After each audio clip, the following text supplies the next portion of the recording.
Hi, welcome back guys. This is your friend, Lettuce Head Fanfics. Back with amazing fanfiction.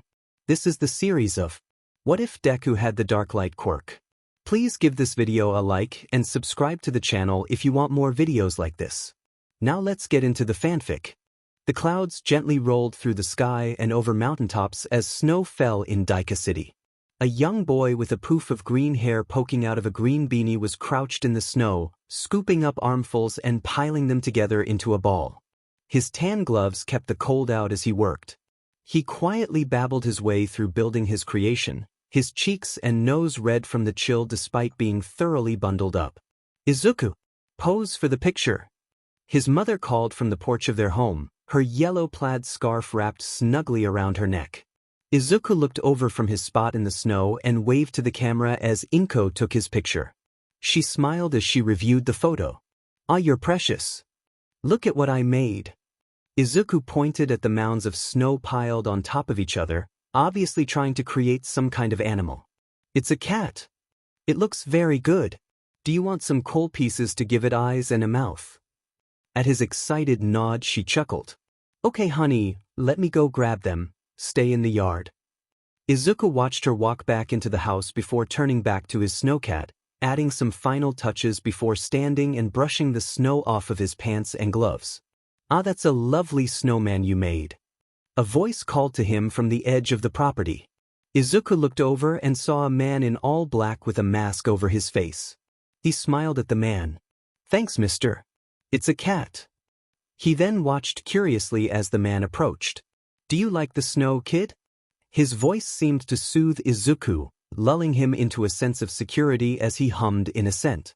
The man's eyes crinkled in a smile. "I have some snow tools back in my house. Why don't you come with me and I'll show you?" Izuku thought for a moment. He already trusted the man after only speaking a couple of words to him. "Okay.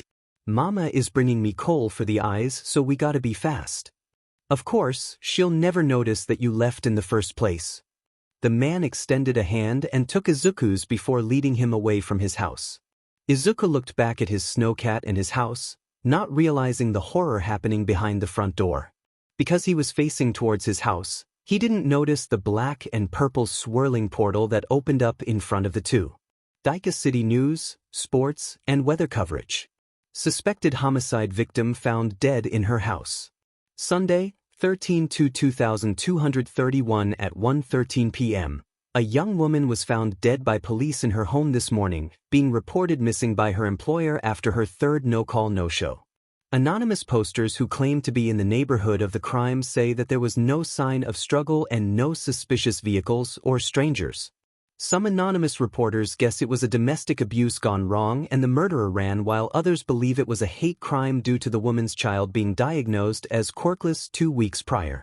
The authorities suspect foul play but have not disclosed her condition upon discovery, nor her name or place of work, and have refused interview attempts. More information to come. Quirkless boy reported missing by concerned neighbor. Wednesday, 16/2/2231 at 4:45 p.m. A quirkless 5-year-old was recently reported missing by a civilian in the neighborhood the child resided in. The neighbor disclosed confidential content that can't be publicized until future investigations to a related investigation are released to the public. More information to come. A man in a white lab coat exited a room and walked down a long, white-tiled hallway. The door that he left through stayed open for a moment longer than what you would normally expect, but no one else noticed. The barely discernible warped shape crawling down the hallways wouldn't be noticed by anyone either. A fast heartbeat, only heard by its owner. Quick, shallow breaths, covered by conversations in adjacent rooms. The slightest scuff of a foot touching the tile, undetectable by the residents of the building. Izuku watched his surroundings as he silently moved down the hallway. Keen viridian eyes turned to every door and snapped over to any movement. His green hair was pulled back into a bun with bobby pins securing loose strands to further reduce any sound coming from the 14-year-old. He wore a simple white t-shirt with black athletic shorts. Socked feet took measured steps. His shoes gripped in one hand and a small leather satchel bag in the other. His quirk was doing him wonders, even if he'd only had it for about 5 years at that point. Dark light is what Sensei had called it, He could grab, manipulate, and even solidify the concepts of light and dark. He learned how to bend light around himself and remove his shadow to effectively make him invisible. He did his best to keep it a secret from everyone else because that would reveal his plan. He finally found the courage to get out of this hellhole 3 weeks after his 14th birthday. That would mean it was August 5th now. Sensei thought he had him wrapped around his finger, but he couldn't have been more wrong. Izuku was going to get out and do the exact opposite of Sensei's goal, just to spite him. The hallway was long, winding, and forked, but Izuku had its layout entirely memorized after years of living there. He was raised in a medical lab where most of Sensei's pawns came to do their work. All of the nasty drag, human, and quirk experiments that don't fly legally happened here. He froze just before a doorway as he heard someone about to leave the room. He watched as the woman exited the room, heels clacking against the floor. She didn't even glance at him as she passed by. He slowly let the breath he was holding out and paused for a moment longer before continuing down the hallway. There was a staircase that led upwards, then another hallway into a lounge area, then another staircase to go up another 2 flights. Why did they have to put him 5 stories underground? He understood that he was supposedly high priority, but really? Izuku finally reached the lobby that had one of the only exits in the building. Sneaking through the lobby, avoiding every passerby as he went, he finally reached the front entrance. He crouched just off to the side, waiting for someone to leave the building so he could inconspicuously exit. He had maybe another 10 minutes before one of his caregivers was going to check in on him, so he needed to get as far away from this place as possible. Not too long later, he spotted someone getting ready to go home for the day. Izuku grinned roguishly as he followed him as closely as he dared, slipping through the double doors behind the worker. And out into the open air. He adjusted his quirk accordingly as the evening sun shone down on the asphalt before straightening up and looking around. He was standing in a not very populated business district. Other shops and restaurants lined the streets, and the occasional car or motorcycle drove past. He noted a sign with a train on it and booked it in that direction, thankful that Sensei's training sessions taught him the art of stealth and speed. He didn't stop his sprint until he reached the train station. He estimated that it had been about 7 minutes since leaving the building. That would mean that he had 3 minutes until they would notice he was gone and maybe another 5 to 8 before they would realize that he wasn't in the building anymore and sound the alarm. He realized then that he never learned what city he was in, but a quick check told him he was in Sendai. He looked at the train boarding sign and scoured the very long list until he found which one he wanted. Much to his luck, the southbound train would be arriving in under a minute. He knew that he wanted to get to Musutafu because he loved the idea of living near UA and sneaking into the sports festival stands. He would have to move trains at least twice to get there. This train should take him all the way to Tokyo before he'd have to switch trains. He nodded once, determined to complete his plan. The train stopped and he got on without a hitch.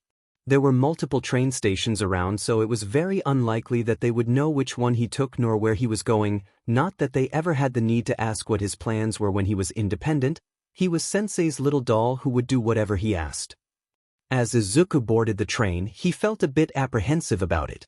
Sure, he was given computer and Google privileges and went incognito to learn about public transport and how to do it, but learning how and actually doing it was very different. The train lurched into movement, and he had to be very careful to not accidentally bump into anyone while invisible.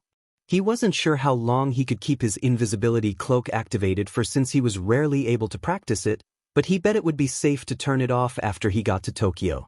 2 hours later and no sign of Sensei's scouts, the train stopped in downtown Tokyo and oh boy, he was not prepared for how busy this city was. The sun was on the horizon and nightlife was starting to come out. He had maybe 20 minutes of sunlight left. He glanced at the train boarding sign and couldn't find Musutafu on it, which meant he'd have to go to a different station. With a sigh, he turned to leave the platform, his stomach growling and reminding him that he left before he got to eat dinner. He decided to keep his cloak on for a bit longer so he could 5-finger discount something from a food stand. Wandering around for a bit, he eventually came across a street with multiple food stands set up on either side of the road. The area was crowded enough that it wouldn't matter if he bumped into anyone, and they certainly wouldn't notice if a meal was swiped. He managed to grab some takoyaki and a bottle of water from one of the vendors, starting to feel the strain of his quirk as he cloaked the food. He found a secluded alleyway and fully unlocked himself, sighing in relief. It looked like his limit on his invisibility cloak was around 3 hours. He dug in and realized how much he'd been missing out on being stuck in that lab. Street food in Tokyo was so good and takoyaki might be his new favorite food. He tossed his trash into a dumpster and exited the alleyway, sipping his water as he scanned the street signs to find a train station. It took wandering down a couple of streets before he found one and headed in that direction, speed walking to avoid stumbling drunks who were already on their 5th drink, and it wasn't even 7 yet. He shot nasty glares at them as he went, though they didn't seem to notice his disdain. The train station he got to had a straight shot ride to Musutafu that was arriving in about 10 minutes. He sat down at a bench to wait and finished his water. He noticed a busker setting up nearby, a guitar in hand and a small stool to sit on while he played. He relaxed back as the busker began to play an upbeat but not hyper song. He wished that he had money to give to the man, but alas, him having to swipe a meal said it all. He sang along to the song quietly, humming the parts he didn't know. He idly wondered if he should do that when he got to Musutafu. His initial plan was to just beat up bad guys and steal their money, but this was a more morally right way of making money. He didn't own an instrument, he also didn't know how to play any instruments, and he had also never performed in front of anyone. Maybe busking wasn't something he should do. The train arrived and he gave a compliment to the busker before boarding. He'd avoided researching anything about Musutafu for fear of being discovered. Hell, he even threw away his computer and phone just in case they had trackers in them. He almost cried when he did so, mourning the loss of his 2 best friends, Wilson and Plank. He wondered where he could find their replacements. Anyways, he knew almost nothing about the layout of Musutafu, so he'd need to find a library or a cyber cafe for a map. The train ride went by quickly as Izuku made his tentative plans. He hopped off the train and joined the crowd as smoothly as someone who had been out in public spaces a total of maybe 10 times throughout his life. He watched a ton of videos on how to navigate crowds and common public etiquette though, so he was practically an expert. After he got out into the streets, he broke off from the crowd and down a street heading east. He was in an area with lots of restaurants and cafes as he jogged down the sidewalk. The sun had set by then and streetlights dimly illuminated the ground. Izuku had always felt at home in the darkness. He slowed down and explored the area, feeling marginally more relaxed. He wondered if there were any heroes patrolling here, maybe he should turn on his cloak. Nah, if a hero tries to catch him, he could pull a fast one on them and disappear after running around a corner. The train comms said that he was on the east side of Musutafu, meaning he was fairly close to the coast. He could probably find a beach house or lifeguard hut to hunker down in to get a couple of hours of sleep. Izuku was a bit thrown off when he finally reached the beach. It was called Takoba Municipal Beach Park, but it looked like anything but a beach. Trash was everywhere, and not just from the occasional litter bug. People had intentionally left car parts, kitchen appliances, contactor-sized garbage bags, and old electronics that now covered the once pristine sand. He wandered past trash pile after trash pile, some smelled worse than others, and eventually reached where water met the land. He walked the perimeter of the beach, considering whether or not he wanted to stay here or try his luck somewhere else. His mind was made up for him when he spotted a comfortably sized 4-meter-long camper that still had all 4 walls and a door. He approached the camper and knocked on the door loudly, hoping that no one had already claimed it. When no reply came, he tried to open the door, huffing when he found it locked. He pulled one of the bobby pins from his hair and bent it into a lock pick. He didn't have much practice with actually picking locks, but he'd seen enough videos about it that it didn't take too long to unlock it. He was relieved when he found the inside wasn't trashed. Everything had been cleared out of it prior to it being abandoned. The interior had built-in benches on either side, a countertop, and a door that he found led to a bathroom. He was most likely not going to use the bathroom outside of emergencies, but everything else looked pretty solid for a temporary home.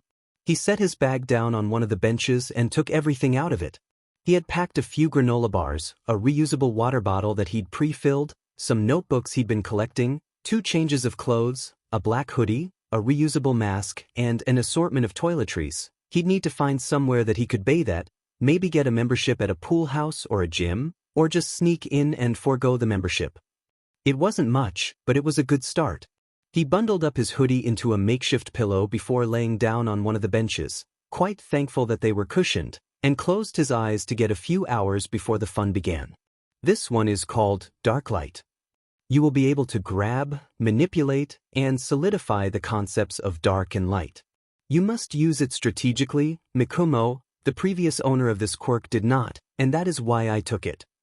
Sensei had a mask covering the lower half of his face.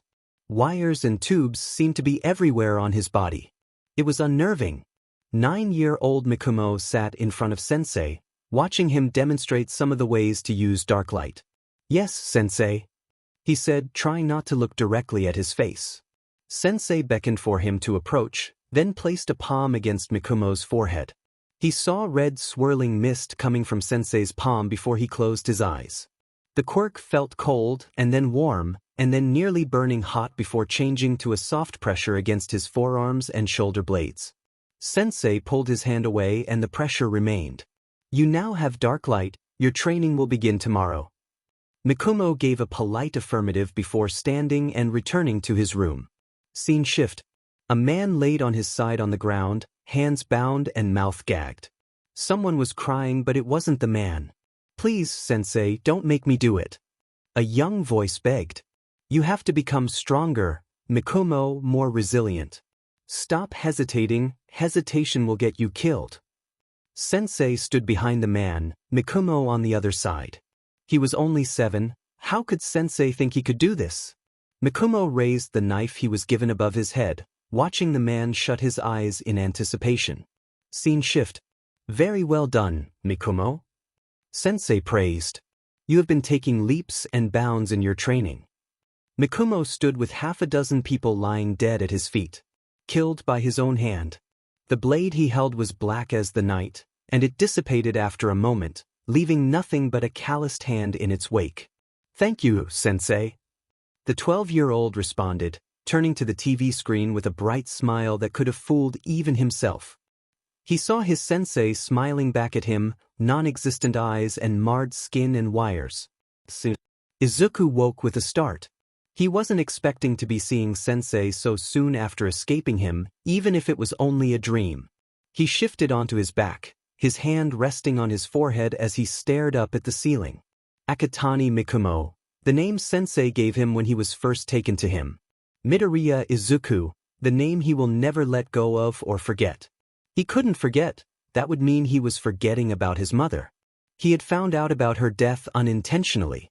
Izuku wanted to see what she had been up to since he left, but the only thing he found was a few Daika City news articles explaining the events that happened during the same time he was kidnapped. All of the times they threatened her life when he was still rebellious were lies. She had been dead the whole time. He was going to make them pay. Izuku sat up and glanced out of the tiny window of his camper. The night was still new, meaning he had time to get his bearings on the layout of the area he was in. Stretching and rubbing his eyes, he pulled his hair out of its bun and resecured it into a low pony. He unfolded his hoodie and pulled it on, switched his athletic shorts out for black jeans, and slipped his shoes on. He put on his face mask and his fit was complete. He stepped outside and relocked the camper door before making his way towards the city. Izuku started off wandering around the sidewalks, making his way in a 5-block square. Not really finding anything of interest, he found a fire escape and climbed up to the roof. He stretched his arms above his head, taking a deep breath as the wind hit him. Parkour was one of the activities that his caregivers allowed him to do. They had an indoor gymnasium on the level above his room that he could use with supervision. He took full advantage of all of the amenities, including some aerial acrobatics rigs. Needless to say, roof jumping wasn't too far off from what he'd done before. Shaking out his arms and legs, he crouched down in preparation. It had only been a couple of days since he had last practiced, so he wasn't worried about falling. And even if he did, he could just make some hooks out of dark light to catch himself before he fell to his early demise. Running and jumping to the next building over, he tucked and rolled before popping back up and continuing to the next rooftop. Exhilaration fueled his jumps as he continued on to the next roof. Outdoors parkour was a whole different experience from what he was used to, and he was loving it. He had gotten across his fourth building before he heard a woman scream for help. Changing course towards the noise, he crouched down at the edge of the roof, finding two men with the woman cornered and clutching a purse to her chest. One of the guys had a layer of black fur covering most of his body, his face slightly elongated and feet hooved. He also had a pair of horns on top of his head. The other guy didn't appear to have a visible quirk, so he was a wild card. Deciding that the mutation quirk guy would be easier to take down first, he formed a ball of darkness about the size of a grapefruit. He took aim, pulled his arm back, and threw the ball as hard as he could. Smack on target, he hit the bullman on the back of the head, causing him to stumble forwards and look around, slightly dazed. He took that moment of confusion to form two hooks around both of his hands before leaping off of the building towards the other side of the alley and hooking the wall to catch him halfway down before dropping the rest of the way to the ground.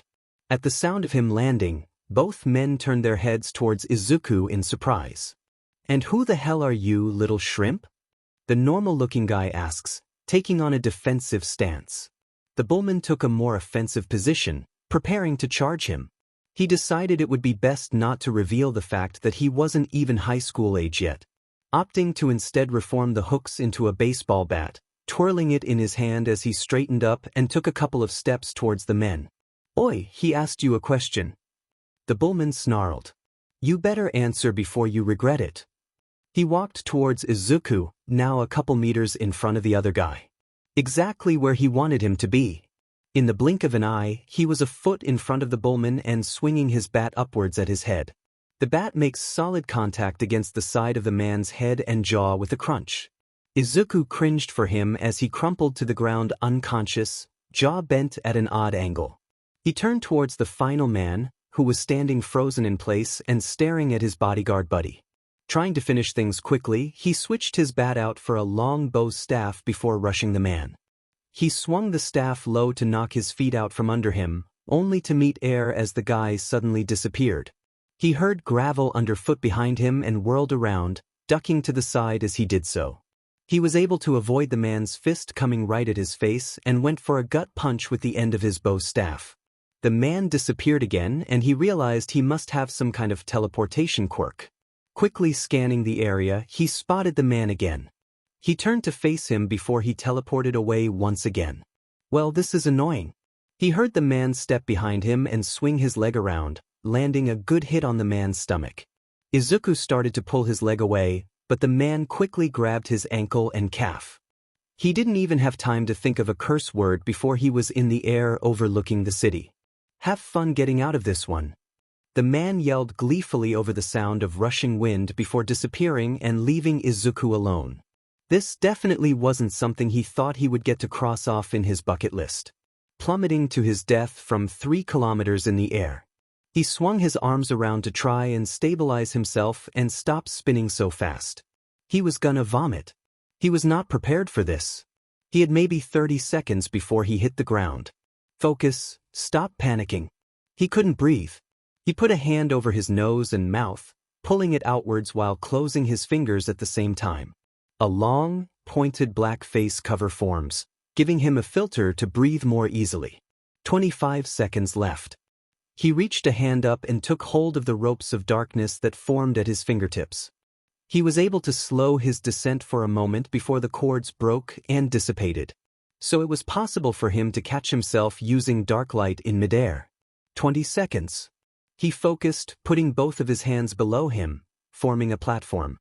His feet hit the platform and slipped, nearly causing him to faceplant into his own quirk until he caught himself with his hands. Sliding off the top of the platform and flailing his arms frantically to keep himself from spinning out of control again. Oh, flapping arms. Birds flap their wings to fly. Arms are like wings. Instead of trying to catch himself, he could make the wind catch him. That could work, right? 15 seconds. He spread his arms out above his head, slightly wider than a shoulder width apart. His fingers grabbed the darkness, letting it fall with him. 10 seconds. He tightened his grip and pulled towards his shoulders, the darkness forming into long, jagged fabrics. 7 seconds. The darkness connected to his shoulders and spread down to his shoulder blades. What a great way to learn a new aspect of his quirk. 5 seconds. He made his makeshift wings spread and he felt his momentum slowing down as he glided back towards the alleyway. He immediately spotted the teleporter guy who had tried to murder him holding that woman's purse and trying to wake up Bullman. Izuku cackled maniacally, causing the guy to look up and gape in shock. "I lived, beach." He screeched before folding his wings against his back and planting his feet on the guy's face, pushing off in a backflip while the guy went sprawling to the ground with a shout of pain. He landed gracefully, barely refraining from kissing the ground in relief. He stepped towards the man, who was looking at him like he saw a ghost. "There's no way," he muttered as he crawled backwards and away from him until his back hit the wall. "I thought you could only make weapons." He folded his arms, grinning despite the fact that the man couldn't see it. "You guessed wrong."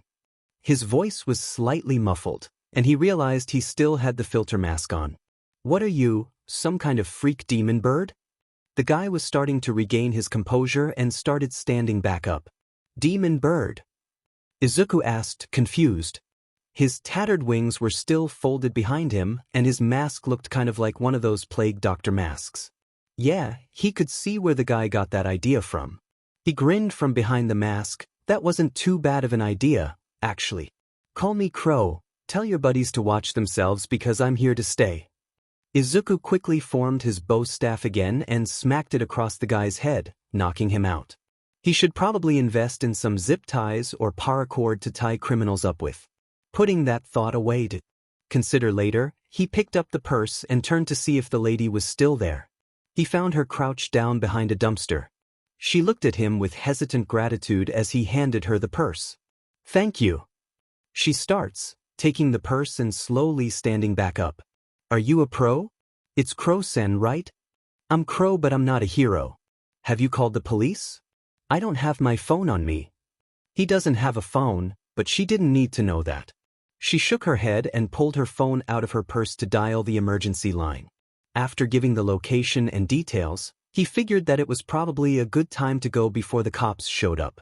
"I'll stick around until the police get here, just in case those guys wake up, but I'll have to dip right after that." "I understand, thank you so much, Crow-san."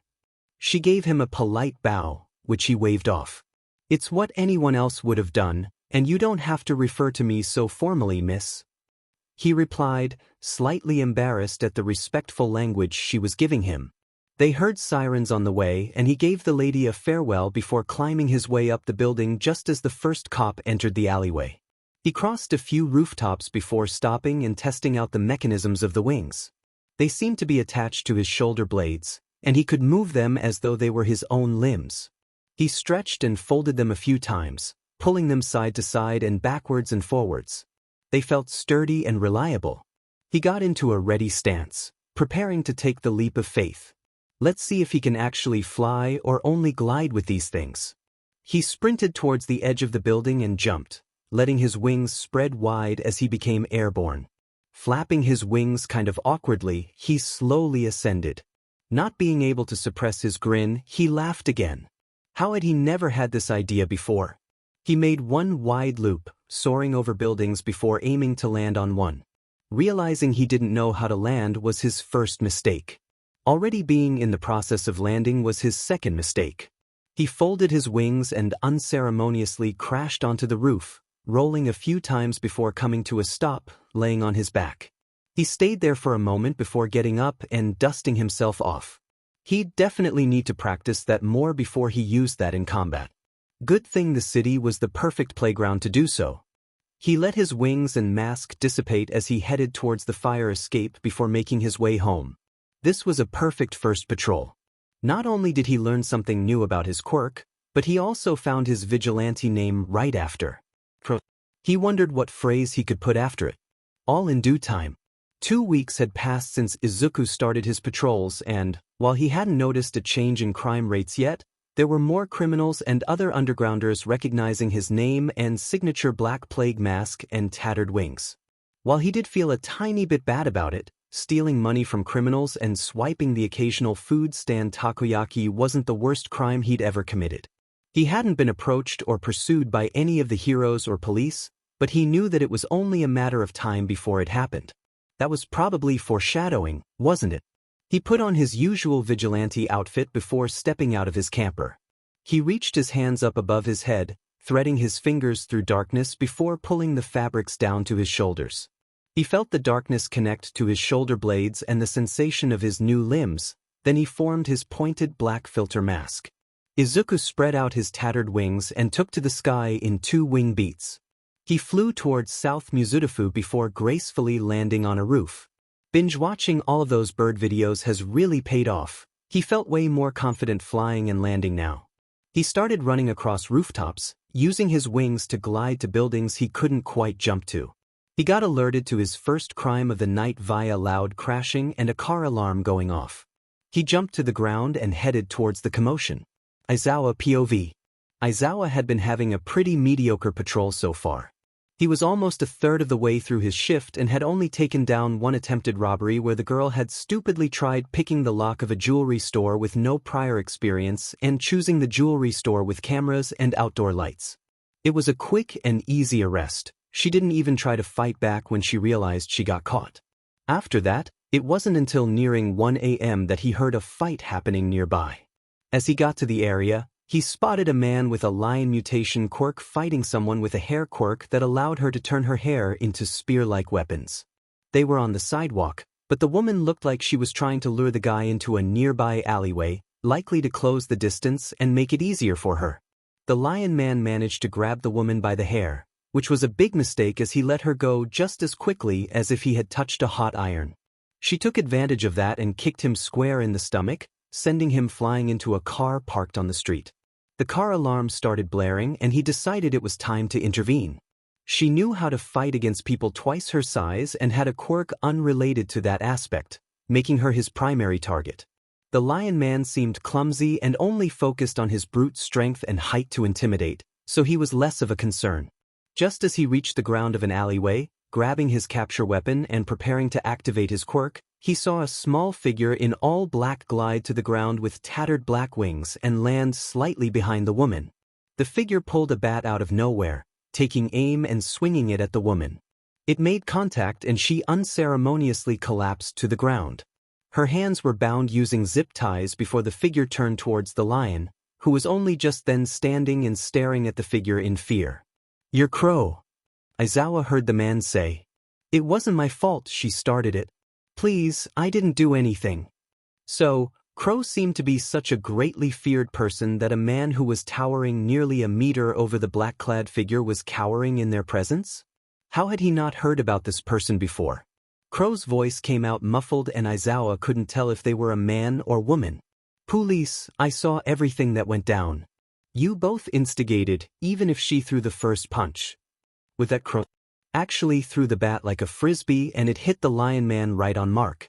After Crow had finished tying up the lion guy, they pulled out an old burner phone. Aizawa decided to make his presence known, so he stepped out, making his foot lightly scuff the ground to get Crow's attention. Immediately, Crow whipped around, phone in one hand and a long staff materializing in the other. He activated his quirk and watched in interest as Crow's wings, staff, and beak mask disappeared. They had another mask on underneath, so nothing was revealed about their identity. Crow remained in that same offensive position, adapting quickly and moving their hand up for a melee attack while glaring daggers at Aizawa. He raised his hands in truce. "You took out those 2 criminals with minimal damage. I'm not here to fight." "You're Crow, I heard." He saw Crow slowly rise and relax from their fighting stance. They nodded and clicked a button on their phone before pocketing it. He released his quirk on Crow and watched as they moved their hands around to reactivate the beak mask and wings, but not making a new weapon. Once that was done, Crow addressed Aizawa, their voice once again muffled through the mask. "What do you want, if not to attack? You a hero or a villain?" "I'm an underground hero." "Eraser head," he introduced. He saw Crow's eyes widen slightly. So they recognized his name, then. "I haven't heard your name before this. Who are you?" They both straightened up a bit when sirens started approaching. "A vigilante, Eraserhead." He saw Crow take a few steps back, keeping their eyes on Aizawa. And I'm not coming with you or sticking around to wait for the police to get here. They spread their wings and turned to fly off. Wait, Crow. Aizawa activated his quirk on the vigilante again. Crow didn't react aside from a slight stumble after landing from a couple meters up. They started sprinting for an alleyway nearby without looking back. He gave chase, losing sight of them for a split second, but they were gone without a trace when he rounded the corner. That doesn't happen very often. He turned back to return to the zip-tied criminals just as a couple of police cars arrived. Detective Tsukachi might know more about Crow or reports on a new vigilante. He made a mental note to visit his office as he gave his statement of what happened to the police. Izuku POV. As soon as Izuku rounded the corner of the alleyway, he felt his quirk come back again and quickly activated his invisibility cloak. Ducking down as low to the ground as he could, he held his breath as he watched the hero enter the alleyway, take a quick look around and mutter something before leaving again. He couldn't believe that just happened. Running into a hero just hours after making the comment that he hadn't been pursued by heroes yet. And not just any hero, the #1 underground hero, Eraserhead. He'd only ever heard tales about him online. He was silent and efficient, and Izuku would be lying if he said he knew that Eraserhead was there the whole time. He really only noticed him when Eraserhead wanted him to know of his presence. That freaked him out. He was so used to being the sneakiest one that suddenly having someone even sneakier was weird. Was Eraserhead the first hero that he had ever met? Well, outside of the ones Sensei made him kill fight. Revealing that Crow was a vigilante was hopefully a good move. He got that his costume looked kind of villain-like and he only went out at night, so if the #1 underground hero knew that he wasn't a villain, maybe they wouldn't actively search for him? He sighed as he took to the sky again. What a mess this will turn into. They probably know he was just a kid now too, since he actually spoke to Eraserhead. He got to his camper and face planted onto his bench bed with a groan. He also didn't get to pickpocket those criminals, which really sucked because tonight was slow, and he cut it off early. Maybe he should look for alternative ways to make money, like some kind of underground job. He made a mental note to find places with informants. Those places would most likely be bars, but he could just sneak in to avoid an ID check. He was able to steal enough to buy a cheap old burner a few days ago to notify police of his catches, but that phone lagged if he tried to do anything other than send emergency alerts. He really wanted a laptop, but good ones are crazy expensive, at least compared to his current income. He curled up and pulled the second-hand blanket he bought from a thrift shop over himself. He'd go out scouting for jobs tomorrow evening and hope for the best. Back in Detective Tsukachi's office. Tsukachi sipped on his 4th coffee of the night, which was a personal record for least amount of coffee consumed before 3 a.m. He was distracted reading up on a chain of reports of similar attacks on criminals and villains. All of the eyewitness statements talk about how this person, who dubbed himself Crow, was shrouded in black and seemed to control darkness itself. They were described as having a short stature, a black plague mask, and black wings that looked similar to shredded fabric. The plague mask worried Tsukachi, since a certain Yakuza group they had been keeping tabs on also used a similar theme. He didn't have any connections between the two other than the mask, though, so he couldn't make assumptions. He was interrupted from his research by a knock on the door before he saw Aizawa come in. Tsukachi turned towards him as Aizawa sat down and sighed. "What can I do for you, Eraser? You don't usually come in until after patrol." Aizawa rubbed his eyes. "Have you heard about the vigilante Crow? I ran into them earlier tonight, but they disappeared on me." Tsukachi raised an eyebrow. "Disappeared on you, #1 in the underground and an expert capture hero?" Aizawa rolled his eyes. "Yes." Crow took a sharp turn into a back alley and was only out of my sight for a second, but they were gone by the time I reached the corner. According to eyewitness statements, Crow is said to possess the ability to control darkness itself. As in, turn darkness into weapons and apparently wings. When he saw Aizawa only nod, he had to ask, "Is all of this true, Eraser? If it is, it's an incredibly rare quirk that we can trace in the registry. If Crow is registered." He added quietly. Aizawa took Tsukachi's coffee, which neither commented on. "Yeah, it's true. When I erased Crow's quirk, I saw their wings, weapon, and mask disappear. And no, I did not see their face, they had another mask underneath. Tsukachi closed his mouth again with a frown. Since you're the only hero to have seen and nearly captured Crow, how would you feel about joining me if a case gets started on them? I know that Chief Tsuragami has mentioned Crow offhandedly before, so it's only a matter of time before he opens up the case and assigns one of us, most likely myself, to it. Aizawa gave Tsukachi a pained look as he took a few big gulps of his coffee. How long has Crow been active for? The detective made a few clicks on his computer before answering. Their first recorded criminal capture dates back to the 6th of August, so almost exactly 2 weeks ago.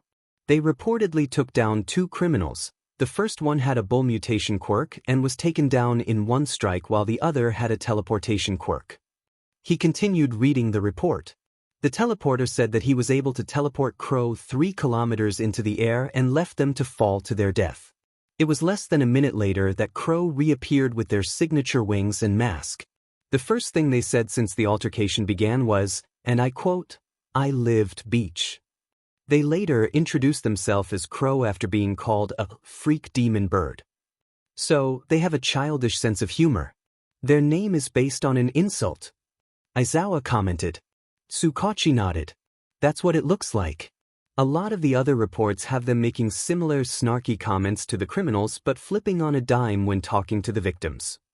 He pulled up another report. Crow was always described as polite, respectful, and reassuring by the victims they have saved. Aizawa hummed. Come to think of it, they weren't snarky with me, but they also weren't polite. I don't think they saw me as an enemy nor as an ally or victim needing to be saved. That would make sense. One of the victims said that Crow was fighting against his attacker but fled as soon as a hero announced her presence. It looks like they're doing their best to stay off the radar and avoid confrontation, so you got pretty lucky that they didn't run before talking to you first.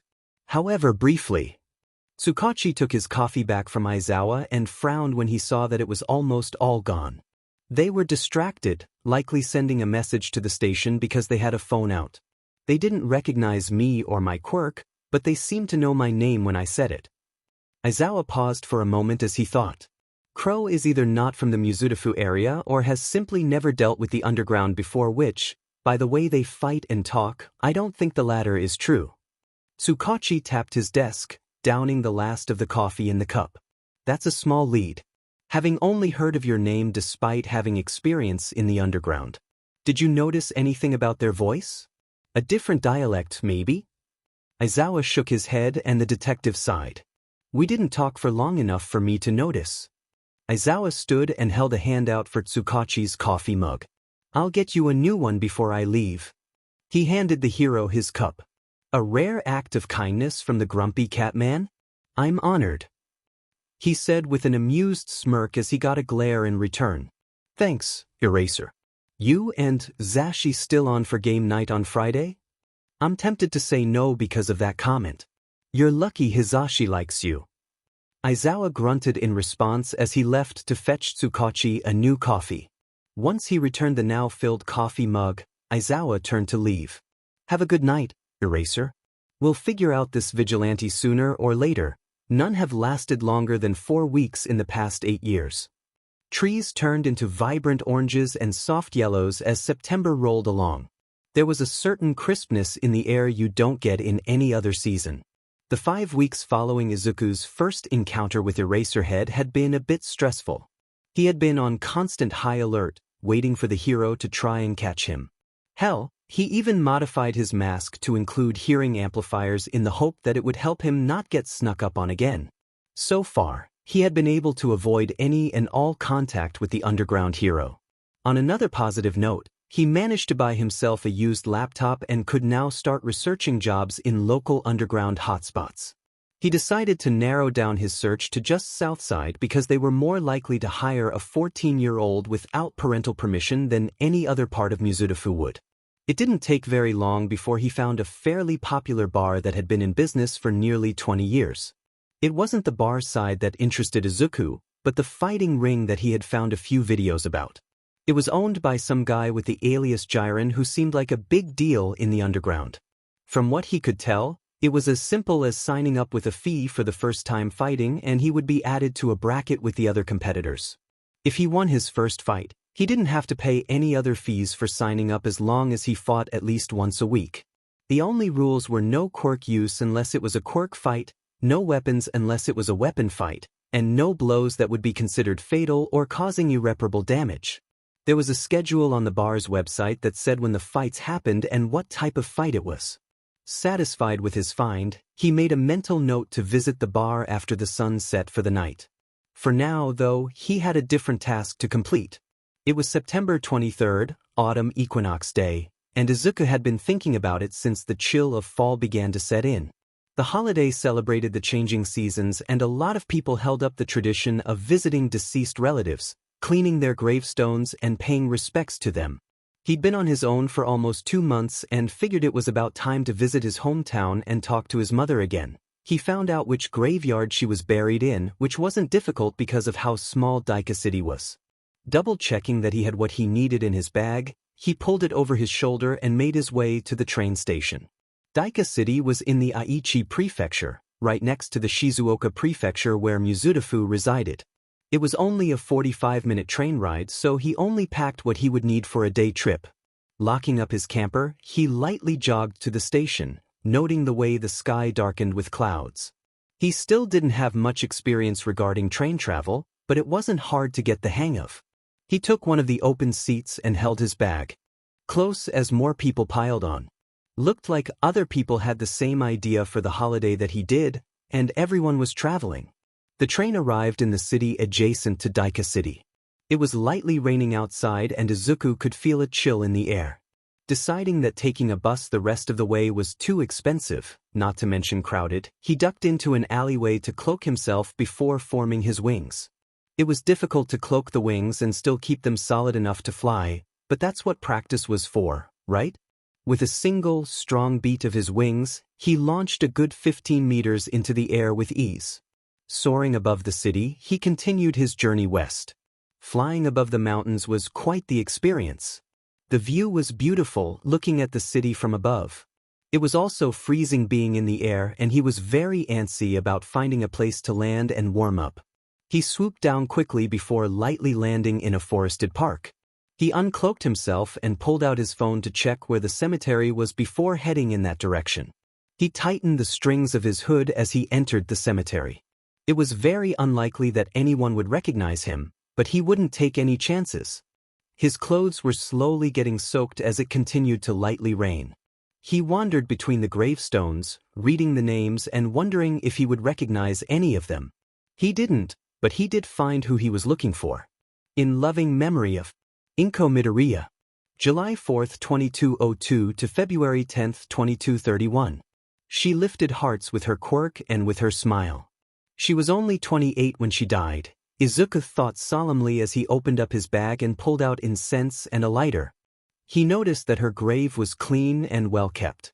He didn't really remember his mother very well, but he knew that she was wearing a yellow scarf when he was taken.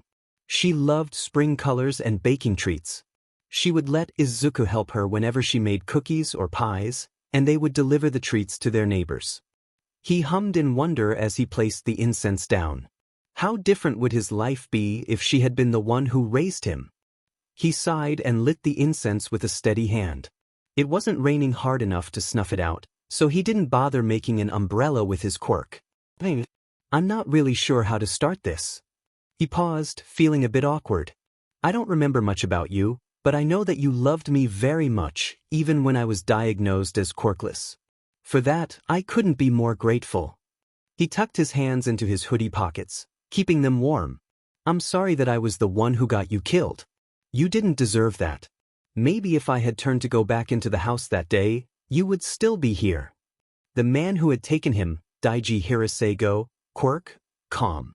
He can alter someone's fear or anger response using his voice, was assigned as his caregiver along with a specialized Nomu named Kurojiri, quirk, warp.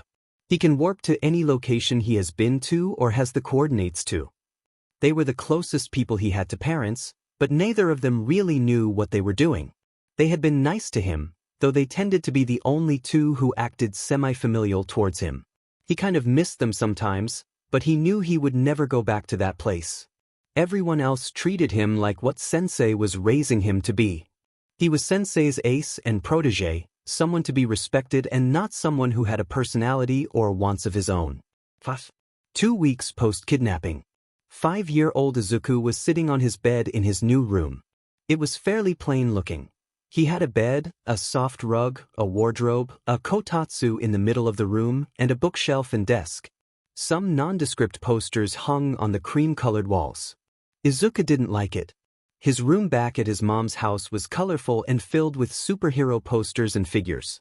He also didn't like when the scary man with white hair told him his new name, Akatani Mikumo. He didn't want a new name or a new room, but they said that his mom would get in big trouble if he went back home. A sharp, professional knock on the door snaps Izuku back to attention. He looked up as the man who brought him here, Hirasego-san, he was told to call him, entered the room with a small lunchbox in hand. "Hey, Akatani-kun, I brought you something to eat," Hirasego said softly as he padded across the room to hand it to him. He felt secure around Hirasego. He was always so nice and his voice helped calm his nerves. "Thank you, Hirasego-san." Izuku took the lunchbox and sat down at his kotatsu before looking back up to see that Hirasego had already turned to leave the room. "Excuse me," he said, and Hirasego turned back to look at him. "See, can you stay with me?" Hirasego blinked in surprise.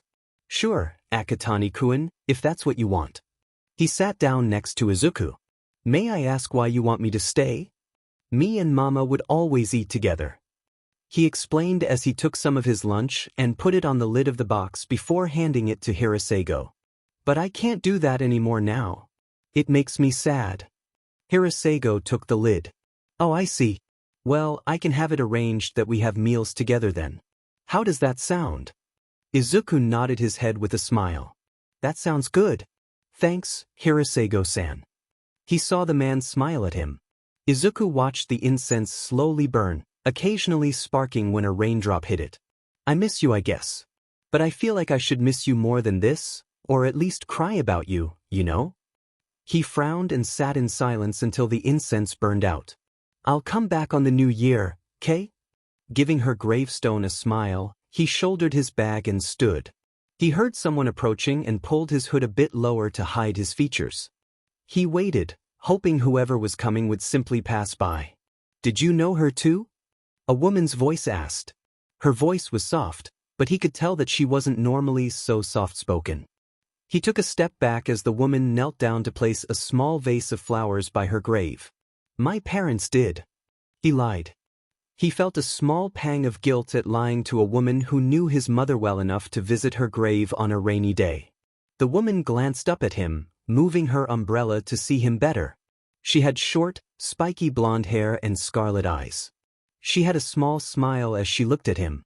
"I didn't know her as well as I wanted to." She looked back down at the gravestone. "Our schedules clashed too often. But her son and mine were best friends at the daycare." He jolted in surprise. He didn't remember going to a daycare or having a best friend, so this must have been a couple of years before the incident. "Is that how you two met?" He couldn't help his curiosity. Maybe he wasn't as ready to move on from this part of his life as he thought he was. She chuckled a bit. "Nah, it was before our boys were even born. We were neighbors and she had brought me and my husband a loaf of fresh-baked banana bread. We invited her in and learned that we were both expecting, only a few months apart from each other. We bonded after that and made the plan of bringing each other's kids over for playdates, even if they were too young to remember it." Izuku felt a pang of longing. He wondered if he would still be friends with her son if he hadn't been taken away. "What's your son's name?" She looked back up at him. "Katsuki, Bakugo Katsuki. He's got a fiery personality, so much different from Inko-chan's son." She smiled fondly at the memory.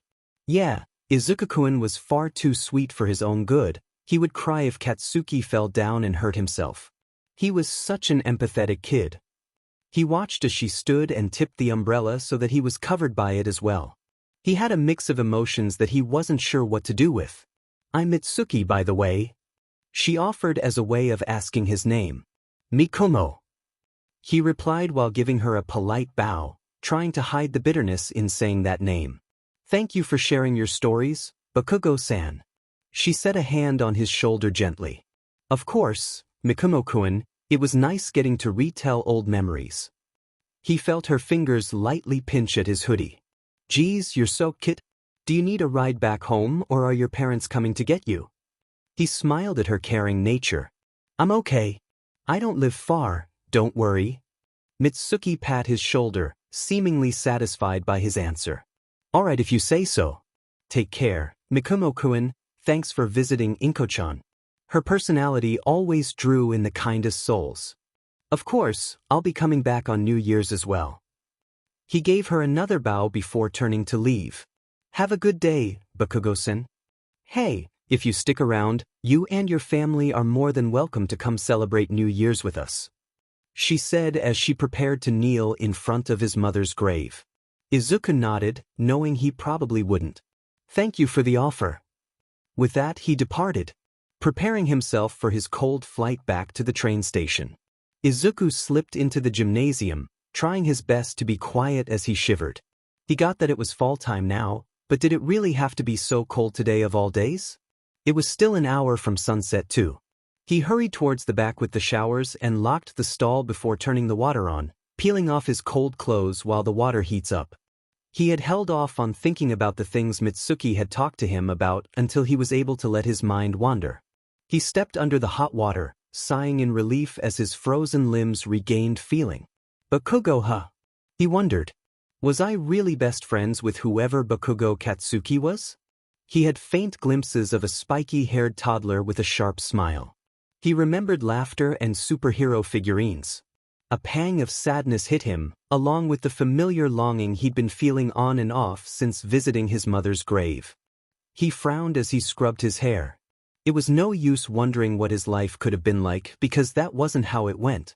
Maybe in another life he was happy being a quirkless nobody in Daika City with a fiery best friend that he cried about if he got hurt.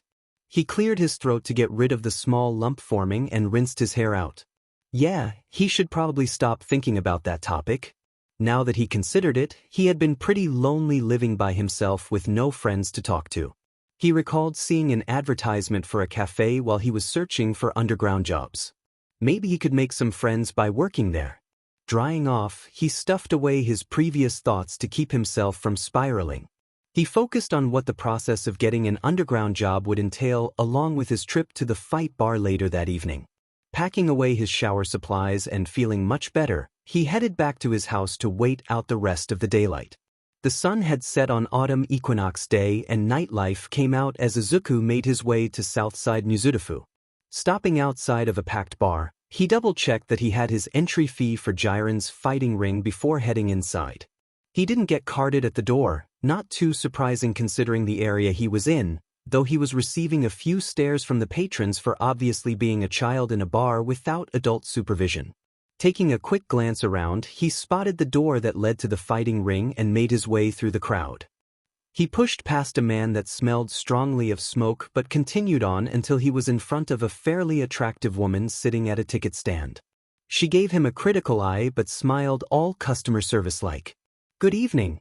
Will you be participating in the bidding tonight, sir? She asked cheerily. He shook his head.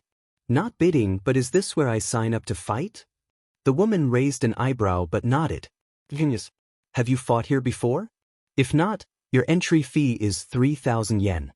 He pulled out 3 bills and handed them to her. It's my first time. Tonight is a quirkless fight, right? She took the money and cashed it in before holding out a hand for Izuku with a stamp in the other. Yes, sir. She replied as he took her hand and she stamped it with the bar's fight logo. They'll explain the rules to you once you're in there. Fighter seating is straight and to the left. There will be a sign for you to follow. Thank you, miss. He replied with a smile before turning and heading into the impressively large room. There were 2 floors of seating, and the room could hold at least 500 people in it. This will be fun, he thought with a grin as he found his way to an empty seat in the fighters section. He'd never gotten to beat people up in front of such a large audience before. He took in the other fighters as they waited for the matches to start. Most of them were pretty averagely built, no mutation quirks due to the rules of quirkless fighting. While he preferred fighting with a weapon, He certainly wasn't useless fighting quirkless. The announcer's voice came on through the speakers as a referee entered the ring. "Good evening, everybody," the man called, echoing through the stands. "Welcome to Jiren's fighting arena. Tonight, as you all know, is quirkless fight night. The rules are straightforward: no attacks with intent to maim or kill, and no weapons or quirks. If you have a passive quirk and haven't done so already, please seat Samuji at the reception stand and we'll get you fitted with quirk suppressors. You can win in 3 simple ways: knock your opponent out of the ring, out of commission, or force a surrender. Getting pinned for more than 5 seconds will also be counted as knocked out of commission. Matches will be 20 minutes long. If no one wins in that time, the competitor that took the most hits loses. The large 4-sided TV screen above the fighting ring lit up, showing the brackets.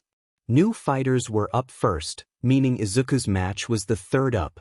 Taking a breath, he let it out slowly. He didn't know anyone's names here, meaning he couldn't strategize against his opponent until they were already in combat together. Since it was a quirkless fight, he really only had to focus on physical strength. Pretty much all of the other competitors were bigger than he was, which also meant they would be slower than him as well. The announcer called up the first fight. Looking at the bracket, a number was listed next to each of their names. Our first fight of the night is Ryu, with 5 wins under his belt. A tall man with sharp features stepped into the middle of the ring while cheers sounded around the arena. Versus Azuri, a new competitor. A woman just as tall as Ryu joined him in the middle. She was muscular and had a couple of mean-looking scars on her arms and jaw. "Competitors, are you ready?" the referee called through her headset. Both competitors answered in the affirmative. "Begin." From what he could tell, they were using primarily street fighting styles with some basic martial arts sprinkled in. Both were impressive to watch. The sheer power someone could have even when fighting quirkless always amazed him. It took 10 minutes before Ryu pinned Azuri with her arm bent awkwardly behind her. The 5-second countdown came and went. Ryu helped his competitor up and they shook hands before leaving the ring. The second fight went similarly. A worker came and brought Izuku to the area where he would wait for his own match to start. The second match took 15 minutes, and the inexperienced competitor yielded. "That brings us to our third match of the night and the last of the newbies," the announcer called out. "Will we stick to the trend of the new fighters losing, or will this fight break the streak? We have Nico with 12 wins under his belt versus our final newbie, Izuku." Izuku was 30 centimeters shorter than Nico, who was looking at him with blazing pink eyes. He swallowed but offered a hand in good nature. His competitor took it, and they shook. The referee stepped up to them. "Competitors, are you ready?" she asked as Izuku and Nico backed away from each other. After they confirmed, she raised an arm between them. "Begin." She then hopped back to the edge of the arena. Izuku circled his competitor, studying Nico's movements as he ducked a high kick. He used more martial arts than street fighting and was quick and light on his feet. He wasn't surprised that he had 12 wins. He dodged to the side as Nico lunged at him, only to realize it was a fake lunge when a low kick attempted to knock him to the ground. He tucked and rolled over the sweeping leg before popping back up and closing the space between them again. They danced around each other for a bit before Nico lunged forwards again and Izuku recognized the feint for what it was and reacted by also jumping in close. He must have caught him off guard as he kicked his opponent's knee outward, bringing their heads to the same height. He cuffed Nico on the side of his head just under his ear and brought down his other arm against his jaw to deliver a precise knockout blow. He stepped back as Nico collapsed to the ground, unconscious. It took a moment for the crowd to realize what just happened, but they freaked out when the referee called out Izuku's victory. The match lasted 5 minutes, which he was pretty satisfied with. He headed off back to the fighters section. Sitting back down, he noticed a few wary looks from some of the competitors while others were congratulating him on his win. If he won the finale, he'd only have to fight 4 times. He wondered if the quirked or weapon fights would be busier than this or not. His next 2 fights weren't too different in the fact that he won them both. His second fight of the night was against a man with 20 wins. He was about his height but was built for wrestling. Izuku had to wiggle away from him twice before taking him out. His third fight was against a woman with 42 wins. She was wearing Quirk-suppressing cuffs and was an expert at street fighting. He got hit a few more times than he'd have liked, but he was eventually able to throw her out of the ring.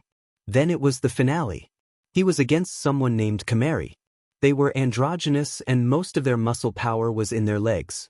From watching their previous matches, he knew that they were fast and kicked hard. He had to watch out for grappling moves as well. Even if Kimari hadn't actually grappled anyone in the previous matches, he had seen them position their arms in certain ways that made him suspect it. The referee called for them to start and, just like the previous matches they fought in, Kimari lunged forwards and twisted around for a precise kick to his side. He dodged the attack with relative ease. He was pretty lucky that his fighting style was also speed-based or that would have really hurt. Izuku swept a leg to knock Kimari off balance, but they must have predicted his move as they leapt away, putting distance between them. Oh, how he itched to use his quirk. He'd definitely have to come back for quirk battles. They circled around each other for a moment, looking for openings. Izuku ended up purposefully making an opening, which Kimari jumped at. They kicked out at Izuku, and he noticed the change in their arm position as a grappling move. He took the hit, blocking with an arm while wrapping the other around their knee and rocking himself forwards, throwing all of his weight against Kimari to knock them down. He felt a hand grab his shoulder and twist before they both hit the ground. Kimari scrambled to get on top of Izuku, knee pressing painfully into his sternum. One of his arms was pinned above his head while the other was squished under Kimari's other knee. He squirmed, feeling the pin they have him in holding strong. They both momentarily make eye contact, breathing hard, before the referee started the countdown. He quickly shifted his weight onto one hip before swinging his leg up as hard as he could, his shoe colliding with the side of Kimari's head and dazed them enough to loosen their grip on his hand. Taking advantage of his now freed hand, he took the side of Kimari's neck and pulled them down onto their stomach. Copying what he saw in the first match, he pressed a knee between their shoulder blades, the other knee on their hips. He bent their arm back, twisting it uncomfortably as the referee began to count down again. Once the referee called the match, Izuku released his hold and stood up, catching his breath. Kimari turned onto their back and sat up before taking Izuku's proffered hand. The match took a total of 12 minutes. With that, the matches were over. He was led back into the ring to receive his first-place prize. "Our newbie is the victor of Quirkless Fight Night," the announcer exclaimed. Congratulations to Izuku for winning the grand prize. He won a solid $1,000,000 and some change. "Oh yeah, now that's what I'm talking about," he thought excitedly as he looked inside the bag they gave him. Checking the time, he realized that the fights took 4 hours, and it was already closing in on 1 a.m. The fight crowd had piled into the bar area, making it difficult for Izuku to wiggle his way through to get outside. Pushing the front door open, he took in a relieved breath at no longer being jostled this way and that by excited and angry audience members. "Saw your fights. You're pretty good for a newbie," a scratchy voice to his left said. He looked over and found a rather interesting-looking man. Snow-white hair poked out from under a black hood as he pulled out a cigarette. Metal glinted across the man's face and hands as he lit his cigarette with a blue-flamed finger. "Thank you, sir," he replied politely as he walked towards the man, going in the direction of home. "I'll be coming back for the quirked and weapon fights too." The man blew out a puff of smoke and hummed. "We might cross each other during the quirked matches." "Izuku, was it?" Izuku stopped a little way from the man and replied in the affirmative. "Name's Dabi," he continued. "A lot of the regulars don't take kindly to newcomers winning their first fights. Be careful out there." With that warning, he snuffed out his cigarette and walked back towards the bar. "Thanks for the warning, Dabi," he called back before jogging to get out of Southside. Already feeling the prickling of being watched as he went. He probably would have been fine whether he was told he would be attacked or not, but it was nice of the guy to tell him anyway. It didn't take long before he got cornered by a group of 8. They were all obviously intoxicated, some still finishing off their drinks. "What's your trick, kid?" one of them asked. He seemed to be the group leader, or at least spokesperson. "Ain't no way you got to take down Kimari without help. Were you set up to do that?" Izuku wanted to roll his eyes. Sore losers couldn't help but try to find an explanation. "No, sir. I just like the thrill." he said while holding the straps to the bag he was given. Well, you better give us back our bets. Tsumugi said you already had the money so she couldn't refund us.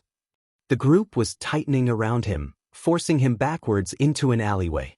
Nah, I don't think I will. I won this pot fair and square.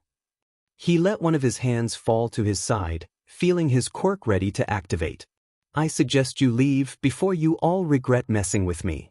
They laughed and pulled out a variety of different weapons.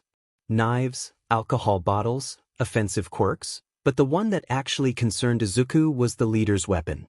A gun. Come now, don't be that way. The leader said lightly, clicking the safety off and continuing to force Izuku deeper into the alley. Give us half your prize money and we'll call it even. You can even come back and compete again. How does that sound? These guys had most likely heard of Crow before, and he thought he recognized one of the people in the group, meaning he couldn't just make his usual weapons without outing himself. He pulled at the minuscule amount of light in the alleyway. It would be rough, but he could probably flashbang them and disappear. Before he could do anything other than plot, he heard Dabi's scratchy voice call out from above them. Figures it was you who took the loss the hardest, Takeo. Everyone looked up but Izuku kept his eyes on the group as the leader responded. Who the hell are you? This isn't your business, chain smoker. He heard a slight scuffing of a boot before Dabi landed in front of him. Chain smoker? That's pretty mean, I'd be offended if it weren't true. His hand lit up, blue flames flickering. Bet this could jog your memory on who I am. The leader's grip on his gun tightens and his jaw clenches. Dabi! He growled out. The rest of the group shifted uncomfortably, two of them had already dipped back to the bar. Bingo! What's the verdict, Takeo? Backing off and moving on would be the smartest move, don't you think? He drawled, burning hand lightly waving around as he spoke. Takeo hesitated, clearly not wanting to let it go, but being roasted like a pig didn't sound all that fun. He huffed and turned the safety back on before stuffing the gun away. You got lucky this time, number one. He snarled. Looks like your guardian angel from hell was here to save you, this time. He turned and left, the remainder of his group following suit. The fire in Dabi's palm disappeared as he turned to look at Izuku.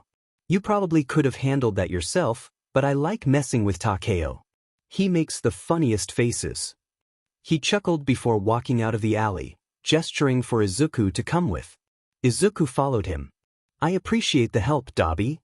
He started walking northeast, the same way he had been going before. Where do you live, kid? I'll walk you there. There were a few others talking about you in a not-so-pleasant light back at the bar. He glanced back at the boy. You sure set a lot of people off without even meaning to. I'm out by Takoba Beach. He replied as they fell into step with each other. I probably should have guessed that I'd have haters. I wasn't really planning on winning the fight night, then I got Seki into the adrenaline rush and forgot. You were going to fake lose? Dabi asked, slightly incredulous when Izuku nodded. Give it your all like you did tonight. What the others want. Do you only fight in the quirked matches? He questioned as they exited Southside and made their way towards the shore. Yeah, I don't have a weapon I'm confident in using and my hand-to-hand isn't all that great either. He hummed. Your quirk is pretty cool though. Is it hotter than normal fire? By quite a bit. My hands are the only part of me that can handle the heat. He gestured to the scars on his hands and face. Quirk accident. He said by way of explaining. Looks like it must have hurt. He commented and the older man snorted. You could say that. He paused when Izuku veered into the trash beach. Where are you going, Izuku? He turned around to look at Dabi. My house is this way, he said, pointing a thumb behind him. Dabi looked confused but followed him anyway, only speaking again when Izuku was at the camper and unlocking it with his bobby pin key. Demon kid. I thought you snuck out of your parents' house or something. You live by yourself. Izuku invited Dabi to come inside. Yeah, my mom died when I was a kid, and my dad is MIA somewhere in the United States. He pulled out a lukewarm soda and tosses it to Dabi. And like hell am I going into foster care, that sounds like a nightmare. They both cracked open their sodas at the same time. After taking a long sip, Dabi addressed him again. I've got an old apartment I stay at that's got 2 rooms, and I ain't using one of them. He offered. Izuku tilted his head. It would be nice to have a working bathroom and to be able to take a shower or bath without breaking into the gym. And with winter on its way, having a place with actual electricity would be a good idea. He doubted it would be very difficult to hide the fact that he was a vigilante from Dabi, considering the majority of his gear was his quirk. He shrugged and glanced around his camper. If you're offering, sure. I doubt winter would be very pleasant in this thing. I wouldn't have thought the summer was pleasant either. Dabi commented as he watched Izuku stuff his few belongings into the small bag, backpack, and now bar merch bag. I would just go to the gym if it got too hot, so it wasn't too bad. Besides, it was already late summer when I moved in here. He shouldered his stuff and looked at Dabi. Where's your apartment? South side, above Kimmy's cafe and close to that generic convenience store. He replied as they exit the camper again. No way. I was planning on applying to Kimmy's cafe. This works out perfectly. Izuku exclaimed. He shrugged. I'm sure you'd get the job. Kimmy Tudu is the owner's name. She gives me baking rejects every once in a while, or uses me as her guinea pig when she makes something new. Some of those pastries are questionable. Sounds like torture. He replied sarcastically as they walked. You can't say anything until you've tried her leek and peanut butter croissants. He stated dryly. Izuku made a face and the older man chuckled. Dabi's apartment was quaint, but it had running water, air conditioning and heating, and working amenities. He showed Izuku to his new room before calling it a night. Izuku laid in his new bed that night. Things are finally clicking into place. He thought. An actual apartment to stay at and 2 new sources of income. Maybe that means I can stop robbing criminals. Or maybe just the ones who deserve it. Dabi! Izuku shouted angrily. Did you move my sheet again? You're gonna have to be more specific than that, kid. He drawled. Did you move my dash? The sound of rummaging is heard from Izuku's room. Never mind, I found it. Dabi rolled his eyes. I've only moved your things like once and now you blame me whenever you can't find something. I think you need a new pair of eyes. Izuku came out of his room, hair pulled back into a bun with bobby pins holding back loose strands. He was fastening the last few buttons on his dress shirt before making sure it was tucked into his pants. You touched Wilson too. I can never trust you again. Wilson 2.0? Is that what you named your laptop? He asked, amused. What happened to the original Wilson? Fake tears welled up in his eyes as he recounted his story. Wilson was my first ever computer. He was my pride and joy, taken away far too soon. Oh shit. I'm gonna be late for work. I'll tell you the rest later. You left me on a real cliffhanger there.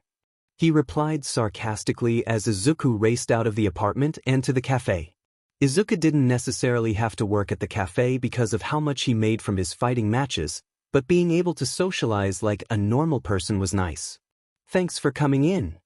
He called out as his customer left. He glanced over when his name was called. Hey, Midoriya-kun. His coworker, Sayuri, started. I'm all clocked in and ready to take over. Have you counted down the drawer?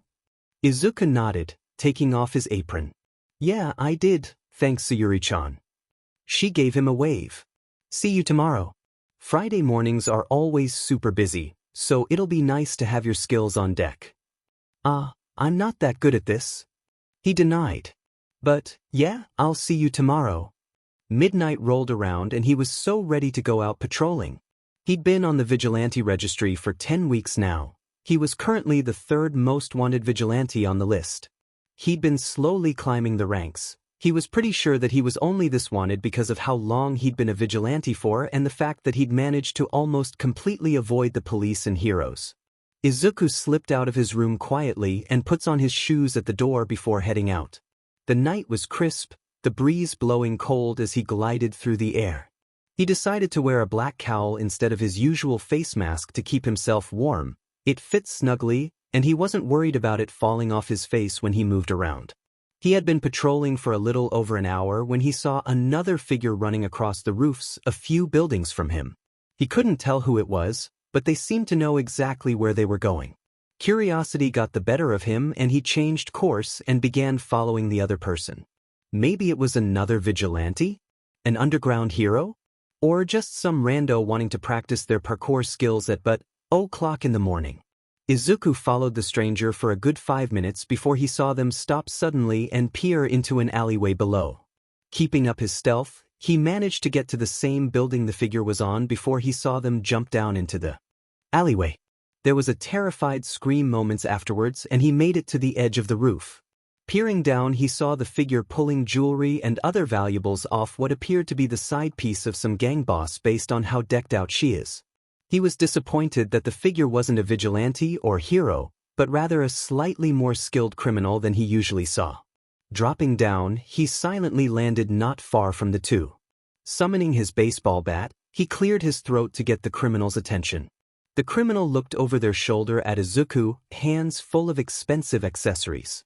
He heard them scoff in annoyance before turning around fully. The lady immediately bolted while yelling curses at them. "Kinda low of you to sneak attack a defenseless person," he commented, twirling his baseball bat as he took a couple steps towards the criminal. "Did you know she was going to be here? You seemed pretty dead set on where you were going." "You've been following me?" Visit checked. "Who are you? You don't know who I am? I'm wounded," Izuku exclaimed, mock grabbing his heart. "Ever heard of Crow? That might help you figure out who you're dealing with now." I know who you are." The stranger smiled widely. "You can try to catch me, but I don't think that you can even lay a finger on me." "Pretty bold statement there," he replied, though he was switching to a much more cautious strategy, his bat lengthening out to a bow staff. "Let's tango." Izuku lunged forwards, swinging his bow to hit the side of their head. He felt his entire body freeze up as the criminal moves their arms out in front of them and clench their fists. What the hell? What did they just do?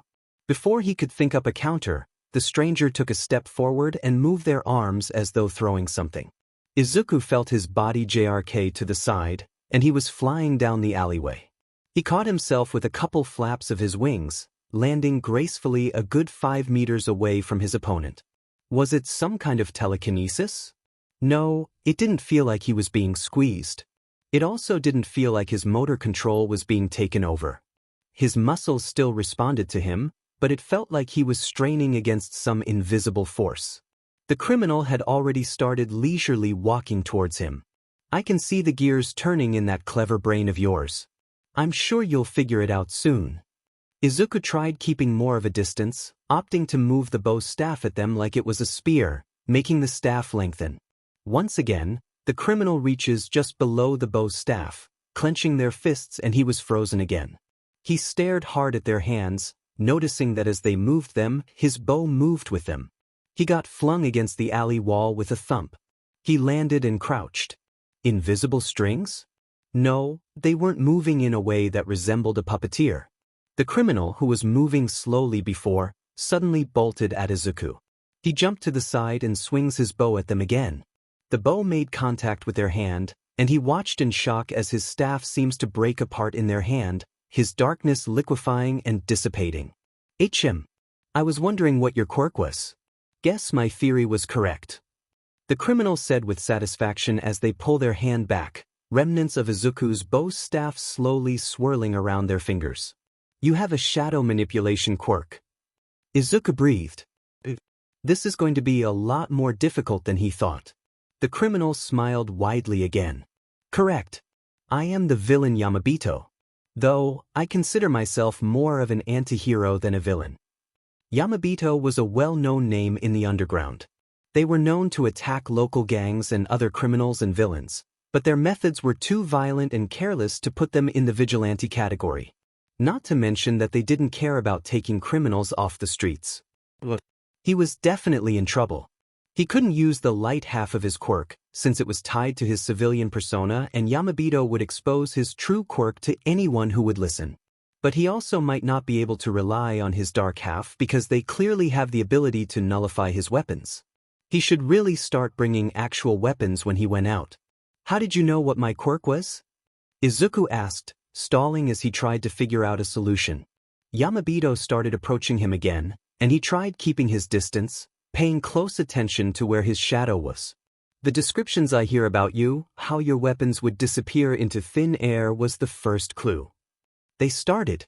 Your little vanishing act you've pulled on the authorities a few times was the other.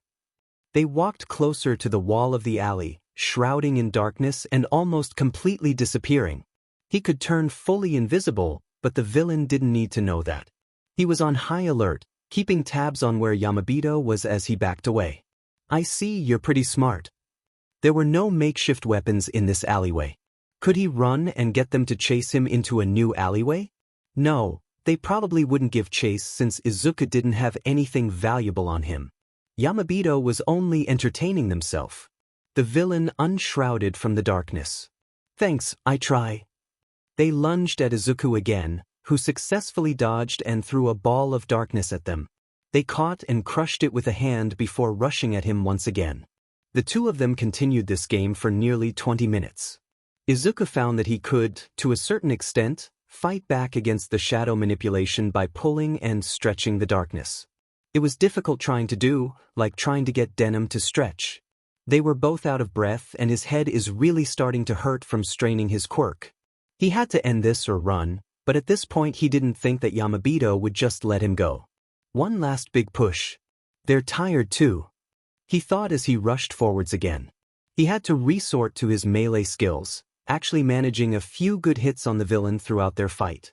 He felt the now familiar activation of Yamabito's quirk as they take hold of his shadow, freezing him in place and throwing him against the alley wall and releasing him.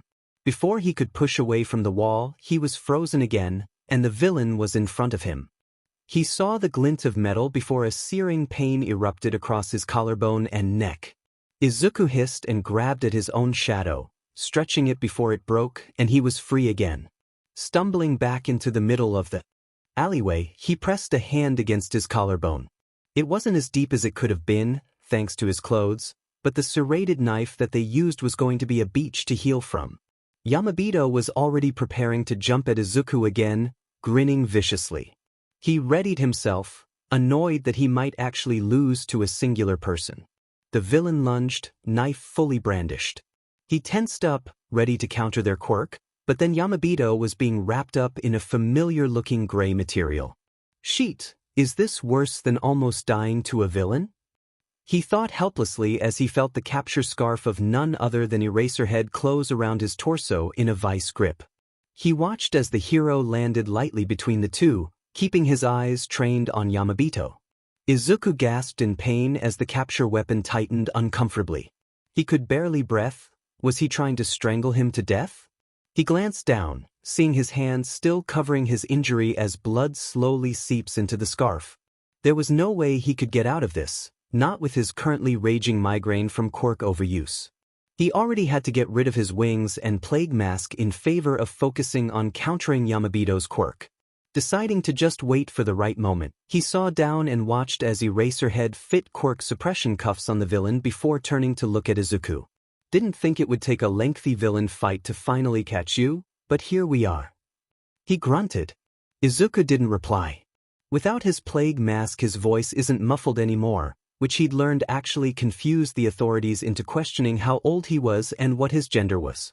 He wasn't going to give that information up without a fight.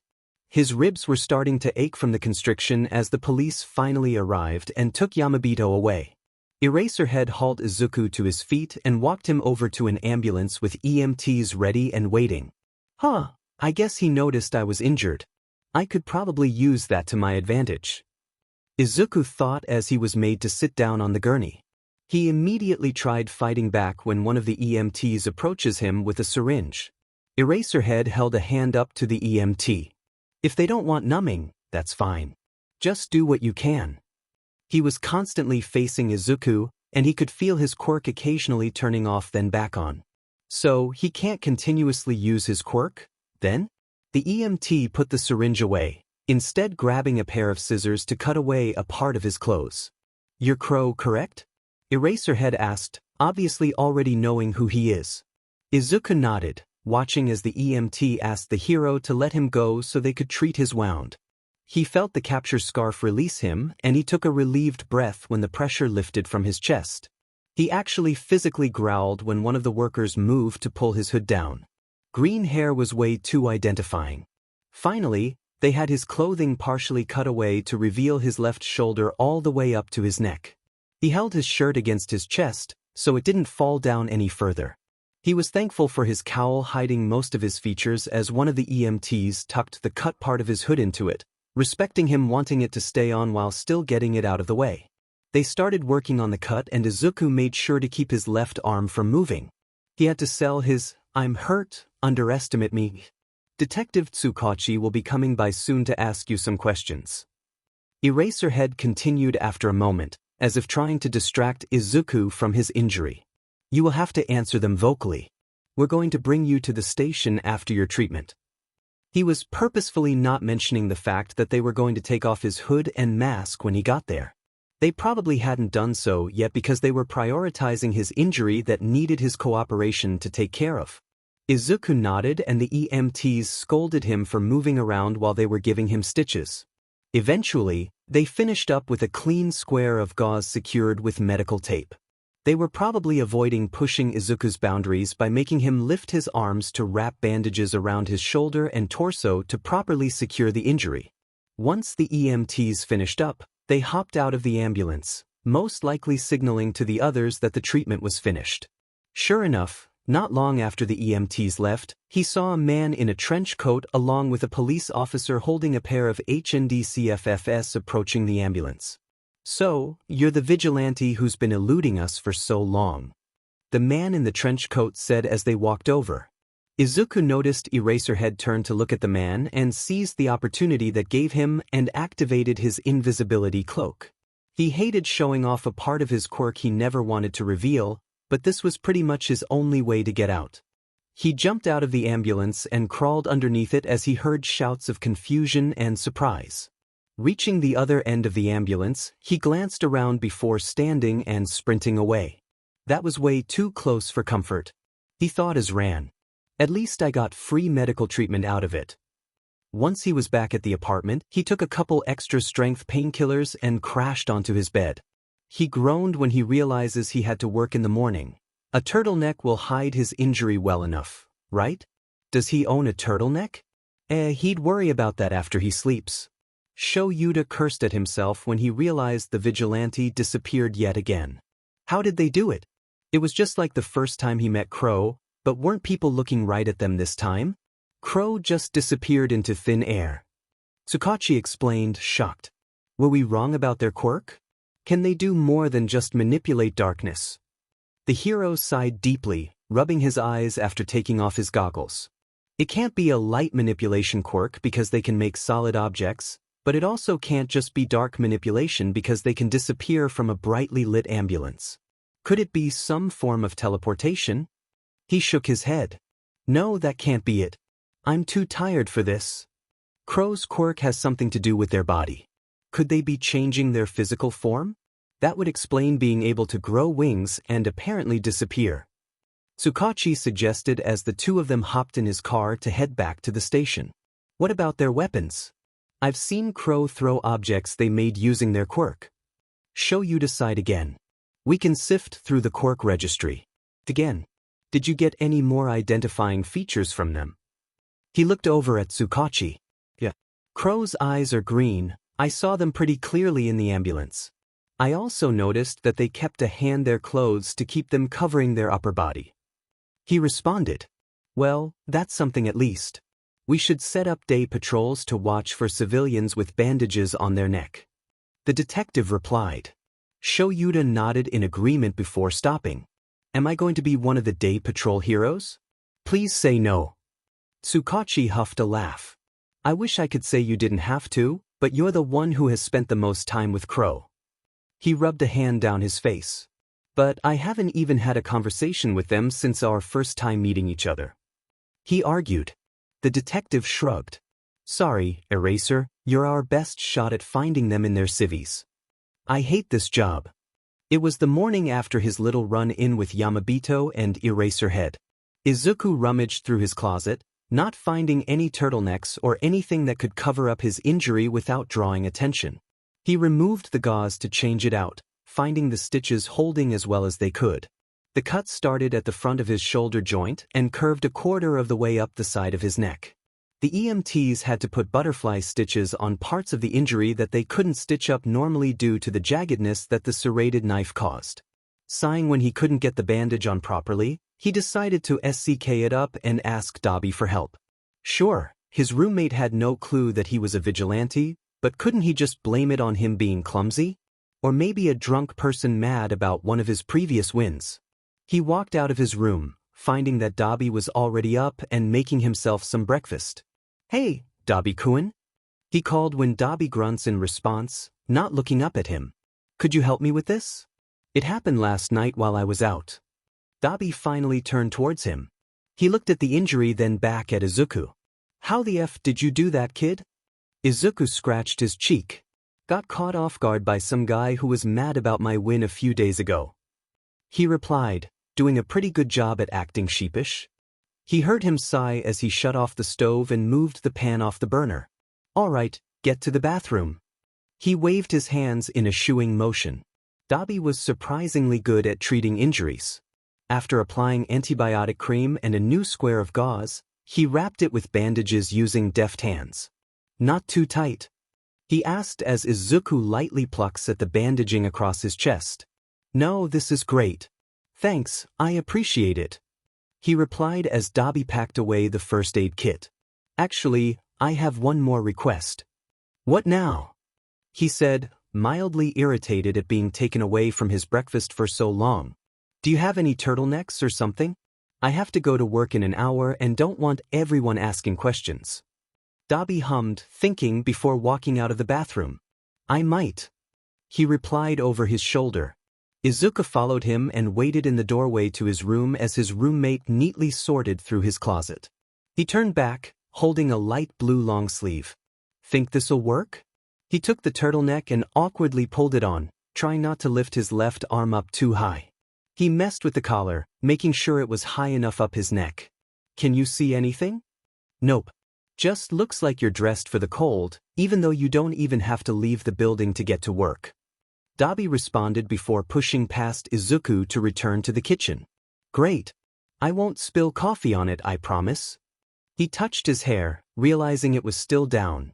Grabbing a hair tie and trying to put his hair up, he failed miserably without being able to lift his other arm up without risking tearing his stitches. One more favor? Last one, I promise." He held out the hair tie, not saying anything else. Dobby, who was just about to take a bite of his omelet, sighed and set his plate down. "You're lucky I take pity on the weak and injured." "Hey, I am not weak, I've won 2 out of the 5 matches we've had," he retorted, handing him the hair tie and turning around. Right. He felt Dobby pulling his hair into place. "And I'm not doing that clusterfuck of bobby pins you always do, just so you know." He touched his bangs, they went down to his brow line. While he didn't like having hair in his face while he worked, it wasn't going to kill him. "That's fine. Thanks," he said as Dobby walked away to actually eat now, leaving him with a sloppy bun. Izuku and Kimi were the openers of the day. Sayuri would be coming in about an hour. "Good morning, Kimi-san." He yawned as he clocked in using his phone. She sent him a peace sign. "Hey kiddo, ready to get this day started?" Izuku nodded, tying on his apron. "Yep, I haven't worked a Friday morning in a while." "You'll be on register duty for the first half of your shift, then you'll be swapping with Sayuri-chan." He gave his confirmation, and they started opening duties. The morning had been going quite smoothly, though it was a whole lot busier than what he was used to. Having 3 people working made it easier, though, and Kimi was constantly making jokes and keeping morale up. It had been 3 hours and was coming up at 11 a.m. when an unfortunately familiar man walked into the cafe. "The thing to hell," he thought as he puts on his customer service smile and greeting. Running into Eraserhead again after less than 12 hours of almost getting arrested was not something he needed right now. Eraserhead walked up to the register, looking dead on his feet. Not much of a morning person, then? "Hi, what can I get started for you today?" he said cheerily at the man, who looked like he was going to wither away at his overwhelming positivity. "A latte with 2 espresso shots, please," he replied tiredly, not looking at him. "Yes, sir. Anything else for you?" At the man's headshake, he continued. That'll be 500 yen. What's a good name? We'll have your drink out for you soon. Izuku noticed that Kimi had gone on break and Sayuri was working on someone else's drink. Guess it was up to him. He would love to purposely mess up the hero's drink in retaliation for how uncomfortable the capture weapon was, but that would reflect badly on the cafe. After finishing the latte, he set it on the counter. Aizawa-san. He called out. Never thought I'd learn his name, even if it's just his last name. He thought as Eraserhead approached and took his lot. Izuku felt a slight chill when the hero looked at him for a second too long before walking away. He's totally suspicious of me. How did he find out? Is it the turtleneck? Do I talk too similar to Crow? No, I'm in my customer service persona, there's no way that's it. To his mild annoyance, he saw Eraser take a seat at a booth overlooking the entire cafe. He must be on patrol, or just paranoid about being in Southside. Izuku noticed that the hero would occasionally look his way, which he did his best to ignore. A customer came up to him about 20 minutes after Eraserhead's arrival. Hey, I'm so sorry. My son knocked over his chocolate milk. Can I have a towel to clean it up? She asked politely. No worries, miss. I can take care of it. Where is the spill? When the parent pointed it out, he went into the back and brought out cleaning supplies. Walking past Eraserhead, he avoided looking at him. The spill was basically the kid's entire cup, and it was everywhere. Sighing, he worked on cleaning it up. Spoiled milk soaked in wood was not a pleasant smell. Izuku thought he got it all but decided to show off his civilian side. He lit up the palm of his hand to act like a flashlight, checking for any spots he might have missed. After finishing up, he headed back, this time letting himself glance at the hero again. He was looking back at him but switched his focus somewhere else. Did using his light side work and throw him off his trail? He hoped so as he watched Eraser leave a few minutes later. Aizawa POV. Aizawa was kind of annoyed at having to scour Southside to find Crow. It was like finding a needle in a haystack. As he was walking down the streets, he noticed a fairly bustling cafe. Realizing it had already been 3 hours since his last cup, he decided to stop by. Maybe he'd spot someone in the crowd? He barely glanced at the barista when he takes his order, but he did look up when his name is called. After walking up and taking his drink, he looked at the teenager who made his drink. Fluffy dark green hair, freckles, viridian eyes, and a light blue sweater that covered most of his neck. His name tag said Midoriya on it. He'll keep it in mind. That was when he realized he was looking at the boy for a moment too long and turned to find a seat. As he drank his lie, he watched the crowd. No one else seemed like who they were searching for except for the barista. He looked over at the counter and noticed that the teen was also looking at him before turning his attention to a customer that had walked up. Midoriya went in the back and returned with a mop and wet floor sign. He didn't look at Aizawa as he passed by. He stopped at a spill he had heard earlier but didn't bother to look at. As he continued people watching, a light turning on caught his attention. The barista was using what was probably some kind of emitter-type quirk to make a light from the palm of his hand. Maybe he wasn't who they were looking for, then. Crow was not rumored to manipulate light, unless they can control the entire light spectrum and only focus on the darker side. He saw the teen glance at him as he headed back to the counter. Aizawa decided it was time to head out after being in the cafe for half an hour. Aizawa ended up finding a few other suspicious people, but the only name he had was Midoriya. Coming into Tsukachi's office, he saw the man tiredly scrolling through something on his computer while sipping his coffee. Find anyone interesting? The detective asked when Aizawa sat down. I saw 4 potential suspects, but I only got one name. He responded, rubbing his eyes. Look up Midoriya, would you? A few seconds of tapping around as he searches. There are a few results for Midoriya in the Quirk registry. Are any of them the person you saw? He asked, turning the screen for him to look at. Skimming the short list, none of them looked like the barista. No, he looked back through it, stopping on a young woman. She had straight green hair and green eyes. She looks similar to the teenager that I saw. Tsukachi glanced at who he was pointing at. Midoriya Izuku. He clicked onto her profile. From Daika City, her quirk is called Attraction of Small Objects, which is basically a mild form of telekinesis, and it says she died all the way back in February of 2231 at 28 years old. He read out, "Does she have any living relatives? I'd have to get special permissions to look any deeper into her information." Tsukachi explained as he started typing on the computer. "But I can look into how she died. Maybe there are news articles." Finding his way to Daika City News, Sports, and Weather coverage, he looked up her name. An article appears with a few older ones attached. She died during a home break-in gone wrong. Clicking out of the news station, he found an interview recorded by what looked like a high school student. It was dated 2 months after Midoriya Izuku's death, around when school would have started up again. Most of the interview was fairly standard for a teenager, but one part did stick out to the two of them. "Thank you so much for sharing your experience with Midoriya-san, Ria-san." Ria smiled. "Of course.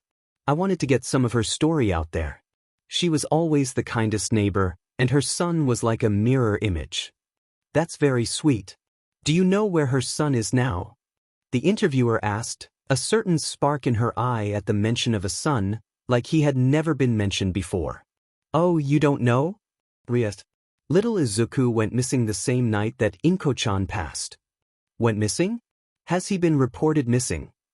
Ria looked at the interviewer sadly. His investigation only lasted 2 weeks before it closed. When did this investigation start? If he's been missing for nearly 2 months, why didn't his case start sooner? He was diagnosed as quirkless, had the extra toe joints and everything. She explained. The authorities here took his case after all of the neighborhood reported him missing and nagged them about it, but the case didn't officially start until a month after the incident. He was declared dead not long later, but I think that they just didn't want to bother with people they see as less than. She made air quotes at the end. "That's terrible. If Midoriya-kun is still out there, I hope he's doing well. I think that we are out of time, thank you." "What did she say his first name was?" Aizawa asked after the video ended. After a moment of scrolling through the transcript. "Izuku, his name was Midoriya Izuku." "Do they not have any other relatives?" "Barista Midoriya definitely had a quirk." Tsukachi shook his head and Aizawa leaned back against his chair, crossing his arms. "Let's not focus too hard on a 9-year-old cold case from a different city. If a child went missing on the same day his mother died, chances are he was also killed and moved elsewhere.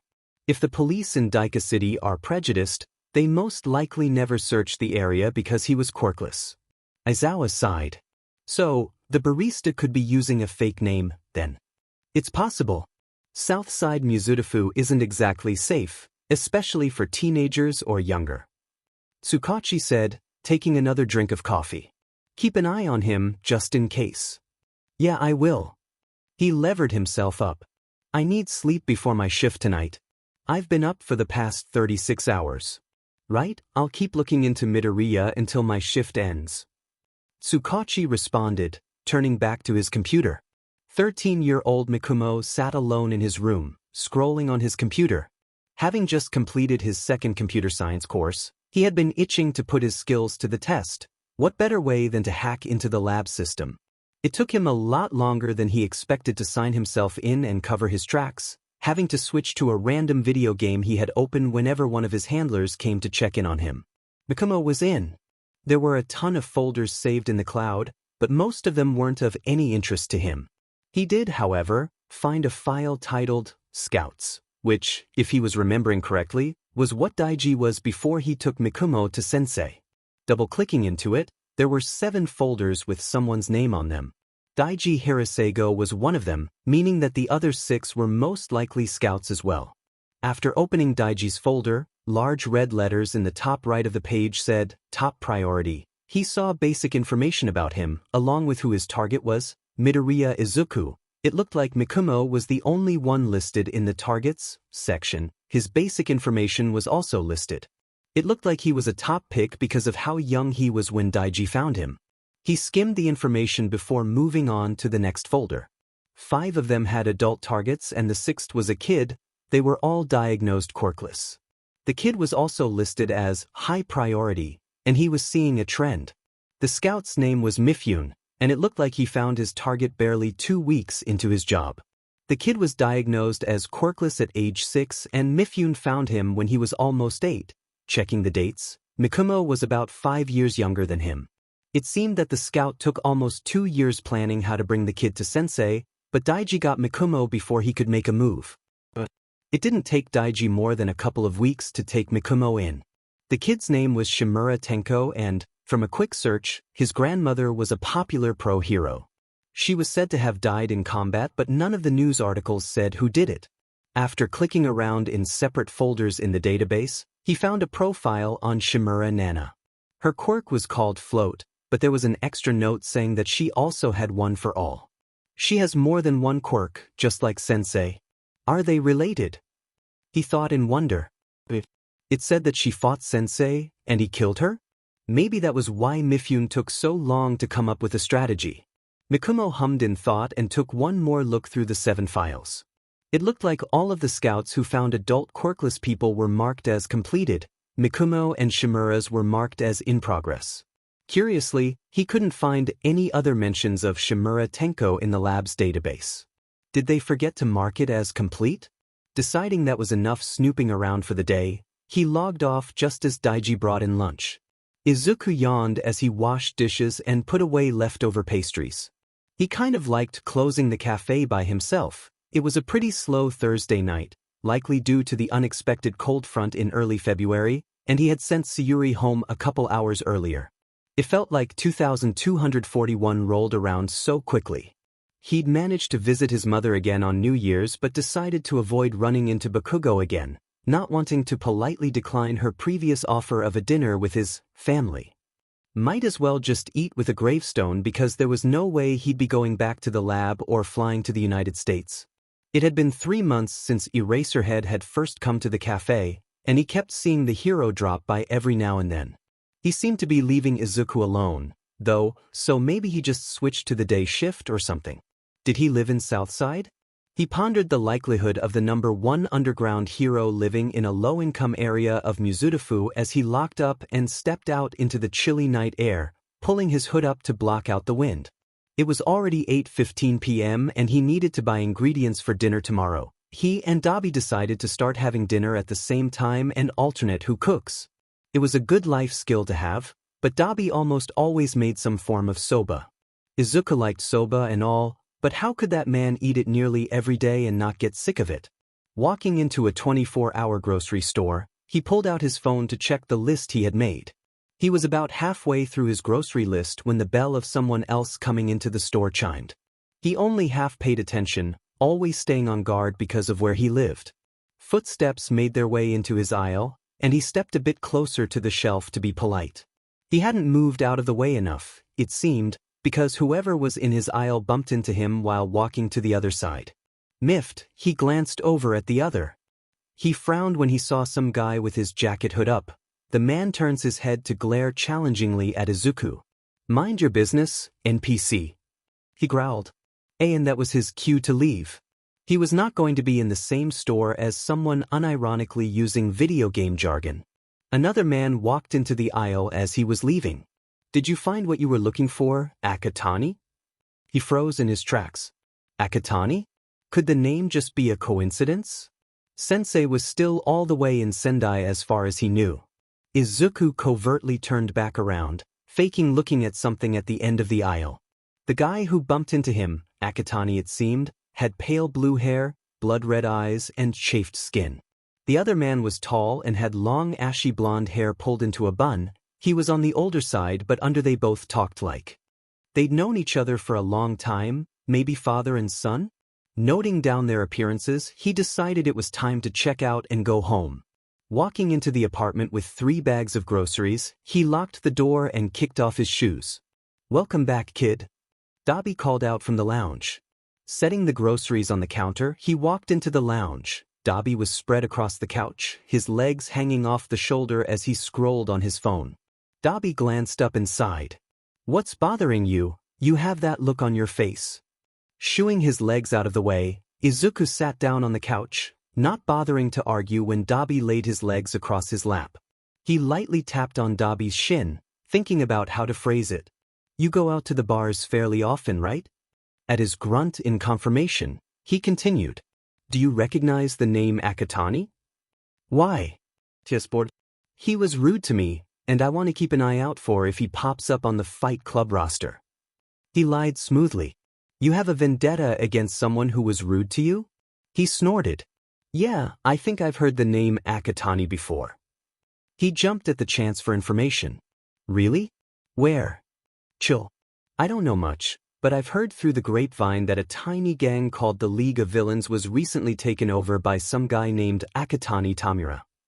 The League of Villains, he was pretty sure he'd heard of them before, but they fluctuated in size and activity and usually didn't do more than petty crimes that could barely be called villainous. Could you keep me updated if you hear anything else? Dabi glanced at him suspiciously. I'm not going to actively seek out information for you, I'm not a broker. At Izuku's pleading eyes, he sighed again and moved his legs out of the way for him to stand. Fine. Now, go put away your groceries. Izuku beamed as he headed back to the kitchen. Thanks, Dabi-kun. Sure, whatever. He grunted, returning to his phone. Making sure he was wearing what he needed to for his midnight patrol, Izuku exited the apartment.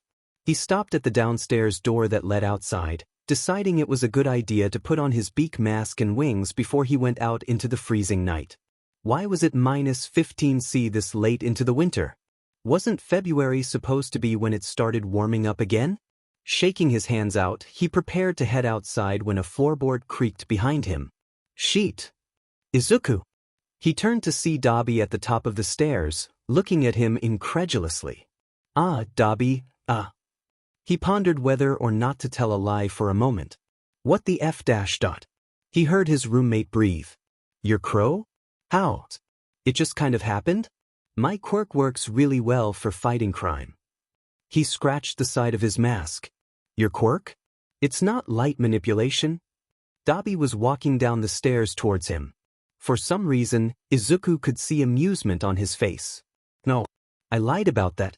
I can still manipulate light, but it's more like I can manipulate opposite sides of the spectrum. To prove his explanation, he created a ball of light in one hand and a ball of darkness in the other before letting them dissipate. What are you doing up so late? Dabi snorted. I was going on patrol. He flicked his beak mask curiously. He tilted his head. Patrol?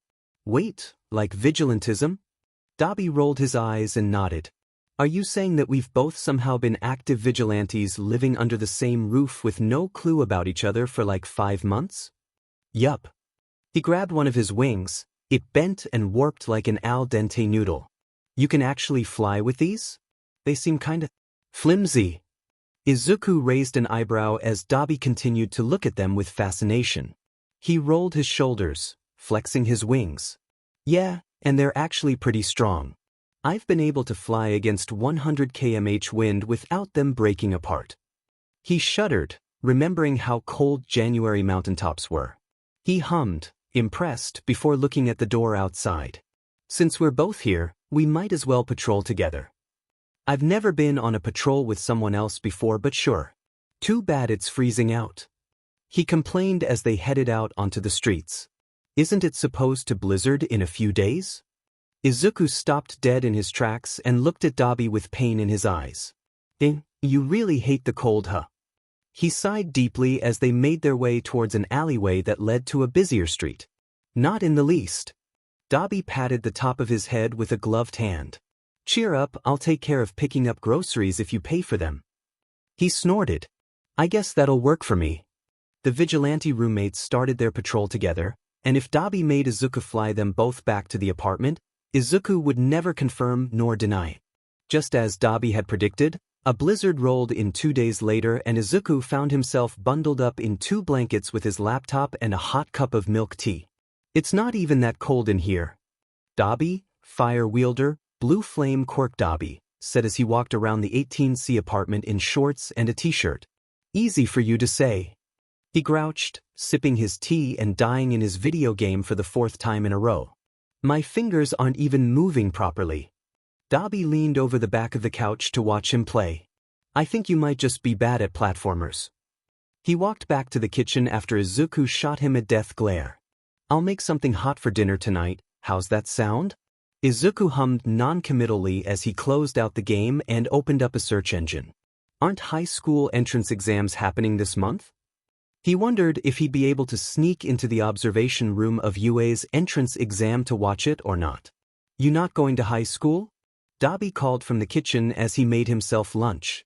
I don't even have a middle school degree. He responded.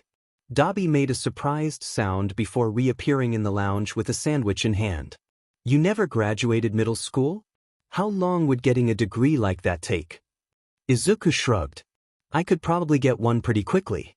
I've only ever taken online classes, but I'd like to think I know more than the average middle schooler. When do high school applications close? He asked, taking a bite of his sandwich. Izuku clicked around for a moment. It says February 15th for the majority of them, so in like 9 days. That would be enough time to get an online degree or something, right? Maybe, he hummed, thinking. I'm legally dead. If I want to be able to graduate from middle school, I would have to hack into government databases to get my living status changed first and foremost. They chilled for a bit, Dabi turning on the TV to watch some kind of soap opera. Izuku started doing research into changing his life status after Dabi nodded off, finding a way fairly easily. It didn't take too long before he successfully input the code he'd saved to create a backdoor into the firewall of the website. He found his profile in the Ichi Prefecture database. A few clicks later and he had successfully changed himself from deceased to alive. He noticed that he was still registered as quirkless on his profile. No problem, a couple searches later, and he put in a request to update his quirk status. The AI walked him through the steps and, 30 minutes after starting the entire process, he is now alive and registered with the emitter-type quirk, light manipulation. He finished his tea and stretched, glancing over to make sure Dabi was still asleep. He was very tempted to find a marker to draw on his face with. Amused, he returned his attention to his computer. He only killed 30 minutes to change his life and quirk status, and weather reports said that it wouldn't warm up until late next week. Quietly sighing, he looked into testing out of middle school. To his misfortune, there were no online tests he could take to graduate, and the earliest in-person tests were too late to apply for high school. Frowning, he looked into middle schools in Daika City that he could hack into. He decided on one of the biggest middle schools. They were less likely to notice the sudden appearance and graduation of a student that had been missing for 9 years. After navigating to the school's website, he accessed admin privileges and opened up some staff-only sections. From there, it was a matter of finding the software the school used, downloading it, and creating a profile and graduation status for himself. Easy peasy. He has just closed and logged out of everything incriminating when Dabi stirred. Ah, you woke up before I could draw on your face. Izuku grinned when Dabi gave him a sleepy glare. If you did that, you wouldn't be feeling cold anymore. He warned, lighting up a blue flame in his hand. He raised his arms in surrender. Hey, don't threaten me, I didn't even do it. Izuku glanced back at his laptop. Oh, I thought about your comment about getting an online degree. I tested out of middle school while you were sleeping. Ding, how long was I asleep for? Dabi checked his phone before looking back at Izuku skeptically. You're saying you found an online test that accepted immediate applications and passed without previously studying all in barely an hour? Izuku pulled up the certificate PDF he saved and showed it to him. Yeah. That's really fucking impressive, kid. He ruffled his hair as he stood up. Good job. You know what high schools you're going to apply to? I was thinking about some that specialize in maybe computer science or medical technology. He pondered. Not thinking of UA? They've got a pretty good support program. Dabi asked, stretching and cracking multiple joints. He hummed in contemplation, pulling up UA's website to go through it. I don't know if making support gear is something I want to do, but I could probably apply to all of the programs and see which ones accept me. He nodded. It would be easier to go to a local school, plus you make my life more carefree by continuing to take on half the bills and rent. Izuku snorted. Glad to see it's only my money that's appreciated in this house. He opened up the applications menu. Thankfully, the application itself had the option to select multiple departments. He submitted it and moved on, ending up filling out applications to 4 different schools. Monday rolled around and Izuku received notifications that all of his applications were processed, and he was approved for the entrance exams.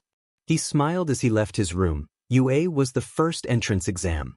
He kinda doubted he'd join the high school if he got accepted, but getting the chance to check out the campus greatly appealed to him. "You seem pleased with yourself," Dabi commented, drinking coffee before he had to leave for work. "I got approved for the entrance exams in all of the high schools I applied to," he replied happily. "Nice work, kid," he said, giving Izuku a grin. Pocketing his phone, he went about his morning routine, entrance exams buzzing in his mind. 18 days later, Izuku found himself on his way to the north side of Musutafu, bright and early. UA entrance exams had arrived, and he had no clue exactly what to expect. He had never had formal schooling before, and there was only so much Google and videos could tell you. Taking the stairs 2 at a time, he gawked at the school. It was massive and students were everywhere, rushing to get to their exam rooms. Oh right, he was here to take a test, not sightsee. Checking the email he had received, he made his way to the room his written exam was going to be in. After the written exam, he was being sent to a fake city for the practical, and then to the basement of UA for a support practical exam. That's a lot of tests, he thought, mildly annoyed that he decided to actually do this when he didn't have to. The written exam came and went. Some of those questions were essay questions, which he loathed. Other than that, he didn't think he did horrible. He watched Present Mike explain the rules of the practical, then some very serious-looking teen stood and acted like a robot. It was kind of funny seeing someone acting like that while having a pretty normal human face. Finally, he gathered with a group of students in front of the gate to a fake city. He noticed a pretty cool-looking student with some kind of shadow or darkness quirk, his silver hair contrasting greatly with the rest of him. There was another student who had a permanent RBF, spiky blonde hair, and scarlet eyes. He looked eerily like Bakugo Mitsuki, not to mention he was the same age as Izuku. He made a note to keep an eye on him, curious to see what his previous best friend was like. Ectoplasm made his appearance to the students and called for them to begin the practical. Racing in, he kept close to the buildings when he saw Bakugo setting off sparkling explosions, tearing apart robots before Izuku even had the chance to get close. He managed to take out a few scattered robots by focusing his light to a single focal point and incinerating the robots like bugs under a magnifying glass. Multiple times he had to pull students out of the way of flying debris as Bakugo continued his rampage. He was putting the students in harm's way more so than the actual villain bots were. Ectoplasm's voice called the 6-minute mark through the speakers. Izuku was set off that he only has 10 points because of how often he'd had to help other students get to cover. Veering off to an adjacent street and sprinting past other students, he managed to incinerate a fair number of robots. 25 foot he thought as he takes down another 2-pointer. He turned his head after hearing more explosions, immediately annoyed again. He grinned mischievously as he decided to try and steal some of the robots Bakugo was after. Unfortunately for him, Bakugo was standing in the middle of a pile of debris, catching his breath. A student caused a robot to explode not far from them, and he saw a large piece of scrap metal flying towards Bakugo, who was turned the other way. The other boy didn't notice the deadly projectile, and Izuku SCKD up his pride in favor of making sure no students died during the exam. He sprinted towards the boy, who looked at him in irritated surprise, jumped almost high enough to clear Bakugo entirely, and twisted around, heel-kicking the scrap metal away from its initial trajectory. It went clattering to the ground just as Ectoplasm announced the end of the exam. "What do you think you were doing? I don't need help from extras." Bakugo snapped while stomping back towards the front. "Okay, I guess you also don't need a head because that metal sheet was about to decapitate you." Izuku started jogging ahead of Bakugo, so he didn't have to keep talking to him. "You're welcome, angry Pomeranian," he muttered under his breath. "Huh." He heard the other boy shout, but he didn't pursue. The support practical exam was kinda hard. He'd never actually worked with robotics or gear before, so having to dismantle different types of equipment and put them back together was confusing. Yeah, he was probably not getting into the support course. Finally, he got to go home just as the sun was beginning to set. He was tired, especially since he was made to see Recovery Girl over a small cut on his eyebrow and burns on his hands from using the light side of his quirk so many times. Flopping down onto his bed, he was ready to be done with the day and fall asleep when Dobby called for him to come and get dinner. A few days later, he checked the P.O. box for their apartment and found the usual junk mail. Sifting through it, he saw what he was hoping for, a white letter with UA's symbol on it. He ran back up to the apartment, dropping the junk mail on the counter, and sat down on the couch. Dobby glanced over. "Is that it? That was fast. You only just took that exam like yesterday." "The test was on Friday, it is now Monday, that is not yesterday," he said absent-mindedly as he tore the letter open and looked at the contents. There was a letter along with a black cookie-sized disc. Furrowing his brow in confusion, he pulled out the disc. "What is this thing?" "Looks like a speaker to me, put it on the table," he suggested, and Izuku did so. "Hello, little listener," came Present Mic's cheery voice as a projection of the hero flickered on. Izuku clapped his hands together. "Oh, it's Present Mic. He's such a cool hero, I got to see him during the exam." "Shut up, you're missing everything he's saying." He tuned back in just as Present Mic was telling him his scores. "You scored in the 90th percentile in your written exam, very well done. During your practical exam, you managed to get 25 villain points, even with the competition between examinees."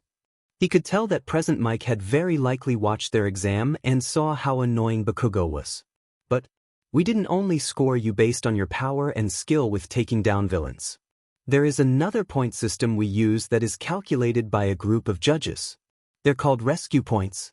Depending on your level of care for other students and your actions that saved them from flying debris and villain attacks, the judge panel has awarded you with 45 rescue points. That's a total of 70 points? He watches in surprise as a score sheet pops on in the projection. He scored fourth best. Your willingness to forego collecting villain points in favor of protecting the other examinees truly shows your heroism. Welcome to you. Pulling the letter out of the envelope, he saw his classroom was 1A, along with a summarized version of events. He obviously flunked the support practical, which he was kind of expecting to. But looking at the other two scores, he felt a small swell of pride that he did that. Izuku got pulled from his thoughts by a hand lightly punching his shoulder. Congrats, Izuku-kun. Think you'll take the offer? If he did accept, that would seriously dampen how often he went out on patrols.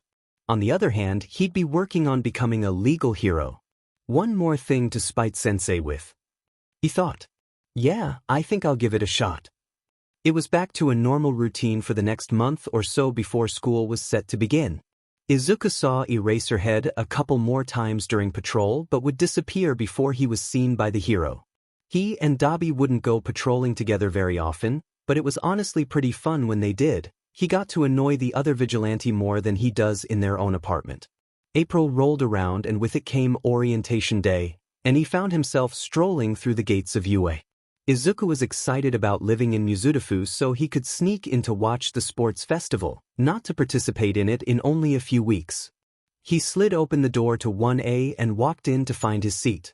Most of the other students were already there, and he recognized a few of them including spiky-haired Pomeranian boy. Sitting down, he ran through what he was supposed to do as a high school student. I should probably just follow what the other students do, be the sheep.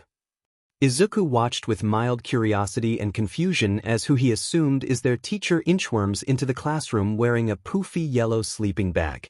Shit, that's not good. He thought as their teacher stood and scolded them for taking so long to quiet down. Eraserhead was his homeroom teacher, and he looked directly at Izuku for a moment too long again before moving on to telling them to put on gym clothes and hit the field. He pulled the collar to his shirt up a bit higher. He had no clue if it fully covered his scar or not. Izuku managed to score some concealer from a very sparkly boy with a French accent in the changing room. Now to just hope it doesn't wipe off during the test, he thought, awkwardly letting the kid, Aoyama, apply the concealer at his own request. He really didn't want to let him do it himself because he admitted to never using makeup before. The quirk apprehension test was more than just using their quirks. In pretty much all of the tests they were given he couldn't use his quirk for. He still ended up scoring fourth place, so he was pretty high up. Looking at the scoreboard, he heard Katsuki quietly mutter his name, so he glanced over and saw the boy staring at the scoreboard with a confused frown. Ah, what luck! Bakugo-san must have talked about him and his mother to her son. He was thankfully able to avoid questions from the fiery blonde, but he knew it would be inevitable. What kind of an excuse was he going to make for this? What a headache. The next day arrived and he thought he was doing pretty alright given the fact that this is his first time in a school setting. It was kind of fun, if he was being honest, and the other students were pretty cool. He couldn't remember any time where he was surrounded by kids his age. How weird. Heroics came along and All Might announced the battle trial. Izuku was paired up with a boy named Kuwaro Shirhai. He felt a bit of a kindred connection with him, sharing a love for the dark and mysterious.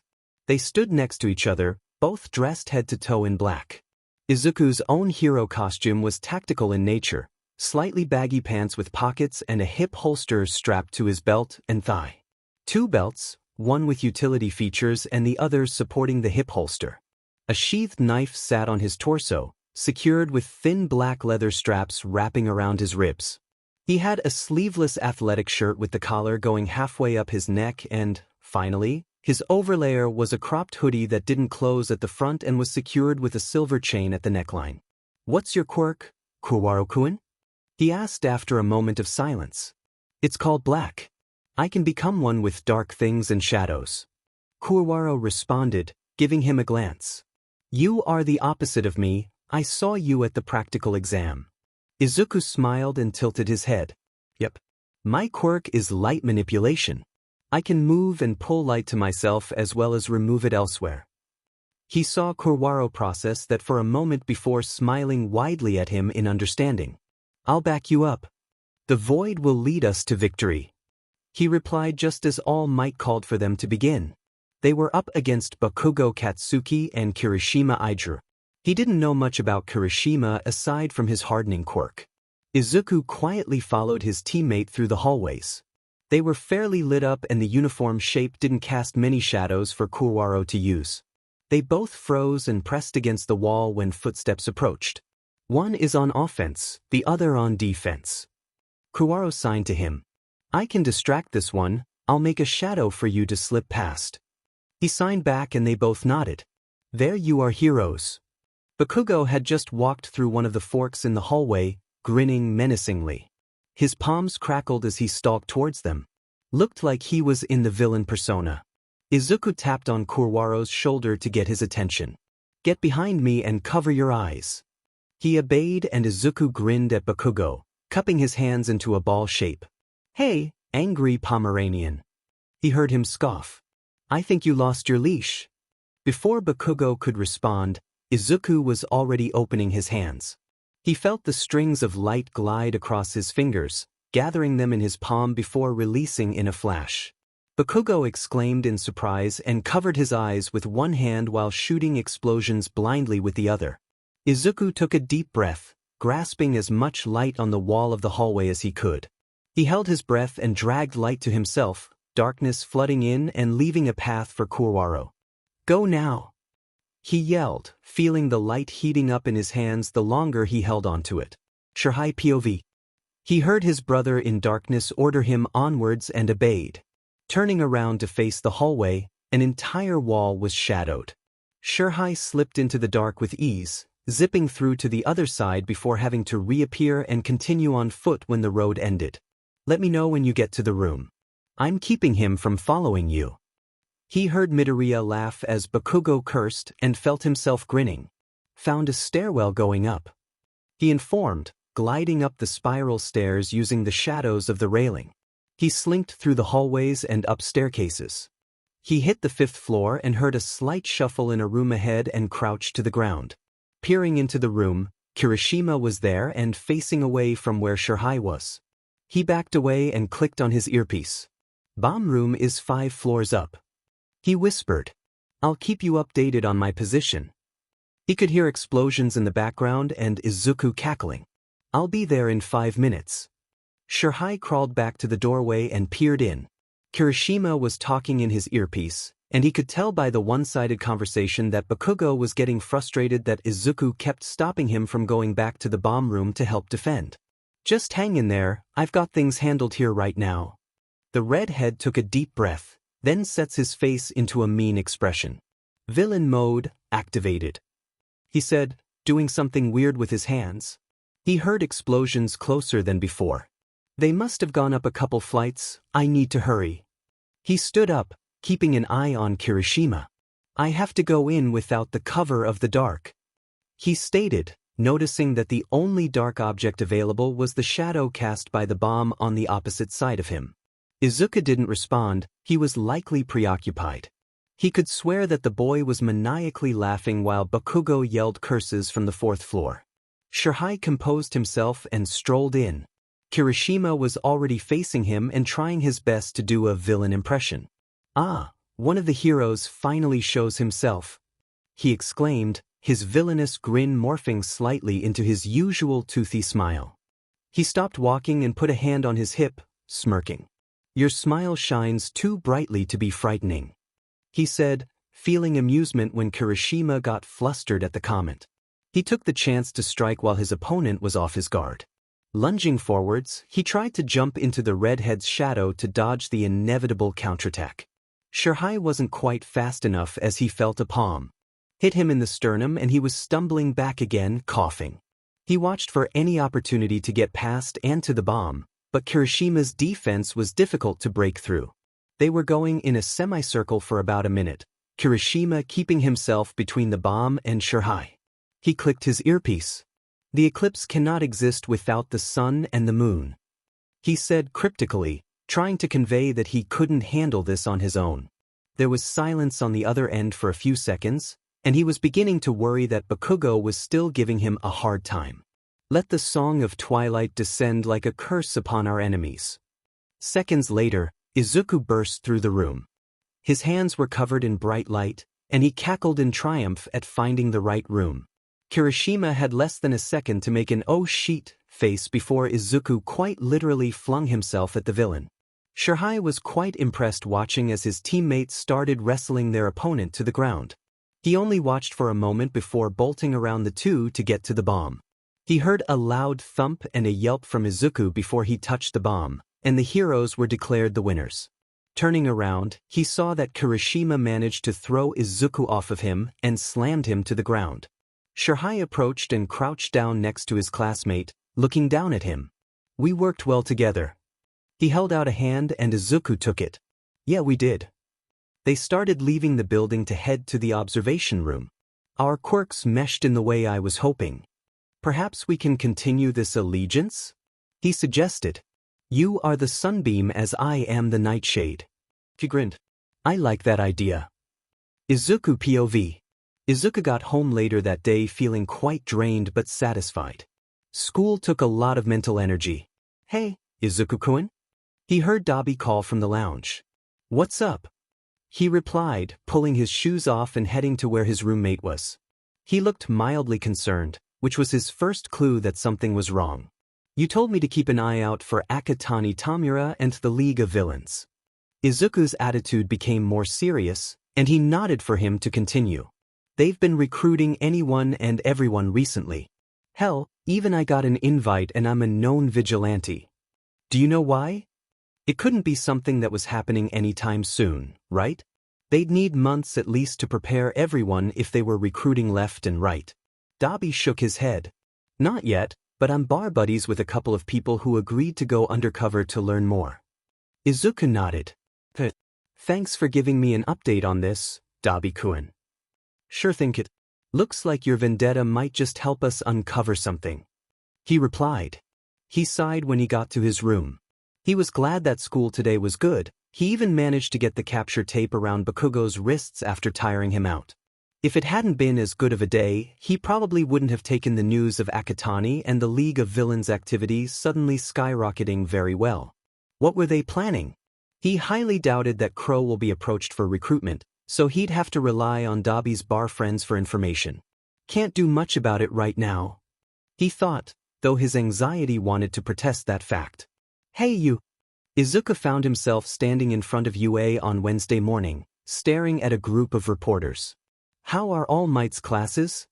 The lead reporter asked him, shoving a microphone in his face. He waved his hands around, backing away slowly. Excuse me, I have to go to the nurse's office. The reporter expressed her confusion just as he turned and bolted into the school. He spotted Kurwaro leisurely walking down the hallway ahead of him. What's with the all-might paparazzi outside?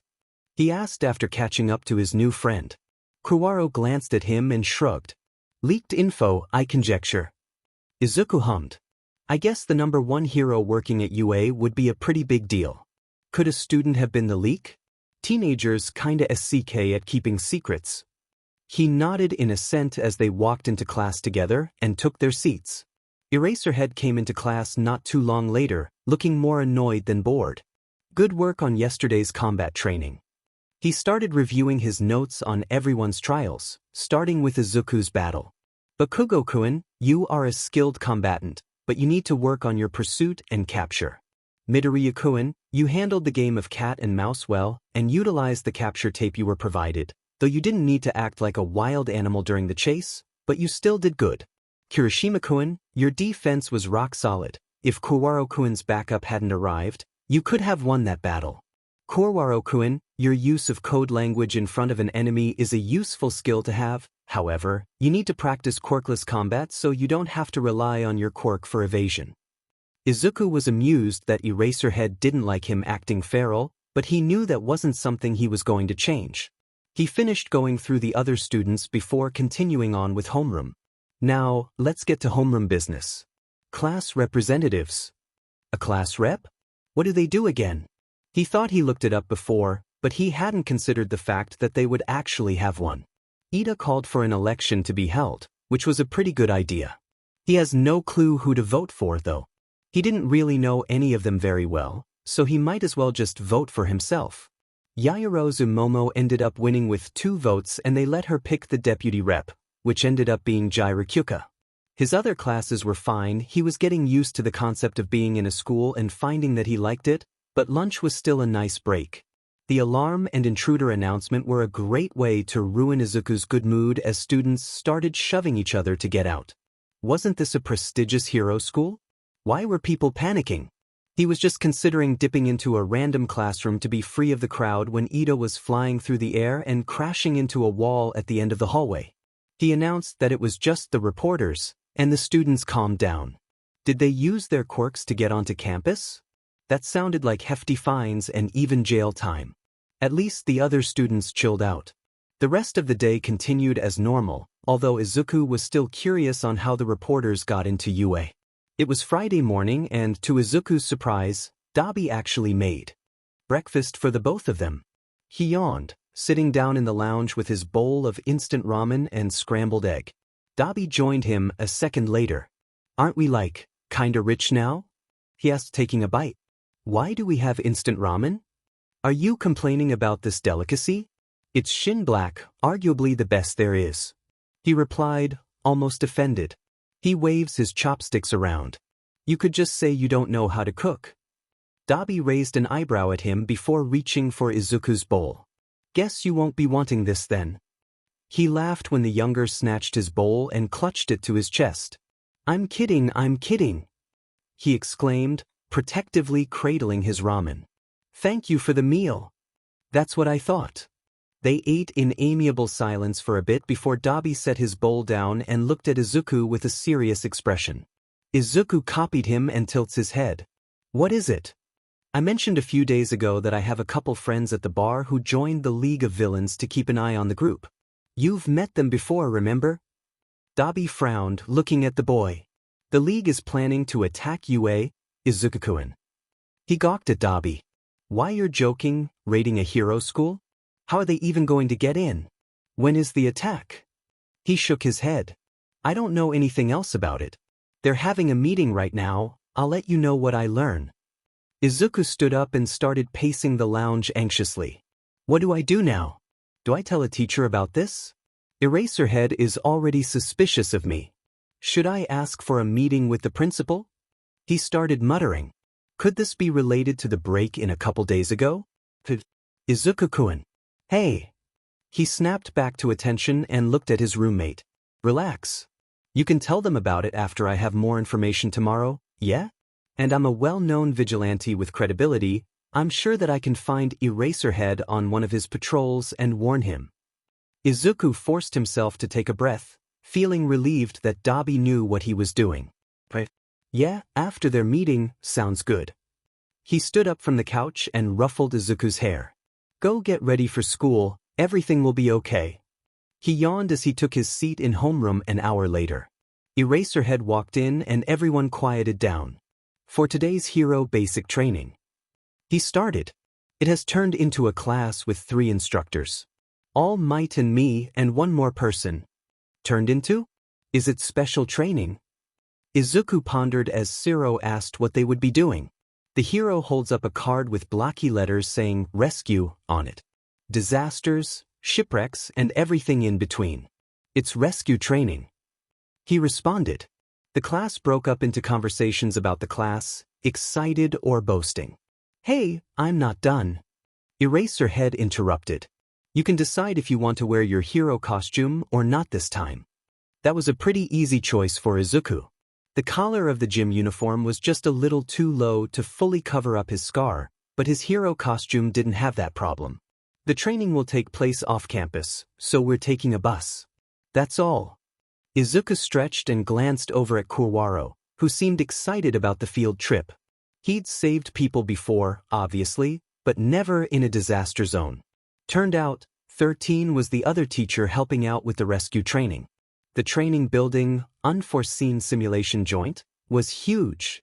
There were 6 simulation locations, each mimicking a unique disaster scenario. Izuku was kind of spacing out. The entrance had a perfect view of the central plaza and everything surrounding it. Eraserhead was just getting ready to direct the students around when the lights cut out and Izuku noticed a purple-black cloud appearing in the central plaza. "What that?" He realized mid-exclamation that he knew exactly what that was and his blood ran cold. "There's no way. Absolutely no way." He thought as the other students and teachers started reacting to the appearance of none other than Akatani Tamura through Kurojire's portal, followed by more villains. Izuku felt frozen. Kurojire was here? Were they here for him? Did Sensei learn where he went? No, Akatani was talking about All Might. Wait, Akatani was the leader of the League of Villains. He pulled out his phone and saw that he didn't have connection, so if Dabi tried contacting him, he didn't get it. He made sure his hood was as far down as it could be. He couldn't afford for Kurojire to recognize him. Eraserhead jumped down there to act as a distraction while 13 got the students to evacuate, but it was all in vain as Kurojire appeared behind them and Izuku felt the familiar cold rush of his quirk teleporting them. He found himself dropping from a few meters up and landing on hard asphalt. Looking around, it looked like he was in the middle of a destroyed city. This must be the ruin zone since the ceiling of the USJ was still above him. He turned when he heard someone approaching, breathing a sigh of relief when he saw Kurwaro. "Midoriya-kun," he said, glancing around. "What do we do now? Get back to the entrance?" Izuku suggested and Kurwaro nodded in agreement. They made their way towards where they thought the front of the USJ was supposed to be at. It wasn't long before they encountered their first obstacle in the form of 2 villains. They didn't appear to have combat-oriented quirks, but they were definitely aggressive, and one had a crossbow aimed straight at them. Izuku drew his knife and hurls it at the crossbow villain, but his buddy knocks it off course easily. How disappointing for hero students. The villain laughed before releasing a bolt at them. He ducked as Kurwaro sank into the shadows and the bolt whizzed past them. He watched his friend move through the shadows towards the villains and knew he had to back him up. What are a pair of low-level chumps doing attacking a hero school? You won't make a name for yourself by getting beat up by a bunch of 14-year-olds. Izuku snarked, letting his fingers glide through a string of light and solidifying them in his grasp until he has 2 short staffs in either hand. "Ain't doing it for the fame, brat."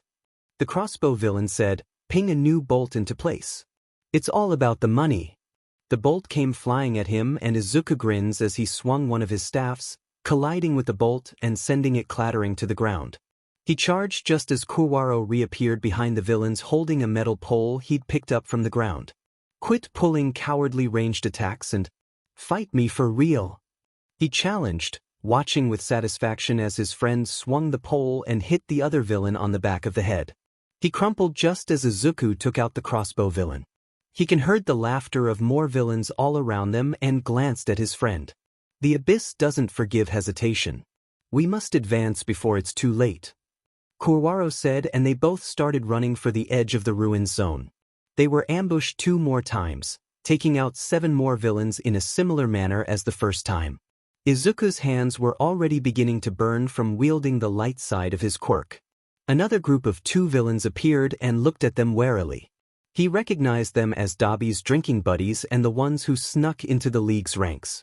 Kurwaro was about to dive into the shadows once again before Izuku grabbed his shoulder. "Wait, I know them." He received a funny look from his friend, but he was already approaching the 2 people. Idu-san, Aoki-san. They both physically relaxed and met Izuku halfway. He didn't know them well, but Dabi introduced them when they started their investigation into Akatani and the League. "Midoriya-kun, I'm so glad it's you and not one of the other students," Ida said, rubbing his face with a hand. "What happened? I thought there was just a meeting today, not a FING invasion?" he asked, incredulous. Aoki shook her head. "We thought it was an informational meet. We didn't even have time to let Dabi-kun know before we were warping here." "What's going on, Midoriya-kun? Who are they?" Kurwaro asked quietly, tentatively walking over to stand next to him. "Oh, sorry, Kuro-kun, these are my roommate's friends." Izuku motioned at the 2. "We went undercover to keep tabs on this villain group, but we guessed wrong about this raid." Itu explained and Aoki nodded. "We should wait to talk about this," Izuku said urgently as they heard more villains a little ways behind them.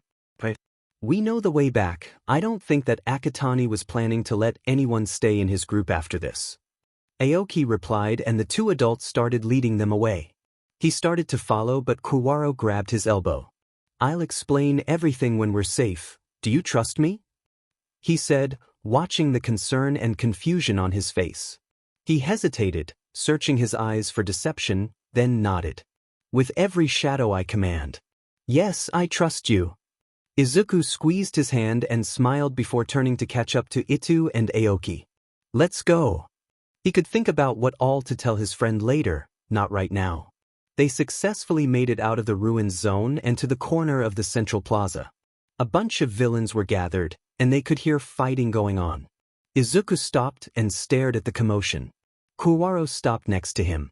"Aizawa-sensei is by himself over there," he said, looking over at his friend.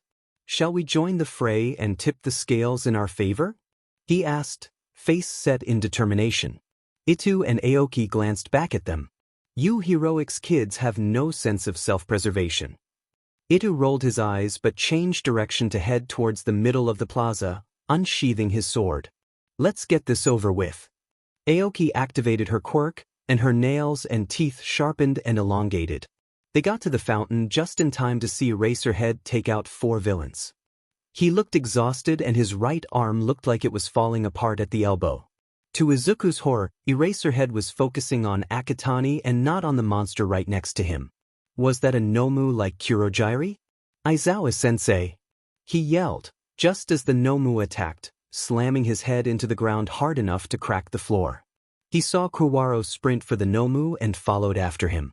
He watched as his friend merged into the creature, forcing it to stand and back away from Eraserhead.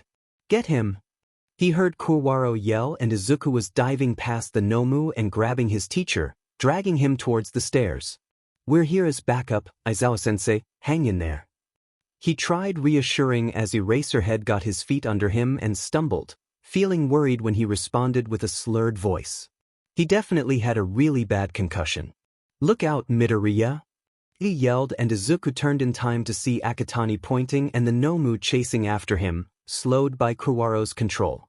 He generated a spear of light and launches it at the creature's eye while dodging to the side. It hit the mark and the light dissipates. He watched in fear as its eye heals in seconds.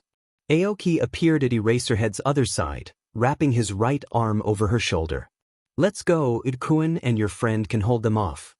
Izuku nodded, and they made their way as quickly as they could go towards the stairs to the entrance. "Incoming!" He heard Idu call out from behind them, then the sound of a collision and grunt of pain. Aoki-san, can you take him? I have to help them. Aoki immediately shifted to take more of Eraserhead's weight, and Izuku turned around and formed a bow staff made of light. He hears her giving an introduction as she continued towards the stairs. Iru's arm was bent wrong, but he was still defending, Kuwaro beside him and looking worse for wear. Izuku raced back and went straight for Akatani himself. He was the one controlling the Nomu, meaning he could stop the attack. Akatani readies himself just as Izuku swung at him. He caught the staff with a hand, and it dissipates in his grasp. The villain extends a hand at Izuku's face, and he quickly formed a bat, smashing it into the reaching hand. Call off the Nomu! He snarled. Akatani hissed in pain and jumped back a few paces, gripping his hand. Who are you to tell me what to do, brat? Izuku didn't let him get far, throwing the bat at him and running a circle around him while making a new bow staff. Akatani ducked under the bat but couldn't fully dodge the staff as it swiped the side of his face, knocking off the severed hand. Nomu! Get rid of this NPC! He yelled in rage, glaring at him as he put the hand back over his face. Izuku glanced back to see the Nomu turning and charging towards him. He felt a hand touch his shoulder and jerk away just as a burning pain shot through his arm, then the Nomu was right next to him with a raised fist coming down towards his face. He jumped back, but there's no way he was going to get out of the way in time. He raised his arm, forming a sturdy dark shield, and felt the Nomu's fist collide with it, sending him flying and skidding across the floor with a yelp. His shoulder definitely dislocated from that impact. The doors to the entrance slammed open with a rush of wind. He looked up and saw All Might attacking the Nomu while Akatani grinned in glee. Itu and Kuwaro ran over to him as he shakily stood. Where you hurt? Can you walk? Itu asked, looking at his partially disintegrated left shoulder. I think I dislocated my arm blocking that hit earlier and my shoulder took a hit from whatever Akatani's quirk is. He explained as they hurried back towards the entrance as the way too intense fight between All Might and the Nomu started. Aoki and Eraserhead were already most of the way up the stairs, and he saw that Ishido was on his other side helping. He watched with relief as a fleet of UA staff appeared at the top of the stairs. Cementos, Snipe, and a swarm of ectoplasms rushed down the stairs to aid All Might against the villains. Itu walked on his right side, and he grimaced when he poked his arm to find the dislocation before popping it back into place. Thanks, Itu-san. They got to the top of the stairs and saw Principal Nedzu and Present Mike talking to Aoki. Eraserhead was elsewhere. I should probably go over there, this isn't going to be fun to explain. Itu said with a sigh before walking towards the hero and his friend. Izuku and Kuwaro were approached by Midnight, who directed them to the medical team by the doors. Where's Aizawa-sensei? He asked before Midnight left. He was already taken to the hospital. She replied, then gave him a smile. Don't worry, he's going to be fine, thanks to you too. He felt relieved and he heard Kuwaro let out the breath he was holding before. We need to talk to you about who those two are, though. She continued, pointing towards Itu and Aoki. Izuku nodded and she headed off, letting them get medical treatment. Kuwaro didn't ask for an explanation right away, but he could tell that he was curious. He pulls out his phone and handed it to his friend. Put in your number, we can find a time outside of school to talk. He took the phone and nodded, typing on it before handing it back. Everything else went by in a blur. Izuku and Kuwaro gave their statements to a detective who Izuku vaguely recognized from the time he was almost arrested. He felt a bit wary when Tsukachi looked at him like how Eraserhead did during UA orientation day, but nothing else came of it. After that, he was finally homeward bound. I'm home, he called out. I also have some pretty big news. He heard Dabi's door open and close, and his roommate appeared from the hallway. I heard from Aoki-kun what happened already. He looked at Izuku with guilt on his face. I'm sorry that our judgment was wrong, you got hurt because of it. He waved off the apology. It wasn't your fault. No one expected the attack to happen so soon after they started recruiting. Come and sit down, I know there's more you want to say, Dabi said, guiding the younger into the lounge. Izuku sat down and paused, worrying his lip between his teeth. I knew someone who was there. One of the villains. He started, glancing at Dabi as he sat down next to him. Go on. He replied. I never really told you about how I grew up and why I was living in a camper on the trash beach. He cleared his throat. Truth is, I was kidnapped when I was 5. Because I was quirkless. He saw Dabi furrow his eyebrows in confusion. But you do have a quirk? Izuku nodded. I do now, but I didn't used to. I know you've heard the rumors about the boogeyman still being alive, right? Dabi blinked but nods.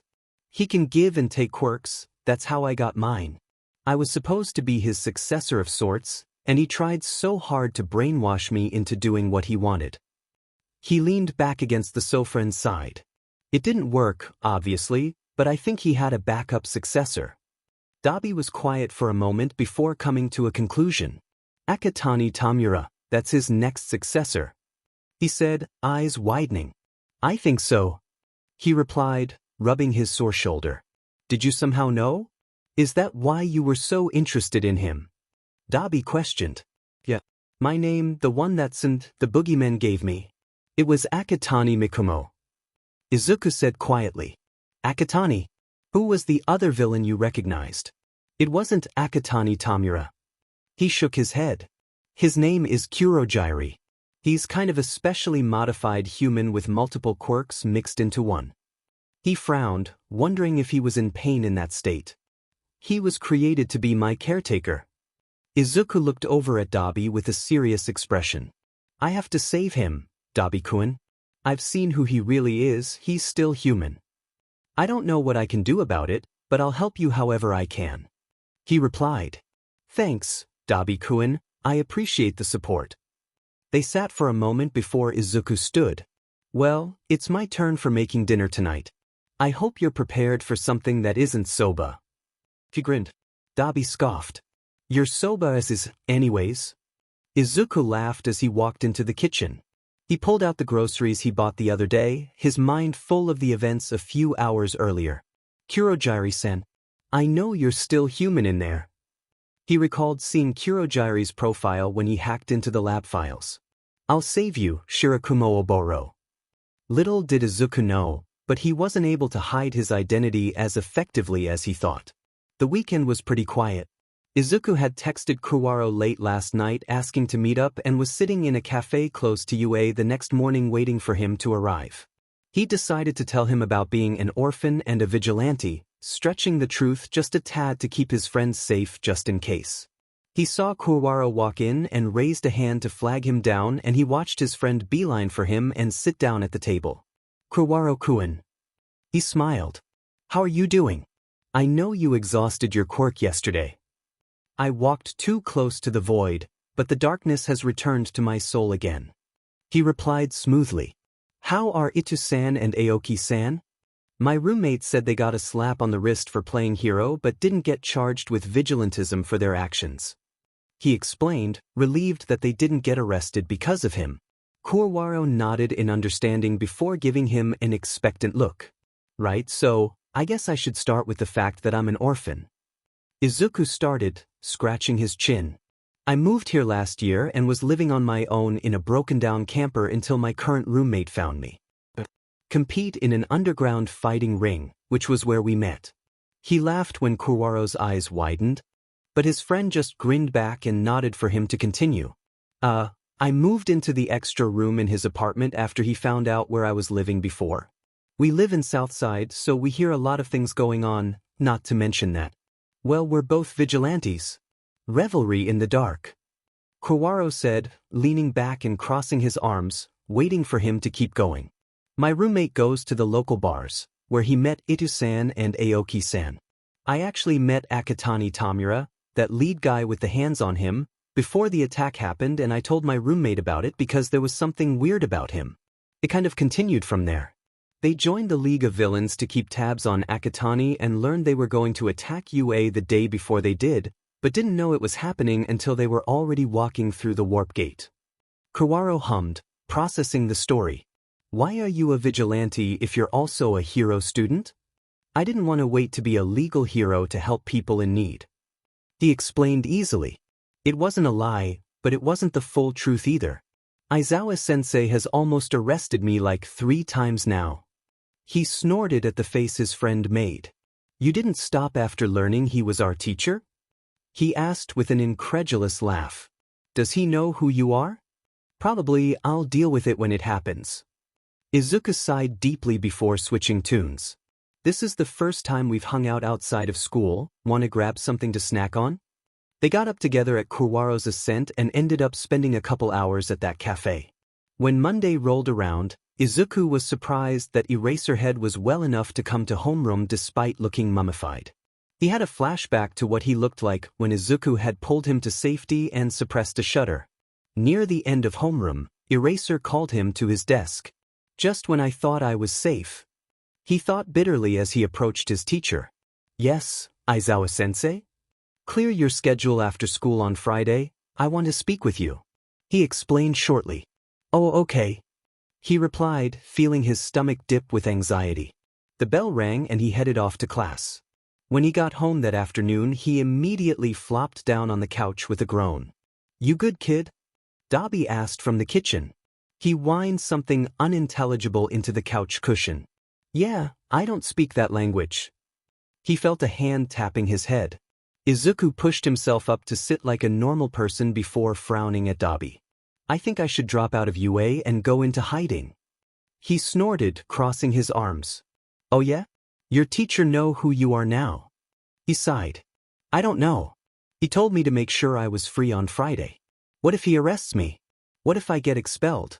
The whole reason I moved to Musutafu was so I could sneak into the sports festival, but if I get arrested and expelled, I can't do that. Dabi raised his eyebrows at him. That's your biggest concern? He huffed a laugh and shook his head. Izuku-kun, you might be the number 2 vigilante in Shizuoka, but you're still only 14 and you saved Eraserhead's life last week. I don't think you're going to get expelled, and they're probably going to try and reduce your charges to just fines and community service or something. What if they ask me about my past? I was legally dead before. What if they saw my profile while that was still true? Dabi shrugged. Detective Tsukachi is on your case, right? It would be a pretty good time to warn them about what All for One and his protege are up to. Izuku hummed, contemplating. I guess so, but I don't really know his ulterior motives except that he really wants to find his younger brother. He learned about the quirks All for One and One for All through the lab database, and Sensei later told him about his younger brother and how his quirk can be passed on from person to person. He never told Izuku who had One for All now, and the lab database didn't say either, which was quite frustrating. He only learned recently that it was his younger brother's quirk that nearly killed him over 5 years prior. That's at least a lead that they don't know exists. He replied. Just be honest if you have to talk to Tsukachi, it isn't worth it to lie to the human lie detector. Right. Thanks, Dabi-kun. Izuku was still feeling pretty worried about being found out, but he wasn't going to risk missing out on the sports festival just to keep being a vigilante. The end of the school day on Friday arrived and Izuku found himself sitting in Eraserhead's office. He'd always been a pretty good actor, so pretending he wasn't internally screaming was pretty easy. Okay kid, I'll just cut to the chase. He said, watching the younger for any reactions. I have been keeping an eye on you for almost a year. We are suspicious of you being a vigilante. Izuku blinked. Yeah, he really did cut to the chase, huh? Oh, I remember seeing you at the cafe I work at. He cleared his throat. Why do you think I'm a vigilante? Before I answer any of your questions, will you come down to the station with me so you can talk with Detective Tsukachi? I am not your teacher right now. I am a hero investigating a suspect. He was expecting that, but Eraserhead making sure he knew that he was in hero mode right now really doesn't help his anxiety. He decided to just agree and get it over with. It was a pretty awkward car ride and Izuku spent a lot of it texting Dabi and Kurwaro about what was happening. Dabi sent reassurances that it would be fine while Kurwaro made a couple of joking comments about being arrested by their homeroom teacher. Eraserhead left him in an interrogation room while he went to fetch Tsukachi. He tapped on the metal table and glanced over at the one-way mirror. He wondered if there was anyone behind there. He could probably use his quirk to manipulate the mirror. He made a mental note to test that out later. Tsukachi and Eraserhead came in and sit across from him not long later. Okay, Midoriya-kun? Tsukachi started. We talked on Friday, so you already know that my quirk is called lie detector, so I will know whether or not you're lying. Do you understand? Yes, Tsukachi-san. He replied, sitting still with his hands in his lap. All right, you have been a suspected vigilante since May of last year. Your records listed you as deceased up until February of this year, where you also changed your quirk status from quirkless to having a quirk. Can you please explain what your quirk is? He asked, pen and notepad in. Izuku cleared his throat, trying not to fidget. My registered quirk is called light manipulation. I have the ability to create and control the concept of light. Can you elaborate on why you specified it as your registered quirk? Tsukachi scribbled something in his notepad. Minute. Of course that wasn't getting past a detective. He hesitated, worrying the hem of his shirt. My true quirk is called dark light. I can grab, manipulate, and solidify the concepts of dark and light. Dabi said, to be honest, they already knew he was a vigilante, so might as well try to stay on their good side, right? He wrote something down before looking back up at Izuku. So, you are able to create weapons using your quirk? When Izuku answered in the affirmative, he continued. Are you the vigilante crow? Izuku swallowed and glanced away. Yes, sir. He replied quietly. He looked back over when Eraserhead sighed. Why did you become a vigilante, kid? Out of spite, mostly.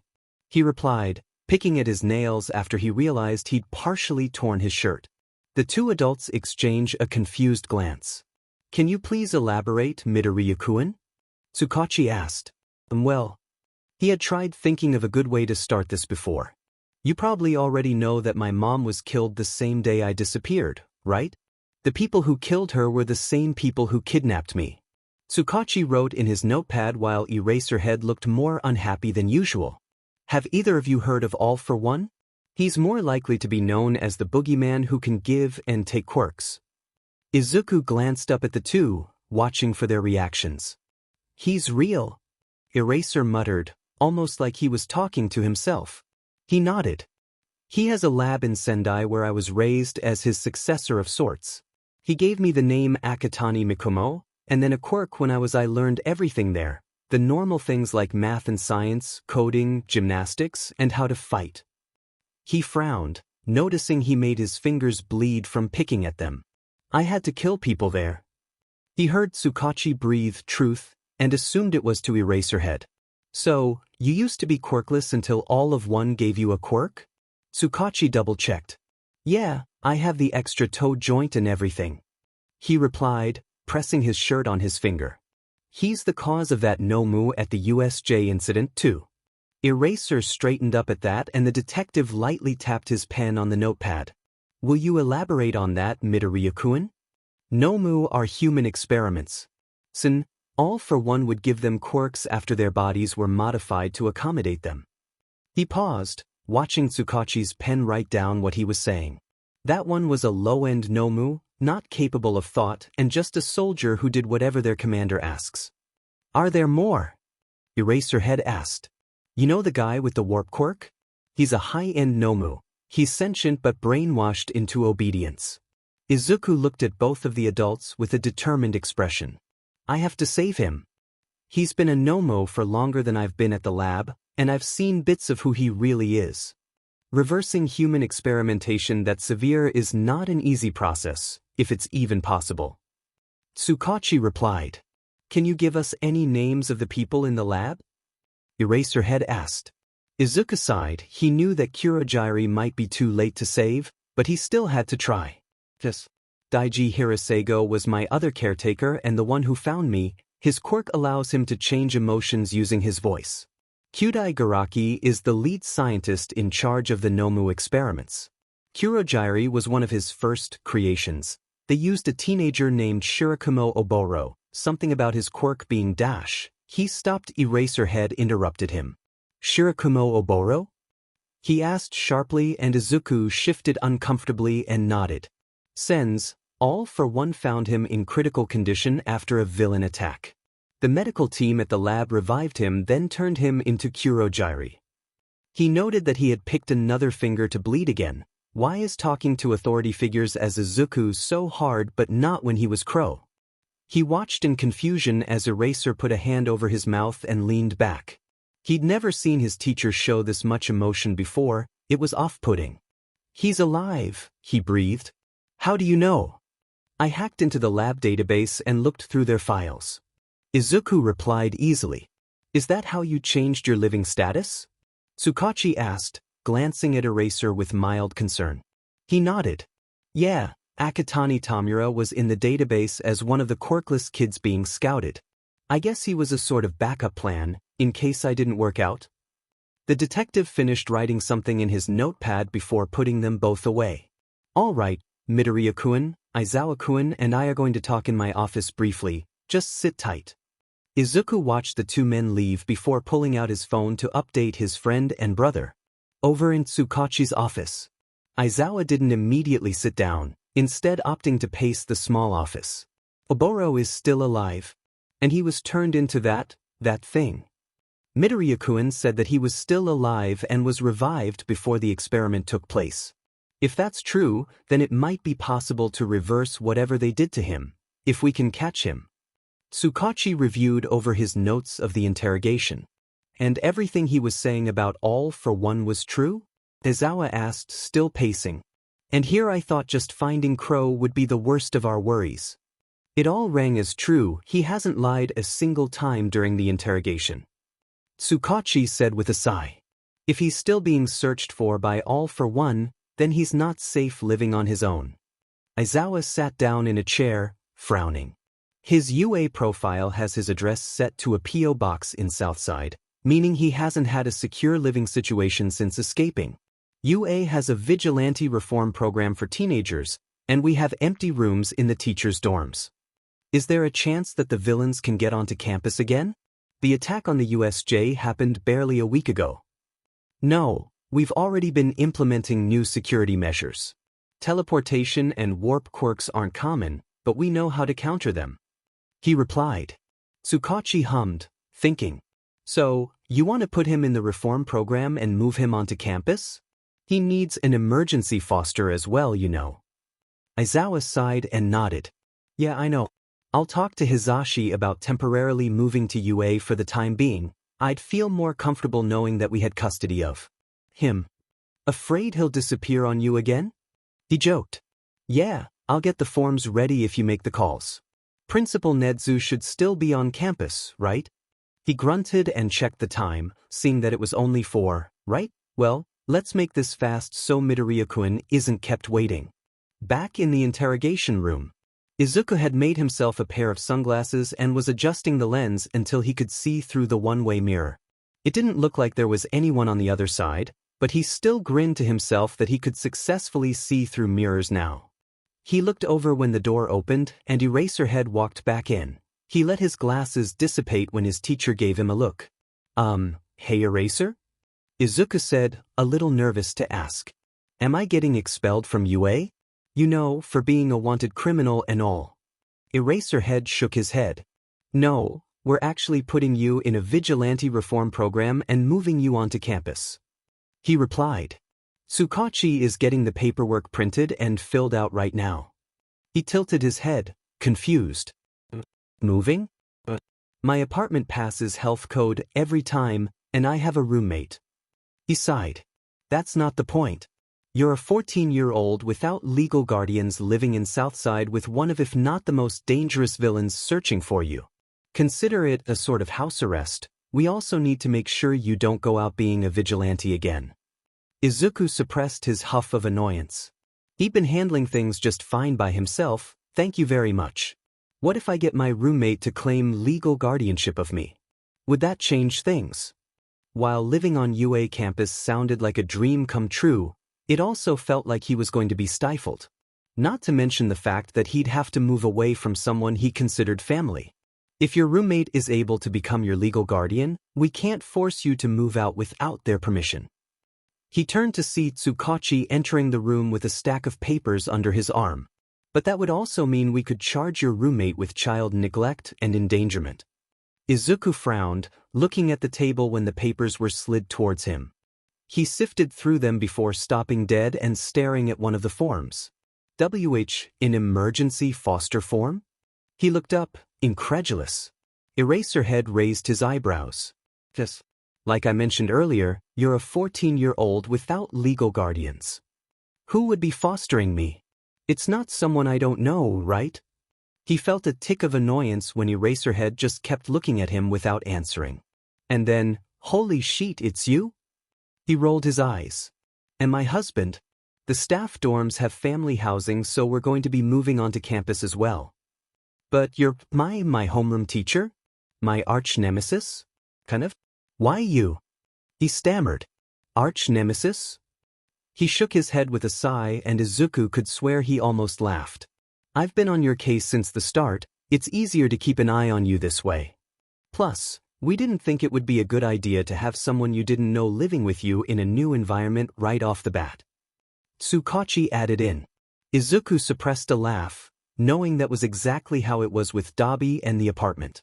A pen is handed to him, and Tsukachi showed him where to sign each form. Wait, so what about my charges? He asked, glancing at the forms again. Because you willingly accepted starting the vigilante reform program, and you didn't lie during the interrogation, a lot of your charges are going to be dropped. The detective explained. The only ones that are going to stick will be fines from the city and community service for theft. That was understandable. He sighed and signed the forms. When do I have to move? I'll be accompanying you to the apartment and escorting you to UA. Eraserhead said. I'm moving right now? He gawked. I thought I would at least have the weekend to prepare. Not our fault you became a vigilante, problem child. These are consequences. Izuku gave Eraser a glare, who returned the look with an amused smirk. Izuku sighed again. Why couldn't he have suppressed his bored impulses? Was the winter really that boring? Yeah, it was. Tsukachi gathered up the paperwork. Right, Aizawa-kun will get you signed out and you should be good to get your things. He frowned but nodded. Yeah, thanks for dropping the charges. Of course, Midoriya-kun. You did a lot of good things out there, even if it was illegal. The detective gave him a small smile before leaving. All right, kid, let's go. Eraserhead stood and motioned for Izuku to follow. He definitely had to call Dabi to warn him that the #1 underground hero was coming to their apartment. When Aizawa first walked into his class, he knew it was going to be a nightmare. Firstly, 2 students were actively arguing, 2 were the angsty emo type, they took too long to quiet down, and worst of all, Midoriya Izuku was staring at him with a shocked expression that he quickly schooled to neutral. He noted that Midoriya covertly adjusted his shirt collar. Suspicious X1. The next day, he was reviewing their battle trials and noted that Midoriya was very efficient in combat and evasion. He also noted how he taunted Bakugo and laughed in his face during their altercation. Suspicious X2. Another strike happened a few days later. It was Thursday, and he was in his sleeping bag behind his desk, waiting for the time to start homeroom. Aizawa wasn't really a tea drinker, and he tried to ignore Aoyama and Ishido's gossip, but then Aoyama mentioned Midoriya's name, and he tuned in. Apparently, when the students were changing into their gym uniforms for the Quirk apprehension test, Midoriya asked Aoyama for concealer. Aoyama didn't trust Midoriya to use his concealer properly, so the kid let him cover up a freaky-looking scar on his neck and collarbone. Suspicious X3. He was pretty much convinced that Midoriya Izuku was Crow just from that discovery, but his registered quirk was light manipulation, and he was also very young, so he held off on a confrontation until he had more evidence. And then came the memory that was a bit hazy from the fog of pain and blood loss. He convinced the villain spy, Aoki, to turn them around so he could help them in the fight. He didn't have enough strength to physically fight, but he could at least erase quirks. He was a moment too late on erasing Akatani's quirk, and he disintegrated part of Midoriya's shoulder. The Nomu charged at the kid, and Aizawa could swear he saw a dark shield form just before the Nomu punched Midoriya, sending him flying. Suspicious X4. Aoki made him head to the entrance of the USJ after telling him he was losing too much blood to keep standing there. He spent the weekend in the hospital recovering and called Tsukachi after he was released to give him the info he gathered over the past week. Is there any way you could convince him to come talk to us at the department? Tsukachi asked. Aizawa thought about it for a moment. He had the address of a P.O. box but not a home address for Midoriya, so if he fled it might be difficult tracking him down. I'll see what I can do. Now, present day, Aizawa found himself driving southside with Midoriya in the passenger seat. It was awkwardly silent for the first half before Midoriya spoke up. How'd you find out who I was? He saw Midoriya looking at him in his periphery. The scar on your neck, and I also saw you make a shield to block the Nomu's punch. He explained shortly, turning down a side street in Southside. The kid hummed before pulling out his phone to text someone shortly before they stopped outside the cafe he frequented last summer. Midoriya seemed mildly annoyed that Aizawa was accompanying him into his apartment, but he couldn't risk him disappearing even if he didn't think he'd do that now. He waited in the lounge while Midoriya went to his room to start packing. In the meantime, he took a look at the decorations around the room in mild curiosity. There were trophies and medals for some kind of underground fighting ring he was fairly certain he had heard of before. There was a beat-up Endeavor plushie being used as a pincushion, and a few other hero plushies in much better condition. To his surprise, there was an Eraserhead plushie, which he was positive he didn't have basically any merch, especially not a plushie. He picked it up and couldn't find a tag on it. Was it hand-sewn? Izuku-kun has always had a knack for arts and crafts.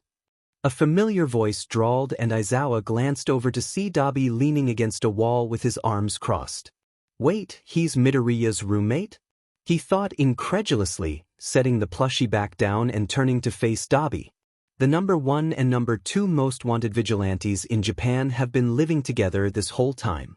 Great. I can tell. He considered the possibility of arresting Dabi but decided against it in the end. If he tried to arrest him, Midoriya would most likely either flee or fight, and he'd rather not have the added headache. Not to mention that he was on fairly good terms with the vigilante, good enough terms that Dabi willingly exposed the fact that this was his apartment. Midoriya came out of his room with 3 bags of varying sizes and styles, looking very unhappy. Aizawa turned back towards the trophy wall when he noticed Midoriya and Dabi exchanging some kind of telepathic conversation that he'd only seen with identical twins before. He felt a bit bad about separating them when it was clear they were family to each other, but Midoriya's safety was taking priority. They left the apartment shortly after, heading for UA where Nedzu would be meeting up with them. Nedzu gave the two a smile, or he thinks it was a smile. He was holding a folder under one arm while waving with the other. Good evening. Right this way, Yamada-kun has already gotten the family unit prepared. Aizawa faintly heard a sigh coming from the kid, but when he glanced over Midoriya was putting on a perfect poker face. The family unit had been filled with some of their home decor and furniture, making it feel more homey. Hizashi wasn't in the dorm, meaning he was probably grabbing something else from their house. The cats weren't here yet, so maybe that was where he went. Nedzu set the folder on the coffee table. Here's everything you'll need to enroll in the Vigilante Reform Program, Midoriya-kun. He said cheerily as he went to leave the unit. Go ahead and get settled in, there's a schedule for the food court and recreation center there as well. Thank you, Nedzu-san. Midoriya replied as the principal left, opening the folder and giving it a quick glance. He noticed a small frown on his face as if to say, more forms? You don't have to fill those out until Sunday, if you don't want to do them now. He grunted, taking a look around the unit. Hey, Razor? Aizawa-sensei. He asked with a hint of uncertainty. Am I still going to be in Class 1A? Aizawa turned back to the kid, who was holding one of the forms and looking at him. Yeah, you are. The program behaves like an extracurricular, so it shouldn't interfere with your other classes. Midoriya nodded in understanding before taking the folder and heading to the bedroom that had his name on it to unpack and unwind. The weekend went by peacefully with the new trio getting used to living with each other. Midoriya adored the cats and was fairly on top of his share of the chores. Aizawa thought things were going pretty well. And then, Monday came around and things went downhill from there. It started small, with Midoriya giving a snarky response to a question he asked, but it slowly escalated from there. On Wednesday, Aizawa returned home from his office only to find nobody else home. Hizashi was doing his radio show, so that made sense, But Midoriya was supposed to be here. He opened up his messages and sent a text to the kid asking where he was. He replied semi-promptly saying he was at a park with Kurwaro. He sighed, knowing that setting boundaries wasn't going to be a fun conversation. Hisashi got home not long before Midoriya did, which gave Aizawa the time to let him know the situation and come up with a plan. "Hey, Midoriya-kun?" Hisashi started after the kid was settled down in the lounge with them. "We wanted to talk to you about setting some boundaries and house rules." Midoriya blinked but nodded. "Okay, is our current chore plan not working or is it something else?" Aizawa shook his head. "No, it's something else. When you want to go out with friends or to do whatever, can you ask one of us first?" He tried the gentle approach, copying how Hisashi would do it. "Oh." Midoriya seemed confused. "But I never had to do that at the apartment." This was going to be harder than he thought. Since you're still a teenager, it's normal to have to ask a parent or guardian for permission before doing something. Setting a curfew is also normal. Hisashi explained. Midoriya sat back in the armchair. If he was annoyed, he wasn't showing it. "What about if I just text one of you guys? When I go out, so you know I won't be home?" Aizawa and Hisashi exchanged a glance. "Here's a compromise. You can do that during the weekends, but you have to ask us during school days." He replied. "I guess that works." He said, worrying the hem of his shirt. "That reminds me, can I still work at the cafe? I can change it to just on the weekends too. While I don't agree with a 14-year-old working a job, I won't take that away from you." Aizawa said and Hisashi agreed. It would only lead to more problems if they took everything away from the kid. "Zashi or I can drive you there and back." Midoriya shook his head. "No, that's okay. I don't need you to do that. We aren't going to negotiate on that one, Midoriya-kun." Hisashi denied gently. The kid let out a soft sigh. "Okay, that's fine then." Things went smoothly, although a bit awkwardly, for the rest of the week, and Aizawa was impressed when Midoriya started using his full quirk during training. He had already updated it in the quirk registry, not seeing a point in hiding it anymore. He could really tell which side of his quirk he preferred. Apparently the light side of his quirk would burn him if he went too far, but he didn't have that kind of repercussion using the dark side. He noticed that Tokoyami had joined Midoriya and Kurwaro's friend group, and Midoriya was friendly with the goofier students as well.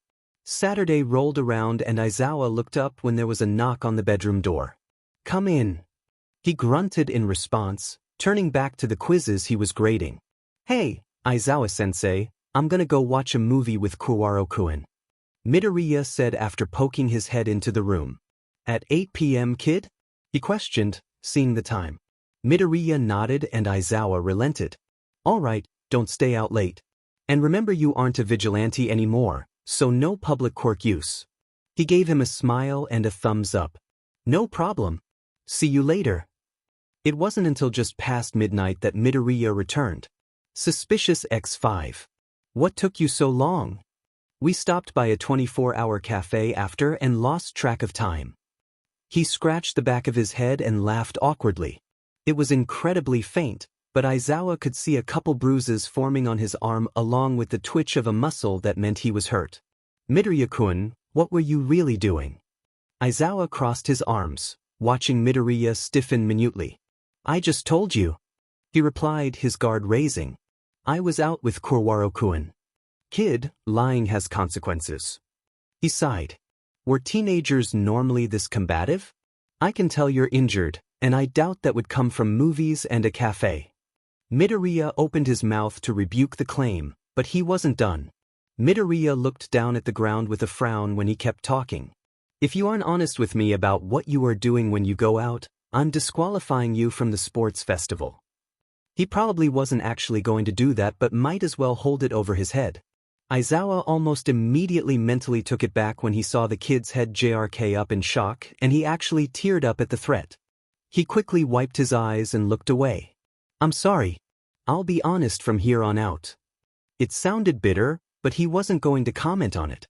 Midoriya cleared his throat and turned away, heading into his room. Okay, he definitely felt bad about that now.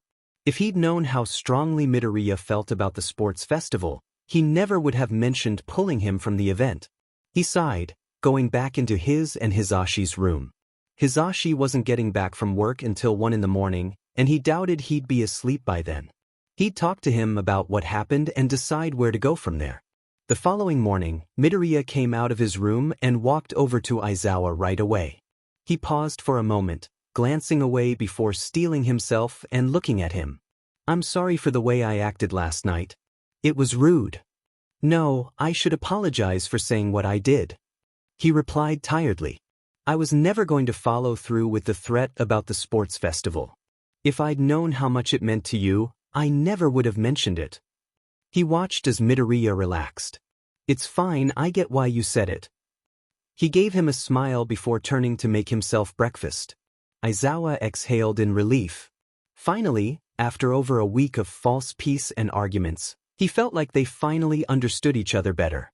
Midoriya wasn't used to having restrictions, and he was used to handling cats at home, not teenagers. Things ran much more comfortably after that, and Midoriya started taking the boundaries and restrictions more seriously. Aizawa idly wondered if Dabi or one of his friends told him to behave or if he just had a change of heart. Either way, things were moving in the right direction now. The day of the sports festival arrived and Aizawa, Hisashi, and Midoriya walked together to the arena. Midoriya gave a farewell as he ran off towards the waiting area while he and Hisashi went to the announcer's station. He still couldn't believe that his husband actually convinced him to be a co-announcer, but here he was. He listened with amusement as Hisashi cheerily introduced the classes, and Aizawa saw Midoriya in the crowd of students with his friends.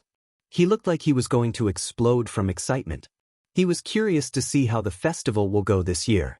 It was the Saturday before the sports festival, and Izuku followed the guidelines that Yamada and Eraser asked him to. He knocked on their door and heard a grunted response before he opened it.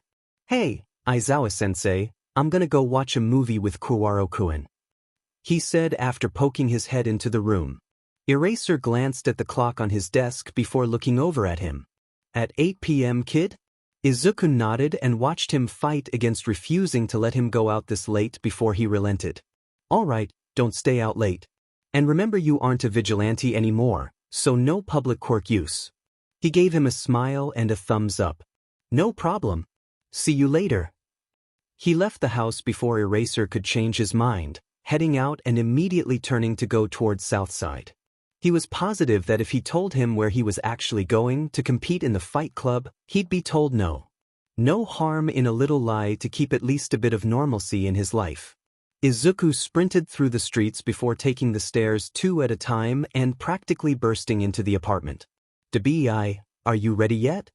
he yelled out, pulling off his shoes and walking further into the apartment. "Gimme a minute, kid, we still have over an hour before it starts," Dabi drawled, strolling out of his room with his hair neatly wrapped up in a towel.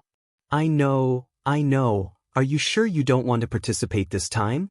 he replied, flopping backwards onto the couch. "It's a quirkless fight tonight, my body can't handle that sheet." As if to explain more, he lifted his leg and flexed his knee, making it crack a minimum of 3 times. Izuku coughed out, "Old man," and was promptly smacked, making him laugh. "Kidding. Are you ever going to see some kind of underground doctor for that? It could be serious." Dabi snorted, sitting down next to Izuku. This was years of quirk abuse. I doubt they'd do more than send me to physical therapy or something. He ruffled Izuku's hair reassuringly. "What's it like living with 2 pros?" he hummed, staring up at the ceiling. "It's fine. Eraser kinda gets on my nerves, but I think I do the same, so we're even. They're setting all of these new rules for me to follow, but at least I get to do whatever I want on weekends." "They were fine with you coming to a not totally legal fighting ring and even participating in it?" he questioned, skeptical. Izuku grinned, sitting up. "I might have told him I was going to the movies with one of my friends." Dabi sighed, shaking his head. "You're going to get yourself banned from Southside one of these days, kid." He stood up, pulling the towel off of his head, fluffing his hair. "Come on, let's get going before the crowd arrives." "Right." He hopped up, making his way over to the front door. "And Eraser just told me not to use my quirk publicly, and this is a quirkless fight, so I'm technically not breaking the rules." Whatever, I'll be expecting that phone call when you get caught. He replied, pulling on his shoes. There were 16 fighters there tonight, and Izuku was already at the finale and standing in front of his opponent. It was Kimari, one of the first people he had fought when he started out. He was kind of worried that they had moved away because they disappeared for a couple of months before showing up again tonight. It was pretty obvious that they had been training, considering how efficiently they fought compared to before. The start of their match was called, and he was already caught off guard by a feint. Not a good start, but he recovered easily enough. Izuku lunged in for an opening he saw, getting a solid punch before jumping back.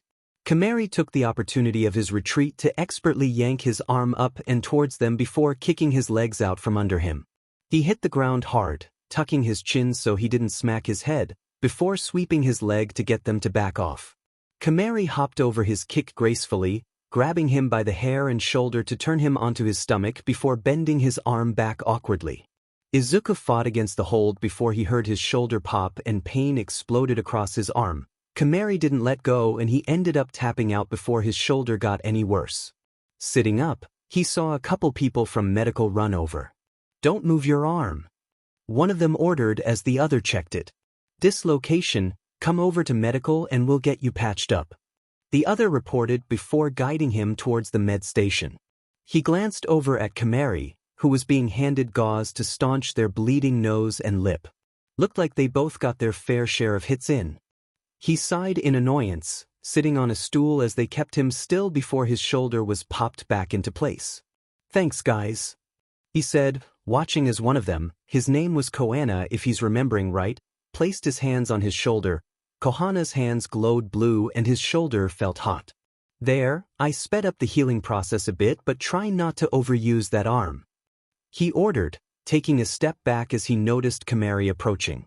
"I'm sorry about that," Kimari said sheepishly, gesturing at his shoulder. "I wasn't aiming to hurt you that badly." Izuku smiled, standing up from the stool. "Me too, I busted your lip pretty bad. It was a good fight, you've really improved since before you went AWOL." He held out a hand and Kimari shook it, returning his smile. "Yeah, good fight," they replied before Izuku gave his farewell and left to collect his second-place reward and to find Dabi. He was pretty easy to spot, what with the bright white hair and all. "That looked like it hurt. Dislocated shoulder?" he asked as they headed out of the fighting ring. He nodded. "Kohana-san patched me up though. I think they usually speed up the healing process by a week for non-severe injuries." He gingerly moved his shoulder. It was a bit sore but manageable. "Better hope that Eraser doesn't spot it," Dabi foreshadowed before checking the time. "You should scurry home, it just hit midnight." "Is it really? I didn't even notice the time passing," he said, surprised. "I'll see you next week. Are you going to watch the sports festival on Monday?"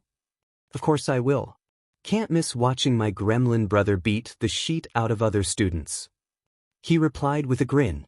They split off, Izuku feeling like all the stress of the past week was finally shedding. It was around 12:30 a.m. when he finally got home.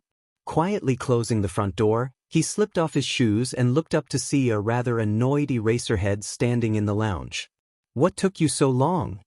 "We stopped by a 24-hour cafe after and lost track of time," he quickly lied, putting on a slightly embarrassed act. He ignored the twinge his shoulder gave him, but he didn't miss when Eraser's eyes flicked to his arm and back. "Midoriya-kun, what were you really doing?" He crossed his arms. "Sheet, why does he have to be so observant?"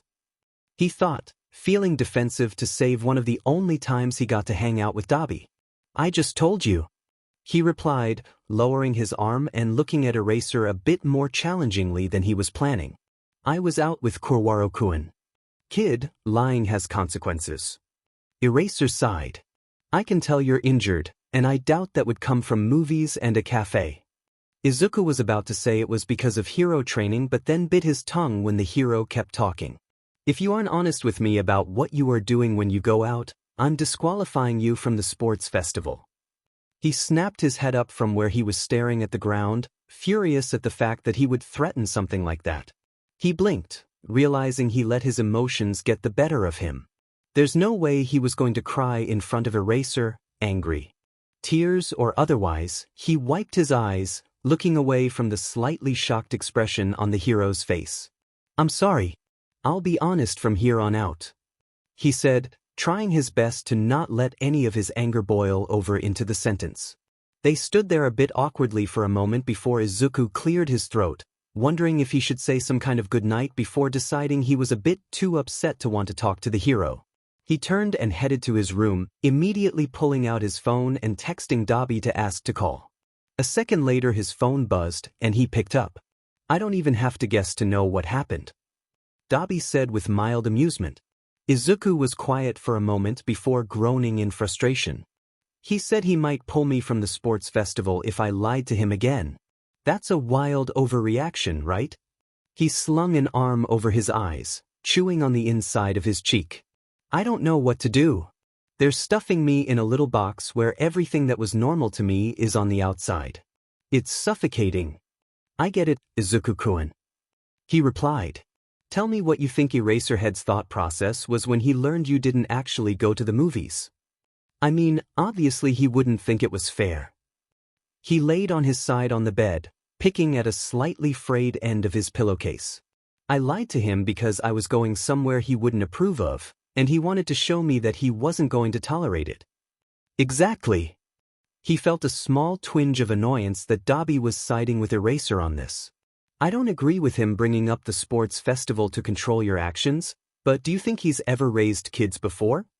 "No. I did my research on him. He's listed as an emergency foster but has never had to take a kid before," he replied, starting to relax. He probably didn't know how to handle it in a non-teacher way. "You're a smart kid, you didn't even need me to figure it out. You're both learning, and I doubt the sports festival threat was legit, anyways. Isn't that festival for heroes scouting students or something? Something like that, yeah. No, you're right, thanks." He rubbed his eyes tiredly, wondering when the roller coaster that this new part of his life was going to end. "No problem, kid. You should probably apologize to him, turn over a new leaf and sheet." Dabi yawned. Izuku huffed in amusement. It wasn't even 1 in the morning. "I'll let you sleep. Have a good night, Dabi-kun. Good luck on Monday, Izuku-kun," he replied before hanging up. He set his phone on the end table, not looking forward to the awkward apology in the morning. The following morning, Izuku took a quick breath before walking out of his room. Eraserhead was drinking coffee on the couch. He glanced over when Izuku approached him. He paused for a moment, knowing it'll be easier once he actually says it. "I'm sorry for the way I acted last night. It was rude." "No, I should apologize for saying what I did," he replied, setting down his coffee. "I was never going to follow through with the threat about the sports festival. If I'd known how much it meant to you, I never would have mentioned it." Dabi was right then. It wasn't always easy reading the hero, but he could tell that he felt bad about it. "It's fine, I get why you said it. See you guys later." Izuku gave a small wave to Yamada and Eraser before bolting for the participant waiting area. The sports festival was finally here, and he was eager to meet up with Kurwaro and Tokoyami before they were called to the field. Poking his head into the 1A waiting room, he zeroed in on Kurwaro and Tokoyami at one of the tables.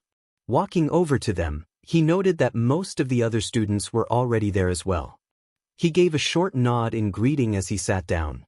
"It's finally happening. I feel like years have passed since they first announced the festival to us.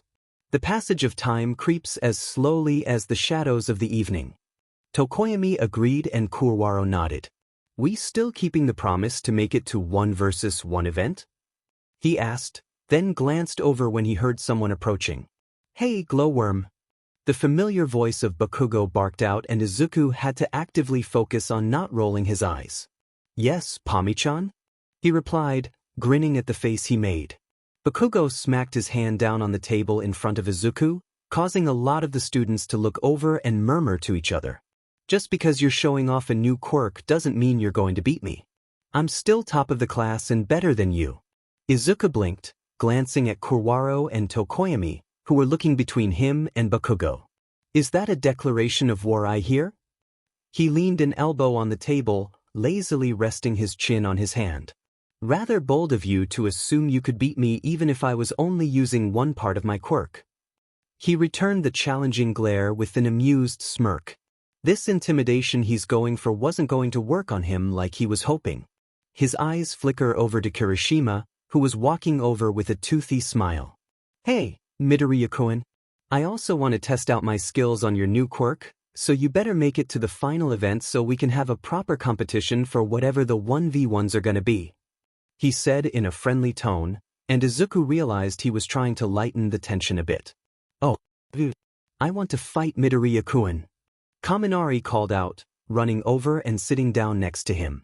Your quirk is so cool. One by one, over half the class also announced their friendly rivalry against Izuku. He had no idea, but he can't say he wasn't enjoying the idea of getting to use his full quirk against people, because he hadn't had much of a chance to before. They were called out to the field then, so Izuku stood up. I look forward to facing you guys, you better make it to the finals. He said with a smile before turning and heading out of the waiting room.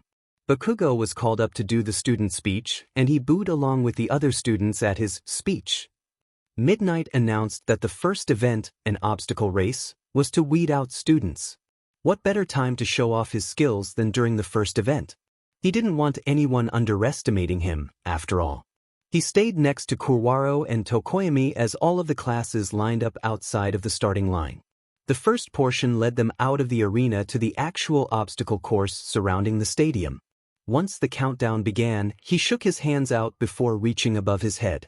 The strings of darkness sifted between his fingers as he closed his hands into fists, pulling down and feeling his wings attach themselves on his shoulder blades.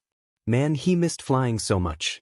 He gave his wings a test flap, grinning at Kurwaro when he glanced over in surprise. He bent his knees slightly, watching the countdown like a hawk before the buzzer sounded and he pushed off the ground. He felt a thrill of exhilaration as he flew up high before diving down and swooping through the tunnel, listening to Yamada exclaim about his abrupt rise to first place within the first few seconds of the race. He could probably fly all the way to the finish line, but that sounded boring, so he tucked and rolled before the first obstacle, glancing behind him to see that Todoroki had frozen the ground and a lot of the students as he raced to catch up to him.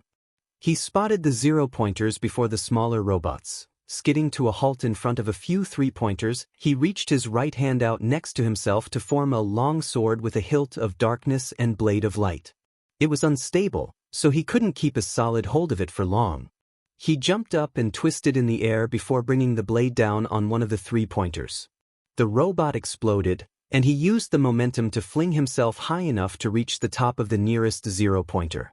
He raised the sword above his head, grasping the hilt with both hands before slashing down with all of his strength. The blade cut through the robot like a knife in butter, and he focused on lengthening the blade and nearly cut the entire robot in half.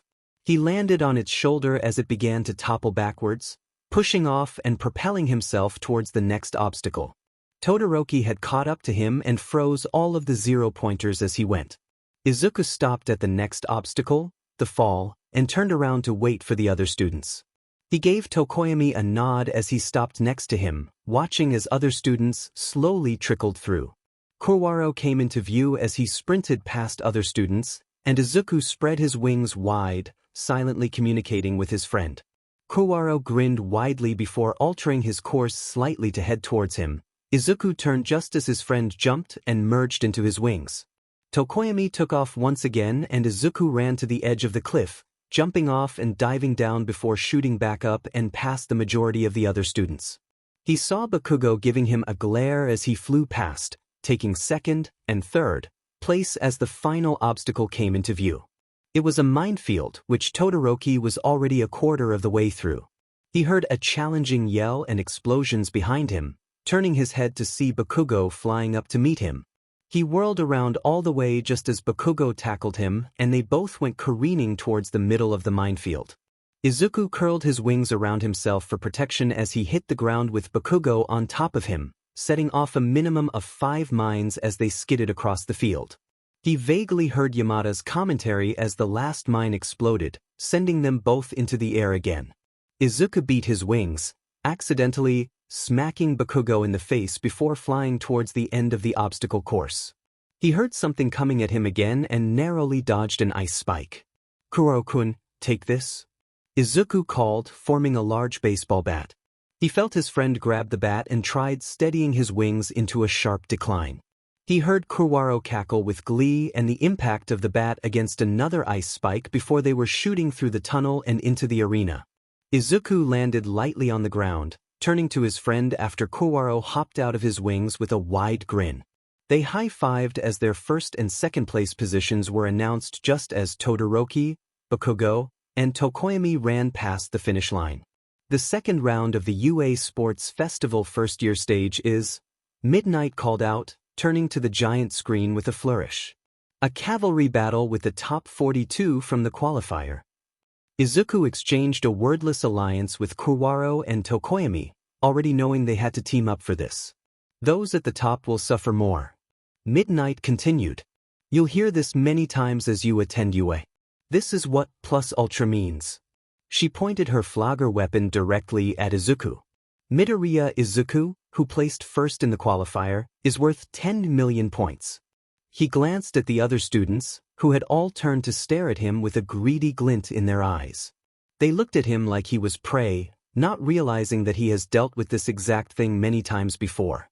Flashes of memories of fighting half a dozen people at once ran through his mind, and he forced them down when his blade of darkness slashed one of their throats without mercy. Chillax. I don't have to kill anyone this time. He told himself, turning to his two friends with a grin as they began to plot. It was pretty easy to find his first two members for the cavalry battle, considering he, Tokoyami, and Kurwaro had made a pact with each other to make it to the final event together. Midnight-san said that we had to have at least 2 people, right? Izuku started, glancing around at the other forming teams. We should be fine being a team of 3, and I'm sure we won't need a 4th member unless someone is desperate enough to join the 10 million point team. He nearly jumped out of his skin when a girl he didn't know appeared in front of him like she teleported. How did she do that? The girl had pink hair, goggles, and hover boots. Hey, 10 million, team up with me, she exclaimed with a bright smile, getting way too close for comfort. You stand out, it'll be perfect. He opened his mouth, then glanced at Tokoyami and Kurwaro, who both just shrugged. How helpful. What can you offer our team, miss? Hatsume, from the support course. She replied, leaning away from him and adjusting her goggles onto her forehead, revealing yellow eyes with crosshair pupils. Fascinating. Now that he really got a look at her, he saw that she was decked out in support gear. She showed the trio a few of her support items. I don't know you, but let me use your position. Izuku hummed, then nodded with a smile. Sure, welcome to the team, Hatsume-chan. With that, they began to plot a strategy for keeping hold of their headband. 10 minutes later, Izuku was standing by the edge of the arena, supporting Hatsume's weight with Kurwaro at his side and Tokoyami in front. It made the most sense to have the one who needed both hands to man the support gear to be the rider. He could easily move his hand from Tokoyami's shoulder to use his quirk, and Dark Shadow could defend the front and back from his position. The start of the event was announced, and they were immediately swarmed by every nearby team. He was pretty glad they were so heavy on defensive quirks, considering both Todoroki's and Bakuga's teams were also after them. Hatsume and Dark Shadow were the ones who would primarily defend, but he would occasionally flash nearby groups to blind them and get them to back off. Todoroki's team had hung back for a bit, letting other teams try to wear them down. Half and half incoming, hang on tight.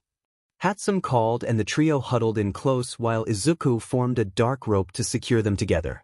She activated the jetpack on her back, and they jumped to boost themselves into the air. They flew over the heads of shocked students before landing hard on the ground, sending dust flying into the air. Izuku's head snapped up when he heard Bakugo yell his name, and he saw the kid coming after him. Pami-chan. He called out cheerily, snickering when Bakugo rolled his eyes at the nickname. This is where your sports festival ends, nerd. He said as his group got closer.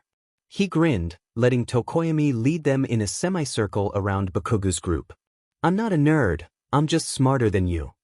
Bakugo snarled in response, but Izuku noted that it didn't seem as fiery as he was during the obstacle course. He didn't have time to wonder why before he was working on helping with defense and evasion. Other teams were getting distracted fighting each other and Bakugo's group eventually got ambushed. They took that chance to get further away from him and start targeting teams with multiple headbands. Their goal wasn't to get more points, but it was a good idea to collect more to hide their 10 million headband. Izuku would form a ball of darkness on a string, hand it to Hatsum and have Kurwaro jump into it before she would throw it towards an opposing team. Kurwaro would partially pop out of the ball and grab a headband. The clock slowly ticked down and he was beginning to feel suspicious that their team hadn't been targeted by Todoroki's team since the start. A quick glance at the leaderboard told him that they were still at the top, obviously, with Todoroki's team in second, Bakugo's team in third, and someone named Shinso was in fourth. Scanning the arena as he followed Tokoyami's lead, he spotted a group that had both Ojiro and Aoyama in it. The rider was a purple-haired kid with eye bags as prominent as erasers, which was pretty impressive, who had 2 bandanas around his neck and one on his forehead. "Watch our 10 o'clock, Candy Cane is in pursuit again," Hatsum reported, and Izuku glanced over to see Todoroki's team facing them but not moving. "What are they planning?" Tokoyami muttered, and Dark Shadow moved into a more defensive position in preparation. Izuku freed one of his hands and formed a bow staff, intently watching Todoroki's group while keeping his other senses open for any sneak attacks. Ida yelled something he couldn't fully make out, and then Todoroki's group was shooting towards them with an alarming speed. He swung the bow's staff up as quickly as he could and felt it make contact. He tried not to cringe when Todoroki hissed in pain, holding his hand to his chest. Hatsum pulled out a strange-looking gun, pointing it at Bakugo's approaching team before firing. A large net shot out and wrapped around Bakugo and Kirishima, causing them to curse in frustration. A couple of seconds later, the cavalry battle ended. Kurwaro helped Hatsum down and she pulled off the headbands they had collected as the leaderboard was announced. "It's lunch now, right?" Izuku absently asked, stretching. Kurwaro and Tokoyami had started following the rest of the students towards the cafeteria. He was about to go with them when he paused. Bakugo was walking over to him without his usual haughty attitude. "Midoriya, I want to ask you something," he stated rather than asked before promptly turning and walking the opposite way to the other students. He suppressed an annoyed sigh, knowing that this was probably important considering the way he was acting. He quietly followed him, and they ended up in a large empty hallway. Izuku leaned against the wall and put his hands in his pockets, watching as Bakugo stood across from him with folded arms. The blonde looked him up and down but stayed quiet for a moment, making the brunette narrow his eyes. "What is it? Are you gonna confess your love for me now, or?" he jokingly said. Bakugo scoffed and glanced away. "No," he replied bluntly. "Then, is your mother Midoriya Izuku?" "I was wondering how long it would take for you to ask that," he hummed in curiosity. "Yeah, she was, but that was a pretty long time ago." "Where'd you disappear to?" he continued, his eyes straying to the scar partially visible on his neck then back up to him. Izuku tilted his head, studying the boy. He was trying for nonchalance but was not good at hiding the fact that he was itching for an explanation. "Got kidnapped by the villain group that killed my mom. I just recently escaped." Bakugo blinked in surprise, obviously not really expecting that kind of answer. "Which villain group?" he questioned, relaxing his arms to his sides. "Can't say," he replied shortly. The blonde narrowed his eyes at him. "Why not?" He gave him a small grin. "The villain group is still after me. It's for your own safety that you don't know who they are." He almost laughed at the incredulous look and slight disbelieving head shake. "You do know that the sports festival is streamed live and internationally, right?" he asked rhetorically. "Yeah, I know." Izuku chuckled. "What took you so long to talk to me, Pami-chan?" He rolled his eyes and shook his head again.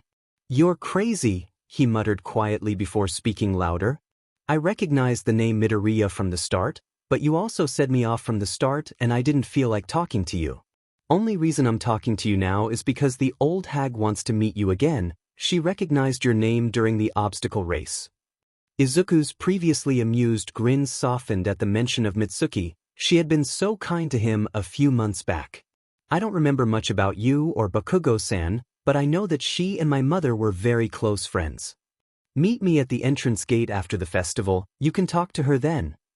Bakugo replied, turning to head towards the cafeteria. Let's get something to eat before the next event. It was a little too weird to see a more mellow Bakugo. Did he think it was a touchy subject or something? Whatever the reasoning, things felt a bit more relaxed and amiable between them, and he kind of hoped it would be more of a friendly rivalry than an arch-nemesis kind of deal. Aizawa POV. The sports festival wasn't just for audience entertainment and hero scouting. To him, it was a chance to review his students' progress on their quirk control, combat, and strategic abilities. Along with mentally taking notes on what his own students needed, it was also a good chance to see if there were any non-hero course students that were looking to transfer. Watching the obstacle race and cavalry battle, Shinso Hitoshi seemed to be the most eligible to transfer. He also noted that it might be a good idea to talk to Vlad about switching some of their students around later on. As much as he liked his current class, he had some criticisms on how they were placed. Midoriya Izuku was up against Shinso Hitoshi for the first match of the final event. Aizawa was almost positive that Ojiro had told him about Shinso's quirk, considering how he didn't speak even once during the short fight. Shinso had potential, especially with his quirk, but he didn't have any training when it came to physical combat. He made a note to speak with Yaoyorozu after the internships were over. She was a very strong fighter and used to be confident with her quirk, but her fight with Tokoyami seemed to show the exact opposite. He and Hizashi exchanged an exasperated glance with each other as Hatsune Mei's voice projected out through the stadium speakers. She was smart, he'll give her that, and this was a good opportunity to advertise to heroes and businesses. He did feel a bit bad for Ida, but it was also the kid's fault for accepting support equipment from his opponent. Kurwaro vs Bakugo was a fight he was quite curious about. They both had strong quirks, but Kurwaro had an obvious disadvantage at the start of the match, considering he couldn't effectively use his quirk. His evasive maneuvers were quite impressive, and he even got Bakugo to target specific parts of the arena. By the end of the match, the arena was all rubble, creating plenty of shadows for Kurwaro to use. Bakugo had a lot of potential. He had a very strong quirk and a fairly good level of control with it, but his temper and pride had gotten in his way multiple times throughout the sports festival. Aizawa might have him talk to Inui to work through whatever those strong emotions were coming from. Speaking of strong emotions, Todoroki definitely needed to talk to Inui. He nearly hit audience members after he attacked Zero, ending the match in less than 10 seconds. He seemed genuinely remorseful about how he beat his classmate. He suspected issues at home were interfering with his performance. Kaminari gave a valiant effort trying to beat Shiozaki, but he shouldn't have repeated what Todoroki had done and used his full power during the first attack. He was immobilized without issue, making for the second fastest match so far.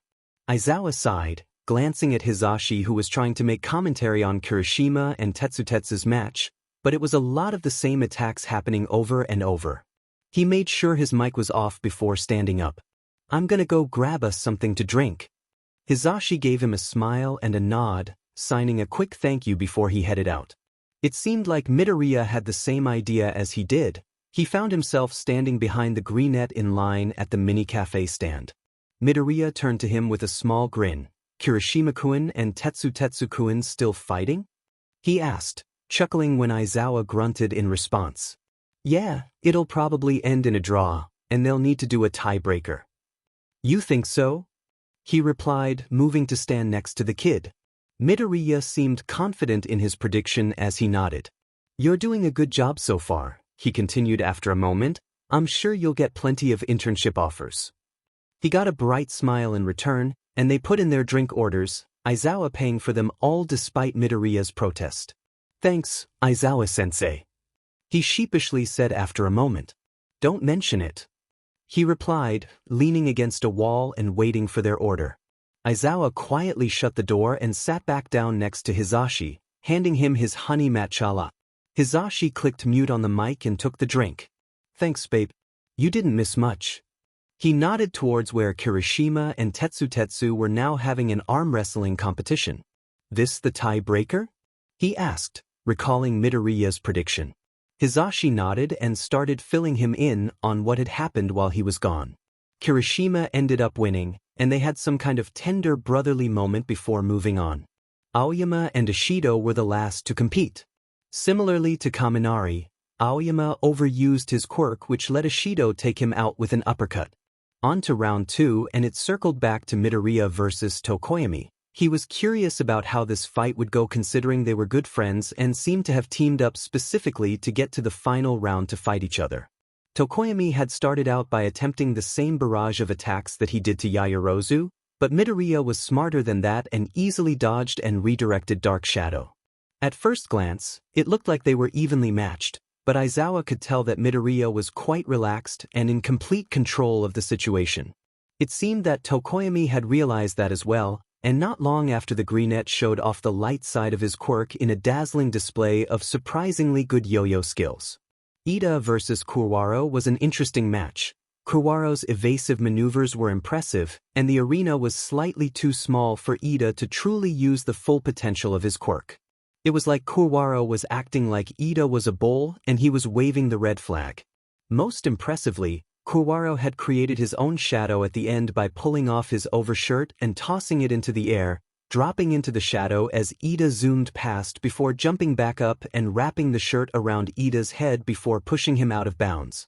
The crowd ate it up as Kurwaro smiled and winked at the camera before leaving the arena. Todoroki was up against Shiozaki, with him having a lot more control over his quirk than before.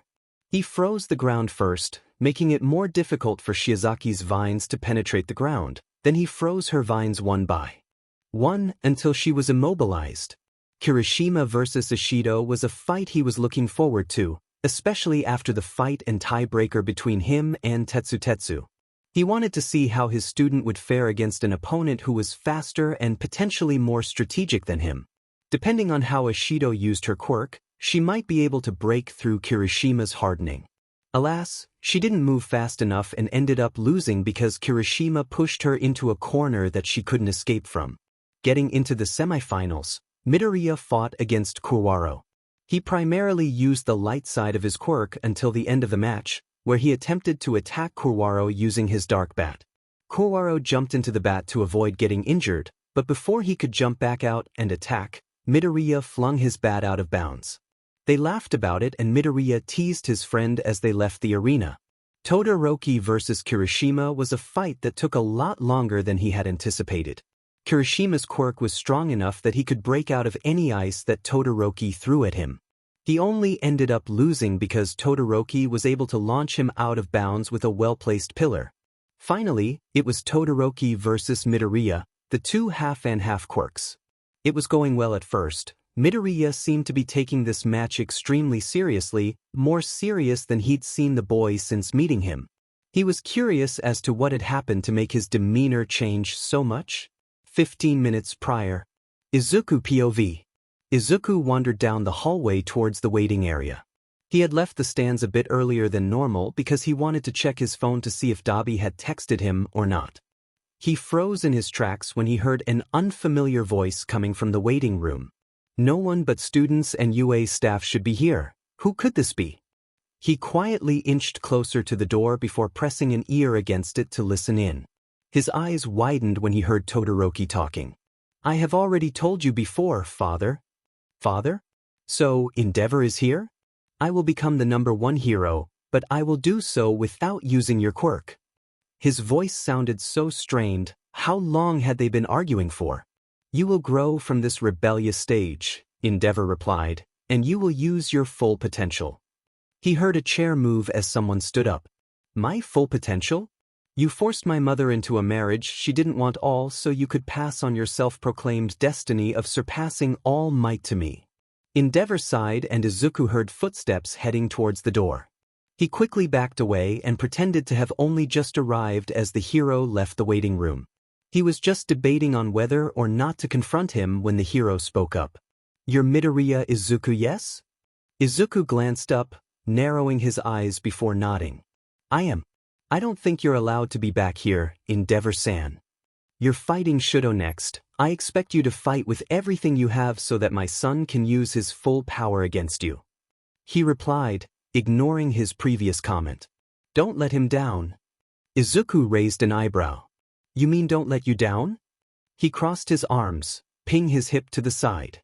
I'd take your advice more seriously if it didn't sound like an instruction manual for a machine instead of encouragement for your son, who has gotten to the finale while only using half his power. He grinned when Endeavor's flames flickered, revealing his annoyance or shock. I won't hold back, but I'm not helping you live vicariously through Todoroki-kun. Who do you think you are? Endeavor growled. I'm the number 2 hero, you better speak to me with more respect. Izuku snickered, turning away from the hero without replying and pushing his way into the waiting area. Endeavor didn't pursue, which was a bit disappointing, but at least he was smarter than to push the issue. Todoroki was sitting at a table in the corner of the room, scrolling on his phone. He didn't even look up when Izuku entered the room. His jaw was tense, and his eyebrows were more furrowed than his usual look. He was set off, which might not bode well for their fight if Siro's match was anything to go by. He also had to consider the fact that he most likely broke his hand during the cavalry battle and also stole first place from him during the obstacle race. Yeah, this might be a tough match. Back to the present. Aizawa POV. Todoroki was back to overusing his quirk, but Midoriya was handling the challenge a lot more smoothly than he was expecting. In less than 2 minutes, the entire arena floor was covered in ice. That was when Midoriya began to talk after Todoroki made a comment about his father's sour face. The audience couldn't hear the conversation, but he and Hisashi could. You know, Todoroki-kun, he danced out of the way of an incoming ice attack. Your father might be the number 2 hero, but he's kind of a loser. Todoroki paused, confused about the comment. You shouldn't be basing how you live your life off of spiting someone you hate. Midoriya continued, smashing some ice to free up some room. What would you know? Todoroki growled back. If I were to use my fire side, I would be accepting my father and what he wants from me. I refuse to make the old man proud. I never told you about my home life before. Then again, this is maybe the second time we've ever talked, so, Midoriya shrugged. They had both stopped fighting and were focusing on the conversation. The crowd had begun to murmur, curious about what was happening. My quirk came from someone who I would never consider my father. I hate him with every fiber of my being because of what he's put me through, but I'm not going to stop using my quirk just because I don't accept him. Todoroki clenched and unclenched his hands, trying to break up the frost building on his skin. How can you feel okay with using the quirk of a man who made your life miserable? Wouldn't you rather reject everything surrounding him? Wouldn't that mean giving up on being a hero in your case? Izuku retorted. I use my full quirk so I can spite him. I am going against all of his ideals and living the way I have always wanted to. Tell me, why do you want to be a hero? I am going to become the number 1 hero without using my father's quirk.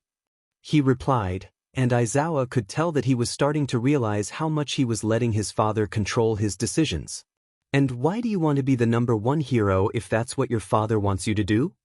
Izuku tilted his head, watching the other. When Todoroki seemed to hesitate, he continued. I think that becoming a hero despite how you grew up shows how strong you are. If you really want to spite your father, you should go into underground hero work. You'd be away from the public eye, but you would still be able to do everything a limelight hero could, and you could use the full strength of your quirk because half cold, half hot is your quirk, and yours alone. Todoroki opened his mouth to respond, then had to put his focus into blocking a sudden barrage of attacks as Midoriya lunged at him. We both started out using only half of our quirks. I'm using dark light with everything I've got, it's your turn to meet me at my level. He swiped at Todoroki with his bow staff, then leapt back a few paces, staring at the student challengingly. It only took a moment of looking at each other before gold-orange flames roared to life. Aizawa only saw a glimpse of Midoriya grinning before a sizzling sound began, then the entire arena exploded in a rush of steam as ice rapidly evaporated. Hisashi exclaimed in surprise, falling back from his chair while Aizawa partially stood up to try and catch a glimpse of what was happening. The steam slowly dissipated, revealing that nearly all of the ice was gone aside from a pillar that Todoroki had formed behind himself in order to keep from getting flung out of the arena. A large ball of darkness was positioned in the center of the arena and looked partially embedded in the cement underneath. Both students were still within the boundary, and Hisashi had recovered enough to announce that fact. The darkness evaporated, revealing Midoriya with steam burns across his hands and face.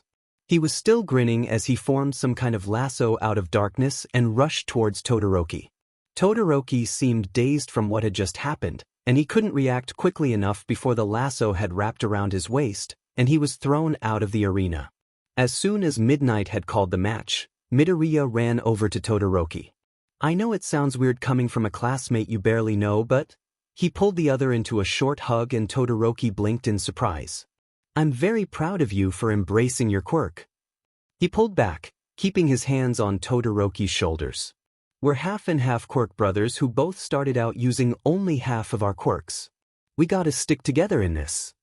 With a small shoulder pat, Midoriya released him and took a step back.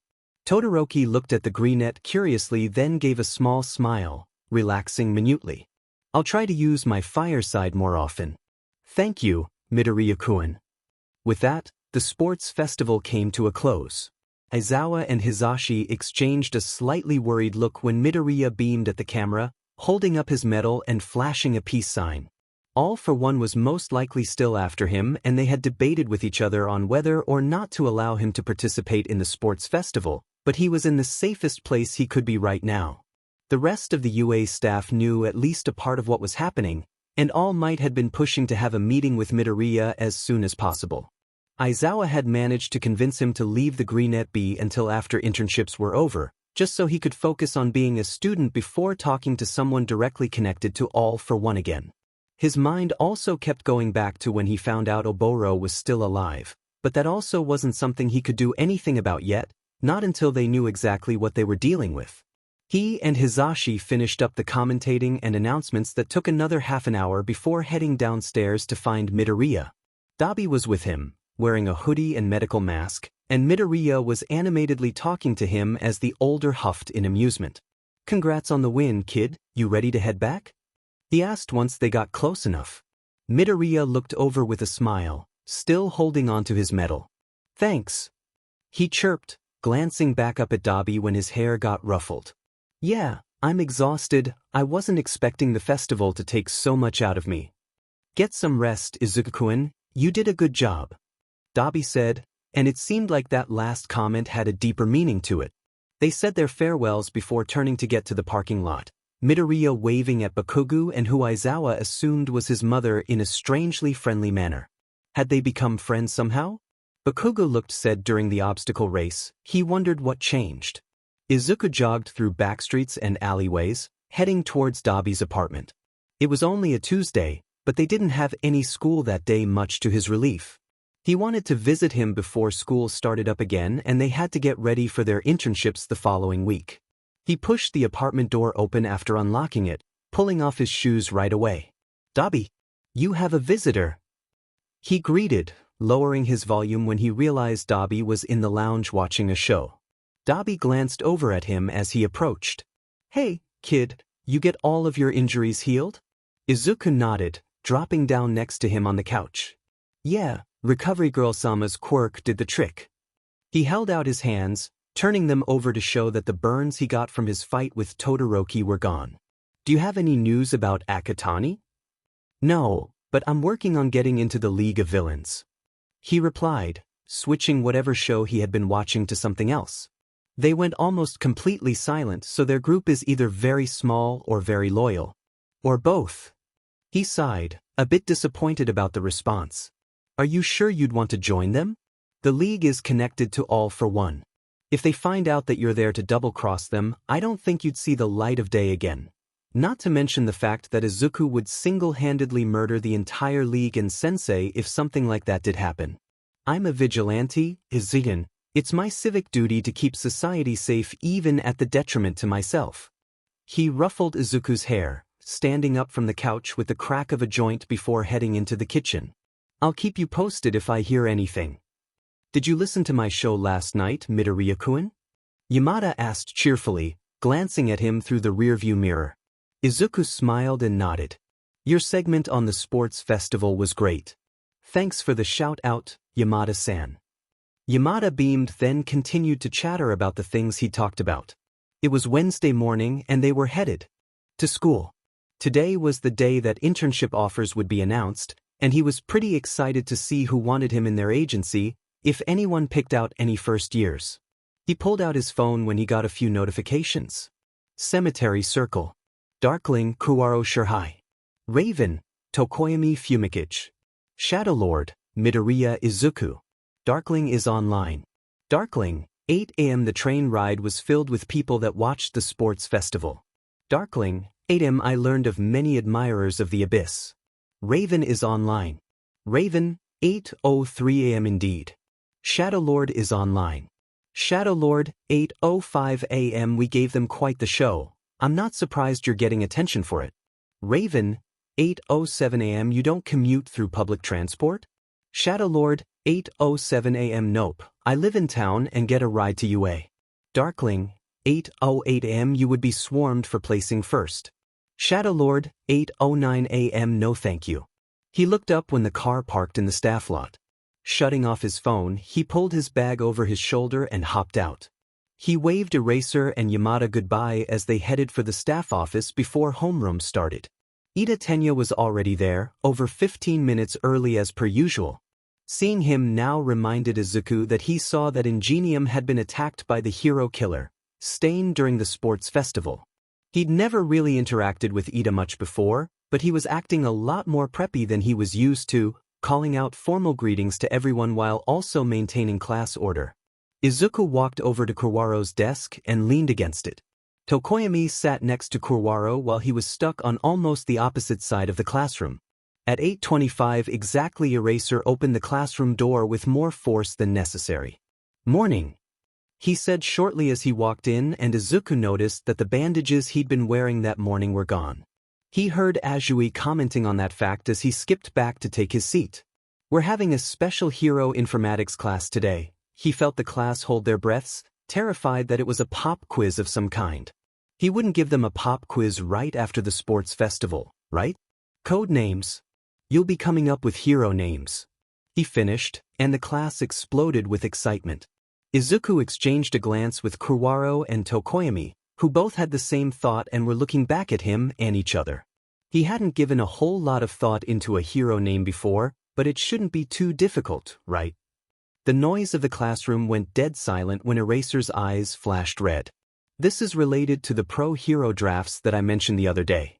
The drafts begin in earnest in the second and third years, after students have gained experience and can become an asset to the pros, he continued. In other words, for them to extend offers to first years like you shows that they are interested in your future potential. These offers are often cancelled if that interest dies down by graduation. "So, we'll have to prove ourselves once we get picked, huh?" Hagakure piped up. "That's right," he replied shortly, turning to partially face the chalkboard and clicking a button on a remote. "And here are the totals for those with offers. Todoroki Shudo, 3,471. Midoriya Izuku, 3,156. Kuwaro Shirhai, 563. Tokoyami Fumikage, 360. Bakugo Katsuki, 342. Ida Tenya, 301. Kaminari Denki, 272. Yairozu Momo, 108. Kirishima Ijiru, 68. Ashido Mina, 20. Siro Hanta, 14. Izuku felt his jaw drop momentarily before he shut it with a click. That was a lot of offers, way more than he was expecting. In other years, it's been more spread out, but all eyes were on these two this year. Aizawa pointed at his and Todoroki's names. "That's such a big difference." Kaminari groaned, flopping back against his seat. Other students chattered amongst each other, and Izuku glanced over when he heard his name mentioned. Yaoyorozu had been complimenting the two of them on their offers. Todoroki didn't seem fazed by the number. "Most of them were likely because of my father," he said blandly. Eraser went on to explain that everyone would be interning, offer or not. "The hero names you'll be picking out are temporary, but if you aren't serious about it." The classroom door slid open. "You'll have hell to pay later."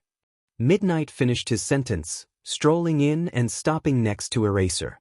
Because a lot of hero names used by students become recognized by society, and they end up becoming professional hero names.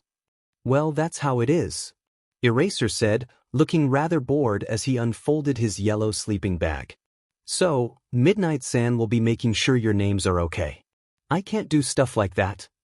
Izuku amusedly recalled that Yamada had told the story of picking out Eraser's name for him. When you give yourself a name, you get a more concrete image of what you want to be like in the future. Small dry erase boards were dispersed among the students, along with markers. He quietly hummed in thought. The name is supposed to reflect what he wanted to be?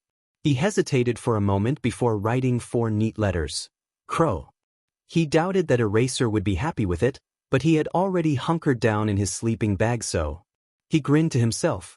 Okay, let's start presenting names, starting with those who are ready. Midnight called after a moment. Izuku cringed internally. He hated presentations and interviews and the like. To everyone's not surprise, Aoyama was the first up.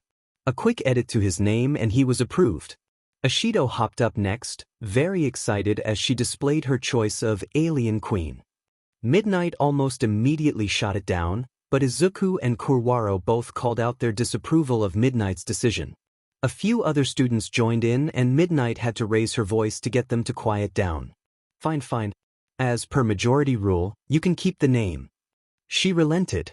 Azui went next, then Kirishima and Jair. Izuku decided now was his time. He raised his hand and Midnight called him up. He glanced warily at Eraser, who seemed to be dead asleep, but he knew that there was no way. He quietly cleared his throat before turning the board around. I'm the Yin-Yang hero, Crow. He said, feeling confident with his choice. Midnight made a slight face, obviously knowing about his vigilantism in the past. He noticed that Eraser also stirred slightly. It's not illegal for me to keep the name, he muttered quietly enough so that only teachers could hear. Midnight sighed. You're sure you don't have a different name you could use? I love the idea of the Yin-Yang hero. She gave him an encouraging smile. Izuku shook his head. I considered it, but nothing hit home like this one does. He glanced at the rest of the class, most of whom seemed pretty confused on why the name Crow was a hot topic. She looked like she wanted to argue more before changing her mind and nodding. Very well, that's a good name and easy to recognize. He returned to his seat with a smile, glad that he was able to convince her to let him keep the name. Eraser hadn't made a comment on it, so hopefully he was supportive too. They went through the rest of the students before the Hero Agency offers sheets were passed out. Izuku felt a little daunted by the massive list of agencies he received. He had 2 days to make his decision.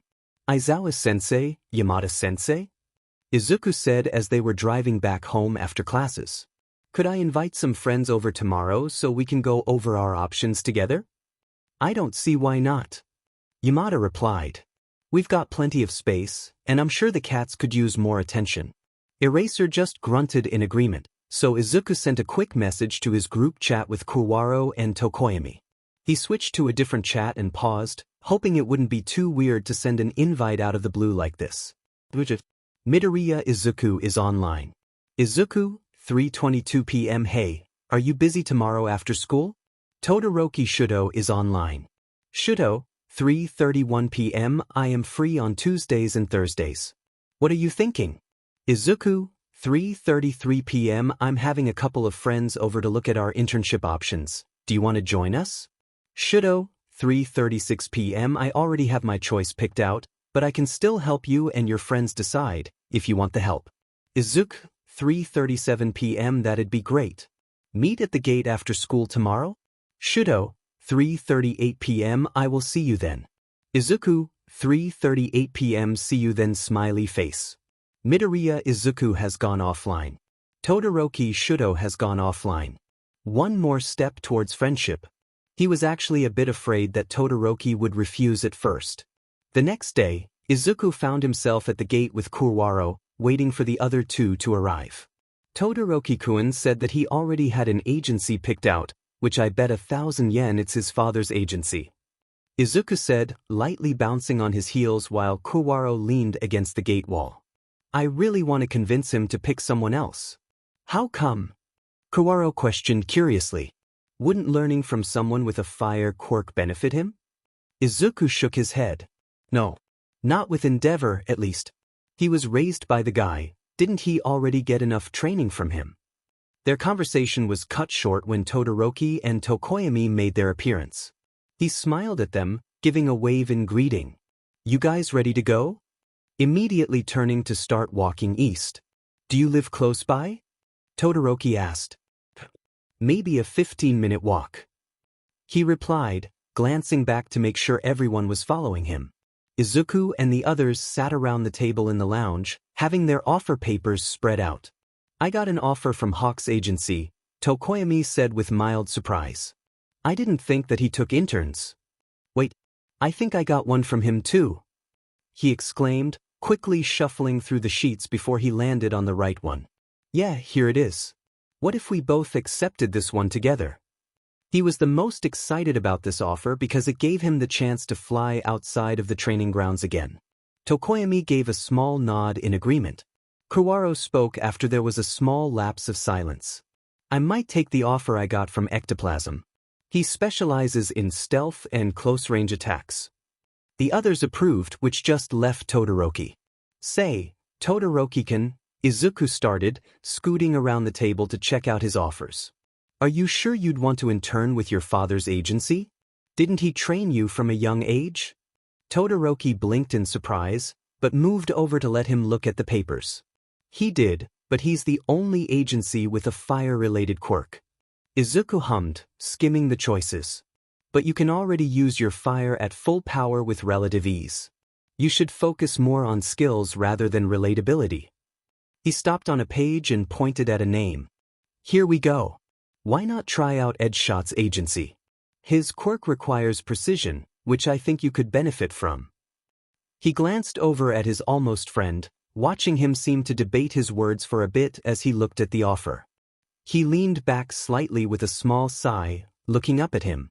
"Do you really think that focusing on precision will strengthen my quirk? My father always had me work on power." "I don't just think so, I know so," he replied. "I'll give you an example. I can remove all of the light in this room." He held his hand up, twirling it slightly as he made darkness creep through the light before releasing it again. "That's powerful on its own, but I can also control my quirk to a point." He focused on his fingertips, forming sharp talons. Todoroki absorbed his explanation, then glanced back at the offer list. "That does make sense. I'll give it a try." "Thank you, Midoriya-kun." "No prob, Bob," he said, moving back to his spot. Todoroki looked up at him in mild confusion. "My name is Todoroki Shuto," he replied. Izuku opened his mouth, then glanced at Kurwaro and Tokoyami before laughing. "I know, Todoroki-kun, it was just an old quote from a pre-Quirk show." "Oh, I see." He seemed a bit embarrassed at not understanding the reference. "Don't worry, I'll get you caught up on all the old and retro shows," he reassured, amused. His friends left around an hour later and Izuku leaned back against the couch with a sigh. "You and your friends figure out the agencies you'll be interning with?" Eraser's voice called from the kitchen, making Izuku jump. "When did he get there?" He hopped up and headed into the kitchen. "Pretty good, I managed to convince Todoroki-kun to intern with someone other than his father, which I consider a pretty big win." Eraser pulled the electric kettle off the plug as it got to a boil. "It'll do him some good to have a little diversity in his fighting style," he replied, starting his tea and adding a cup for Izuku as well. "You understand the potential repercussions for keeping your vigilante name, right?" Izuku hummed an affirmative and they had some light conversation on who he was interning with before they both retreated to their rooms to unwind from the busy day.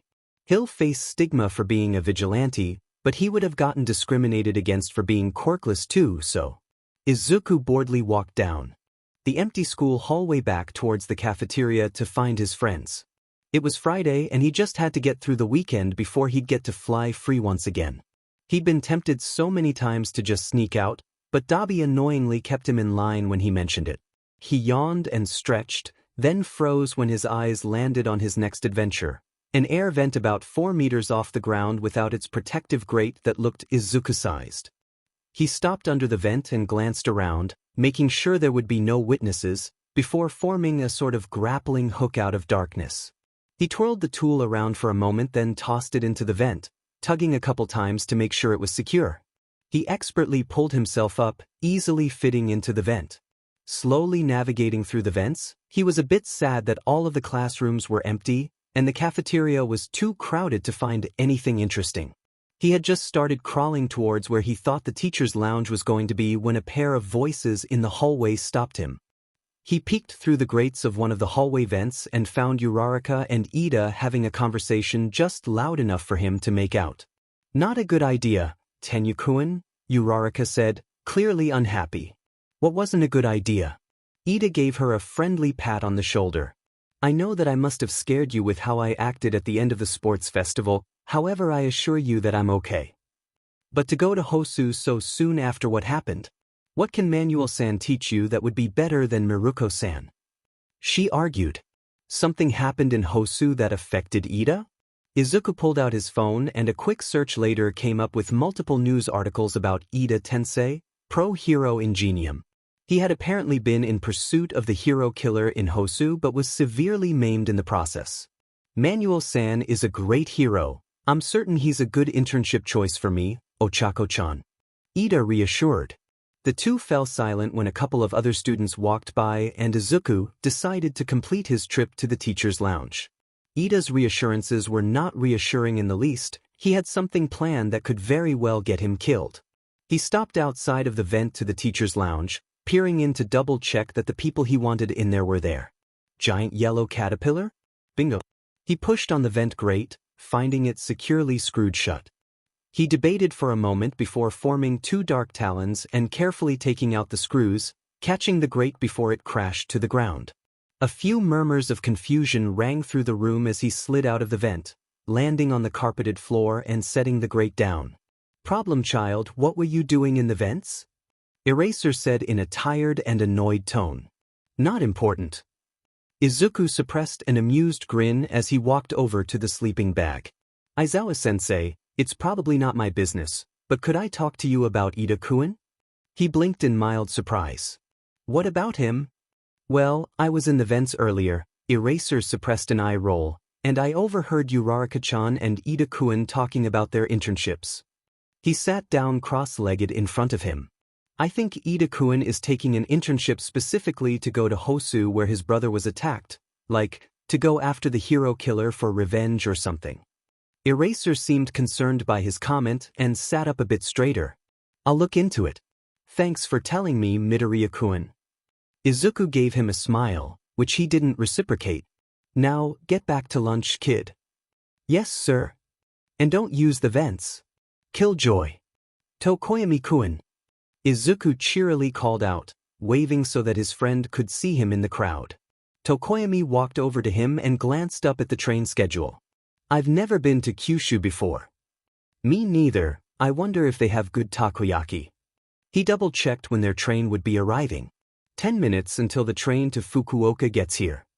They waited in relative silence with occasional people watching comments on Izuku and Dark Shadow's part, and then came the long 4-hour train ride. Fukuoka was busy. Not surprising considering it was one of the largest cities in Japan. Another thing that was busy, Hawks. His own sidekicks had trouble keeping up with him as he zoomed from one incident to the next.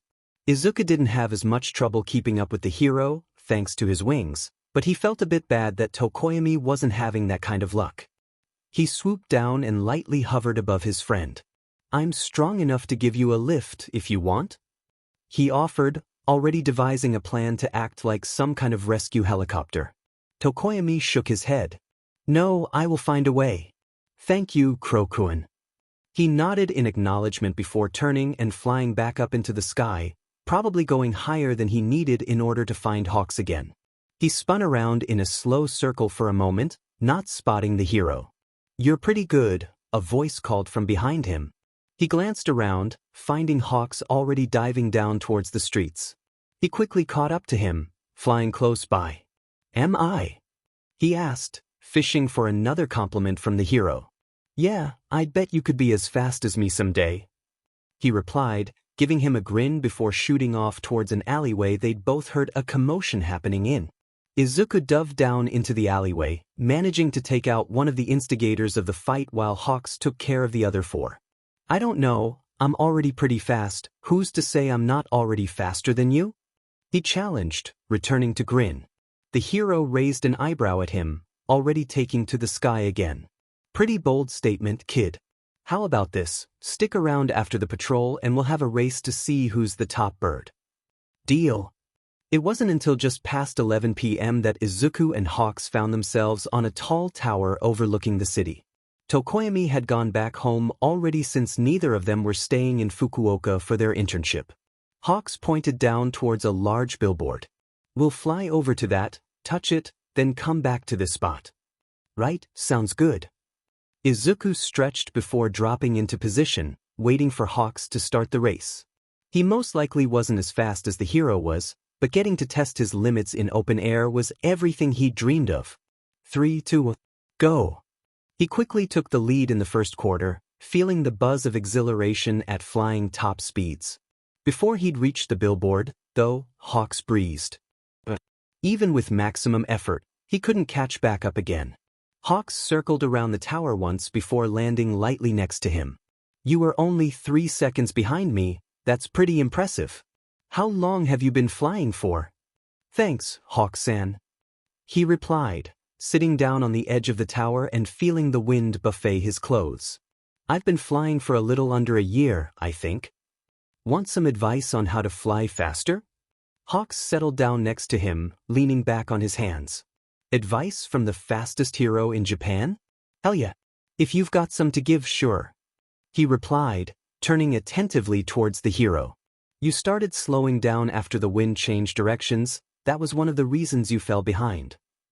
He started, holding a hand out in front of himself and letting it slightly sway in the breeze. You also were trying to keep your acceleration constant, you gotta let the wind carry you more. Izuku hummed, also holding out a hand to feel the wind. Change how I fly based on the direction of the wind, I'll have to practice that, he muttered, then glanced over when Hawks stood up again. Come on, I'll give you a free lesson. Without another word, he took off, forcing Izuku to scramble to catch up. When we're flying with the wind, keep your wings positioned to catch it. They flew for a couple of minutes before Hawks turned around to fly in the opposite direction. Flying against the wind is a bit trickier. How well can you feel with your wings? He thought for a moment. He couldn't feel his actual wings, but the darkness attached to his shoulders and shoulder blades gave him some kind of feedback. Not a lot, but I think I can feel the wind. Adjust your wings so you barely feel the wind hitting them, the path of least resistance. It took a few tries, but he eventually got the hang of flying with and against the wind. Nice job, now try to keep up with me. Hawks sped up, flying almost directly upwards. It was easier to keep up with him this time, and soon enough they were almost as high up as when Izuku first learned how to fly. They straightened out, gliding above the hustle and bustle of nightlife. I haven't really had the chance to fly with someone else before. Izuku commented, consciously adjusting the position of his wings as the wind changed. Hawks glanced over at him. I get it, there aren't many people with flight-related quirks around. They ended off the night with Hawks teaching him how to properly dive. New brother acquired. Chapter text. Aizawa POV. 3 days before internships. Aizawa took Midoriya's warning into heavy consideration, which only doubled when he saw that Ida was planning on taking an internship in Hosu. Looked like the kid's hunch was correct. He had called a meeting with Ida to hopefully convince him not to go with whatever plan he had, but he was pretty stubborn when he wanted to be. Good afternoon, Aizawa-sensei. You wanted to see me? Ida's proper voice called out as he entered the teacher's lounge. Aizawa gave a nod before motioning for him to go to his office. I wanted to talk to you about your internship choice. He began, immediately noting that Ida seemed to go into the defensive. I am concerned about you going to Hosu so soon after what happened to your brother. I can assure you that my internship choice is not related to that. He replied confidently, though his eyes flicked away from him for the briefest moment. He was lying to his homeroom teacher? Oh boy. Be patient. Even if that is the case, he said, pulling out a slip of paper and handing it to his student. I want you to see Inui Ryo, the school counselor, tomorrow during the break PRD. I'm sorry if this cuts into any plans you had for your day off, but this is important. Ida blinked in surprise, not expecting to have a scheduled meeting with the counselor. Come and see me after, I'll be in my office. He finished dismissively. Of course, Aizawa-sensei. Ida replied, standing and stiffly bowing. Now to let Inui give the kid the therapy he needs. The next afternoon, Ida came back to his office. He appeared to be a lot more sullen than before, which immediately sparked sympathy in his heart. I went to see Inui-san. He started, straightening up and showing his usual confident self. I have decided to intern with the Miruko agency in Hiroshima instead of manual. Aizawa quickly noted the change down in Ida's file. She will teach you Limelight Hero work well. Ida nodded. I know she will. Have a good weekend. He turned to leave, then paused at the door. Aizawa-sensei? He hummed in response, then looked up when he was quiet for a beat too long. Thank you. Ida gave him a short smile before turning and leaving. He sighed in relief. He wanted so badly to know what was said during the conversation between Ida and Inui, but that was a major breach of privacy. Not to mention that would go beyond teacher work. The familiar ping of a HeroNet notification brought him out of his thoughts. Night Eye Agency. Night Eye, 1:45 p.m. I apologize for the short notice of this message. I have discovered some concerning information using my foresight that requires immediate action. Night Eye, 1:45 p.m. attached summons with a brief description. Curious, Aizawa pulled up the summons. Some kind of villain attack was going down in Hosu and he needed a hero party to handle the situation. He didn't work with Night Eye very often, but if he was recruiting Aizawa, that meant it was detrimental. He sent off a quick confirmation that he would be at the debrief, then returned to his teacher work. Saturday afternoon rolled around and Aizawa found himself heading through the doors of the Night Eye Agency in Tokyo.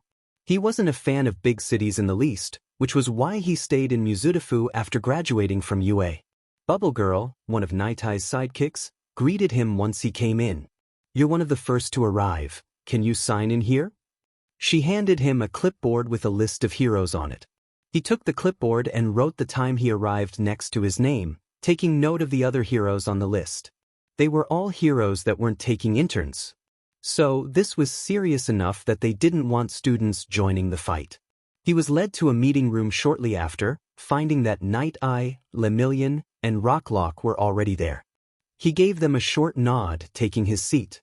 After 15 minutes, everyone was gathered and Night Eye was beginning the meeting. Thank you all for coming on short notice. He began, standing at the head of the meeting table. As you saw in the summons, I used my foresight on a hero recently and discovered a villain attack in Hosu. The reason I called you here is because some of those villains were what we have begun to call Nomu. Murmurs broke out amongst the heroes, all laced with concern. None of them except for Aizawa had experienced the Nomu firsthand, but the rumors he heard circulating were all true to what he had seen during that short interaction. If they're anything like what we heard from the USJ, how can we take care of them without all might here? Rocklock questioned, among the most concerned. They are not as powerful as the USJ Nomu, assured Night Eye, though he didn't seem fully convinced. It was hard to track what was happening, but there were more than 3 Nomu in East Hosu City. If we all agree to raid the city, we can mitigate any personal and property damage done by these villains. There was a long discussion afterward, but Aizawa was ready to risk his safety if it meant saving even one civilian. He wasn't sure why Night Eye was bringing his intern Lemillion with them for the raid, but he was sure that the student wasn't in danger if he was coming along. In the end, everyone decided to participate in the raid. As long as they knew where it was going down and who was going to be there, it shouldn't be too much trouble, right? Aizawa watched the city from the train he was on. He was alone on the train, heading towards East Hosu where the attack was supposed to happen in under an hour. Half of the raid party had already gathered, leaving the other half to show up in a staggered manner. He wasn't sure why this was the method Night Eye chose for them, but he wasn't going to question the man with future vision. No one was going to get severely injured as long as they followed Night Eye's plan. It had been a fairly peaceful, if not boring, train ride when a large chunk of the side of the train seemed to explode. It only took a moment for the dust to clear, then the winged Nomu made its appearance. The Nomu had a civilian pinned to the ground as other people began to scream and shout their alarm. Without a second more of hesitation, Aizawa leapt into action. He wrapped his capture scarf around the Nomu just as it jumped back out of the train, pulling him with it. The Nomu was strong enough to carry Aizawa, and he found himself hanging on for dear life 50 meters in the air. Grunting from the effort, he pulled himself up until he could reach the Nomu. If he could get it to land as if reading his mind that he wanted to get to the ground, the Nomu took a nosedive just as a massive explosion was set off in the distance. He couldn't focus on the explosion, he had to trust the rest of his team to take care of it. He got a solid grip on the Nomu's leg, then nearly lost the hold when it began spinning, trying to get him off. It screeched and he prickled with annoyance. He was having a perfectly fine time on the train, he wasn't asking for a free trip through the sky. Finally, he managed to grab one of its wings, tilting it off balance until they crash-landed the remaining 10 meters. He thankfully landed on the Nomu before being flung off from the impact. He rolled a couple of times before righting himself and bolting back towards the Nomu, who had only just gotten back on its feet. It was semi-quick work after that. He managed to lasso the Nomu once again, this time tangling its wings together as well.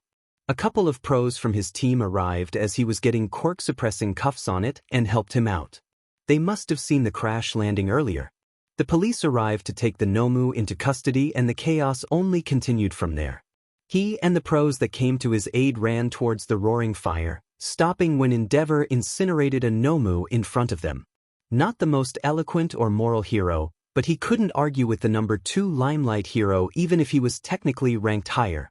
At one point, another flying Nomu took off away from the civilians. The others were occupied, so Aizawa gave chase, hoping it would fly low enough for him to wrestle to the ground.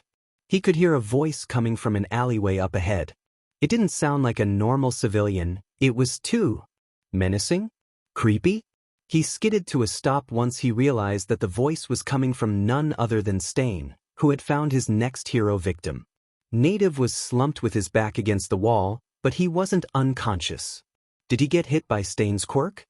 His bleeding arm was what confirmed it. Stain himself was standing in front of the hero, talking about unworthy heroes. It was pissing him off. He'd heard that argument many times before, but none of the villains had made it their whole shtick like Stain did. Deciding that Stain was a more pressing matter than the fleeing Nomu, he quickly made his way towards the alleyway. He activated his emergency signal for nearby heroes to assist. Stain almost immediately noticed him, taking on a defensive stance. "Eraserhead," he stated, readjusting his grip on his sword. "What are you doing in Hosu?" "Looking for you," he replied smoothly, preparing himself for a fight. "You've taken this far enough. Getting targeted by the number 1 underground hero? I'm honored." He sneered, taking a step towards him. "You're not a hero worthy of the title." Well, that was one way to PSS him off even more. Your fed up morality won't hurt anyone else. And with that, the fight was on. Aizawa made the first move, attempting to get Stain's weapon away from him. Stain dodged the capture scarf and lunged forward, closing the distance between them. Quickly redirecting his capture scarf, he managed to wrap it around Stain's wrist and pull his sword off course. Stain dropped his sword, but a flick of his other hand led to a sting against his cheek. The metallic shine of a small dagger, now slightly bloodied, was gripped tightly in Stain's non-dominant hand. Figures he'd have a trick up his sleeve. Aizawa activated his quirk just as Stain liked the blade. He was on a time limit now. The villain seemed thrown off for a moment when Aizawa continued the fight, giving him the opportunity to throw him against the wall. He recovered quickly, bolting at him and swinging his dagger again. Aizawa caught Stain's arm before the dagger could hit him, then pulled the villain close enough to plant his knee into his sternum. Stain coughed and reeled back, snarling. He didn't have time to react as Aizawa wrapped his capture scarf around his waist before twisting around and roundhouse kicking the side of his head. He hit the ground with a grunt. He thought the fight was finished until the villain started struggling against the capture scarf. "It's over, Stain," he stated, tightening the capture weapon and stepping on Stain's chest to keep him from standing. Endeavor had arrived just in time to see the end of the fight. It was just a matter of getting Stain into a police car and Native in an ambulance. The emergency responders told them that Native hadn't sustained fatal injuries, much to their relief. "How's the Nomu situation?" "I lost the one that fled," he asked once it was safe for conversation. "I got the flying Nomu," Endeavor replied, walking partially ahead of him. "The others were captured by the heroes on your raid team." The whole altercation from start to finish lasted less than an hour, thanks to the team Night Eye gathered. He hadn't been expecting to run into Stain, but that was one more weight off of his shoulders. "What a night. I'm home," Izuku called out, shutting the front door behind him and kicking off his shoes. It was a Thursday night and he was sad that he only had one more day of the internships left. Tokoyami still hadn't figured out a way to keep up with him and Hawks, but he was getting closer to having a breakthrough. Nobody responded to his greeting right away, so he most likely had the house to himself for a while. Heading to his room, he tossed his bag on the ground before flopping onto his bed and curling up. He pulled out his phone and called Dabi. "Been a while, kid." His voice drawled after it rang a few times. "Your internship's ending tomorrow? Did you miss me?" He laughed, turning onto his back. He knew that he was making a joke considering Izuku had just called him a couple of days before. "Yeah, Hawks was really cool. He taught me stuff about flying." "Didn't your friend go with you?" he asked. He hummed in confirmation. "He did, but he doesn't know how to fly yet. I've offered to give him advice a couple of times, but he turned me down every time, saying he wanted to do it on his own. Can't do much about that, I should know." He huffed. "Was that a jab at me? I feel like you just insulted me." Dabi chuckled. "You've been doing things on your own for so long that the first chance someone had at actually parenting you had you throwing a fit." "I did not throw a fit," he said indignantly, sitting up. He was threatening my well-being. And it wasn't parenting. "Yeah, call it whatever you want. Guardian talk, boundaries, or some shit. Doesn't change the fact of what it was." He replied, amused. He sighed. "It's just weird to think of him as a parental figure." "How are you and Razor doing now?" he asked, curious. "We've been doing pretty good." He ran through their interactions since the awkwardness at the beginning. "We actually haven't argued in a few weeks." "A few weeks? That's a new record." "I feel like this whole conversation is about attacking me," he said with a laugh. "But yeah, it's been getting less frequent, which is nice. And Yamada-sensei is a great mediator. He can be so mellow compared to what he's like in class." "That's Present Mike, right?" he asked, and Izuku hummed in confirmation. He paused when he heard a key turn in the door. "Oh, they just got home, so I should go." "Take care of yourself, kid," he replied before hanging up. He pocketed his phone before hopping up, getting to the hallway just as the front door opened. "Hey, Midoriya-kun," Yamada said with a smile, pulling off his shoes. "How did your internship go today?" He smiled back. "It was good, but Tokoyami-kun is still having trouble." Eraser came into view then. He had a large bandage covering his cheek and was limping as he made his way towards the kitchen to drop off groceries. When did that happen? He knew that he hadn't seen Eraser the day before, but he just assumed it was a normal patrol. He paused and glanced at Izuku when he hadn't continued talking. "What happened?" he asked. "Eraser never got injured on patrols. This was something bigger. It was a routine raid," he explained, continuing to walk to the kitchen as Izuku caught up to him. "Routine? Razor, Aizawa-sensei, you never get hurt on missions." Why was he being nonchalant about it? What was the raid for? Eraser raised an eyebrow at him at being addressed by his hero name. "Injuries can happen no matter how skilled you are. I got called to Hosu by Sir Night Eye. I got a scratch and pulled a muscle, that's all." His eyes widened. Why didn't he at least mention it before he left? Hosu? What happened in Hosu? Was it Stain? His brain started working overtime. Did Eraser have to fight Stain? Did he have backup? Who all went to the raid? Midoriya-kun. His attention snapped back to Eraser. He hesitated, then sighed, obviously not happy about explaining what happened. The League of Villains attacked Hosu. Stain attacked as well but was independent from the League. Images of Akatani, Kurojari, and the Nomo from the USJ flashed in his mind. He opened his mouth to ask another question, but Eraser wasn't finished. There were Nomu, but less powerful than the one at the USJ. He reassured, though Izuku still felt upset at the idea of him fighting Nomu. We minimized the damage they could have caused, and Stain has been arrested.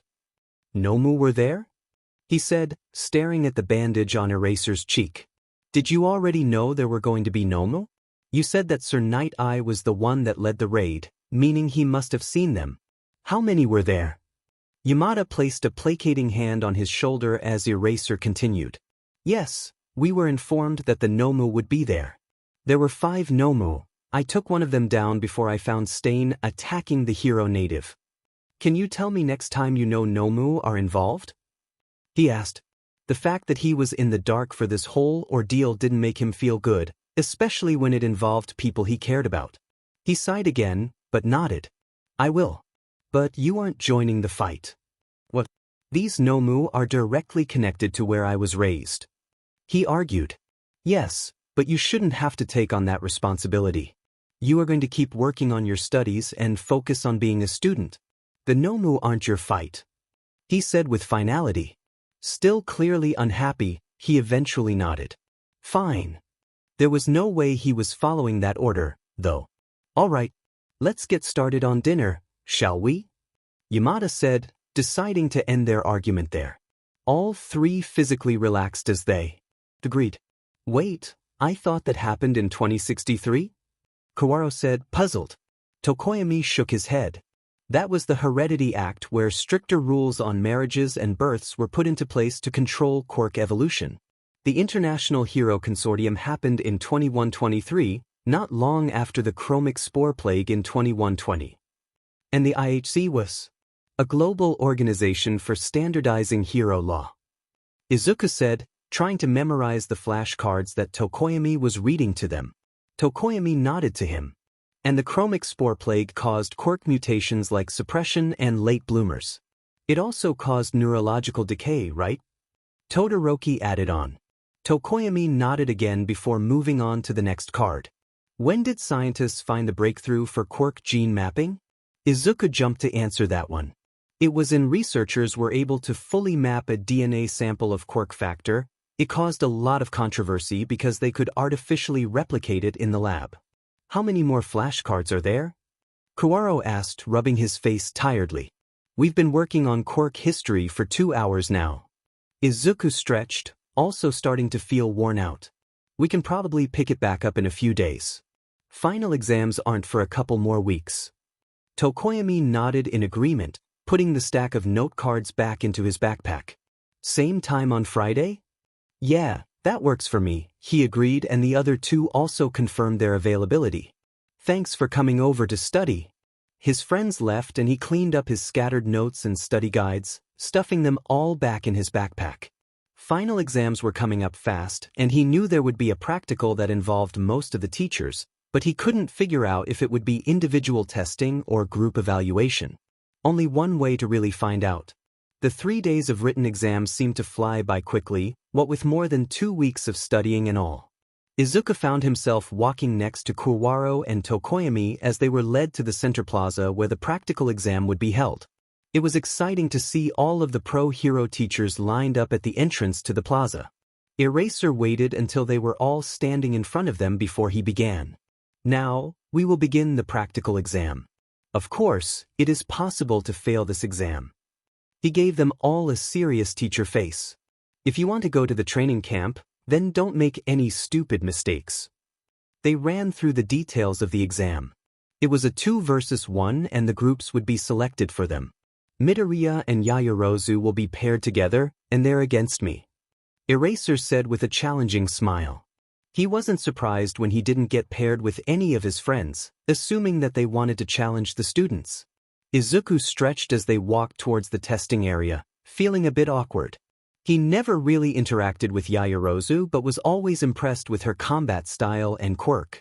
Not to mention the fact that she was ranked the highest in class with her skills. She also seemed fairly uncomfortable but hadn't shown signs of that uncomfortable feeling towards him. What was bothering her? Was she nervous that they were going against Eraser? Izuku cleared his throat, causing Yaoyorozu to look over at him. Should we strategize? Oh, yes, let's. She replied with a nod, stopping at the gate to the practical and turning to him. Did you have any initial ideas? Aizawa-sensei will most likely go after me first, so we can use that to our advantage. He pondered. I can act as a distraction while you use your quirk to immobilize him. She fidgeted slightly, obviously nervous. How are you certain that he will target you? He paused for a moment before shrugging. He'll probably assume that I'll be the one trying to capture him, since I have experience with that sort of thing. You have experience? She murmured, looking at him curiously. He grinned at her. I'm in the Vigilante Reform Program. Her eyes widened, but she couldn't respond before the bell rang for them to begin. They entered the practical area and found themselves in a massive warehouse-style building. It had multiple stories and plenty of hiding places made up of crates, scaffolding, tarps, etc. Yaoyorozu immediately got to work creating flashbangs, rope, and tripwire. She handed them off to Izuku to set up around the building. They had maybe 60 seconds to get ready for Eraser to make his presence known, so he moved quickly to get some of the flashbangs and tripwire ready. Phase 1 was going smoothly, and right on cue, Phase 2 began in the form of his quirk being erased. He whirled around, scanning his surroundings until he spotted Eraser. He was well hidden, but not well enough for Izuku's keen eyes. As soon as Eraser moved, he bolted for the nearest tripwire. Number 5. He informed Yaoyorozu, letting her know which tripwire he was running to. I'm heading there now. She replied. He jumped over the tripwire and whipped around a crate, ducking down. A loud pop and a grunt of surprise later, Izuku felt his quirk come back. He immediately cloaked himself at the same time that he saw Yaoyorozu bolt towards Eraser, rope in hand to catch him. Spotting some scaffolding close by, he climbed up to observe Phase 3. Yaoyorozu made it to Eraser before he had fully recovered and managed to get the rope around him, trapping his arms at his sides. With a strong yank, she got him to stumble to his knees. She pulled out the HNDCFFS just as Eraser fully recovered. He twisted around, pulling the rope out of her grasp, then kicked her hard in the stomach, flinging her into some crates. She had barely made it out of the broken crates before Eraser caught her with his capture weapon. Thinking fast, he quickly replicated Eraser's capture scarf using darkness. It wouldn't work the same way, but he could at least lasso him. He pulled his dark scarf, commanding it to whip out towards Eraser. He managed to catch Eraser, pulling him into the air and causing him to release Yaoyorozu. Eraser looked around, trying to spot Izuku, who was still invisible at that point. Yaoyorozu didn't react right away, causing a small surge of annoyance to well up in him. Yaoyorozu-chan. He yelled, revealing his location. Eraser whipped his head around and, in a flash of red, his quirk disappeared again. He bolted from his hiding place, noting that Yaoyorozu had managed to hide as well. Eraser gave chase. Nice try, Crow. He grinned at being called his vigilante hero name. Looked like Eraser was in hero mindset, then. Catch me if you can, Razor. He yelled back before skidding down the stairs to a lower floor. I'm heading down. He murmured into his mic, quiet enough that Eraser wouldn't hear his plan to regroup. He managed to outmaneuver Eraser, feeling his quirk come back and immediately going invisible again.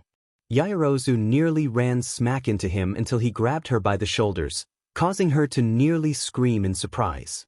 Oh, I didn't realize you were invisible again. He chuckled, pulling her to a new hiding spot. We'll need a new plan since this one didn't work out. I'm sorry, I messed up your idea. She seemed to genuinely feel bad. He'd never seen her as the apologetic type. Don't apologize, it's fine. He dismissed, trying to think of a new plan.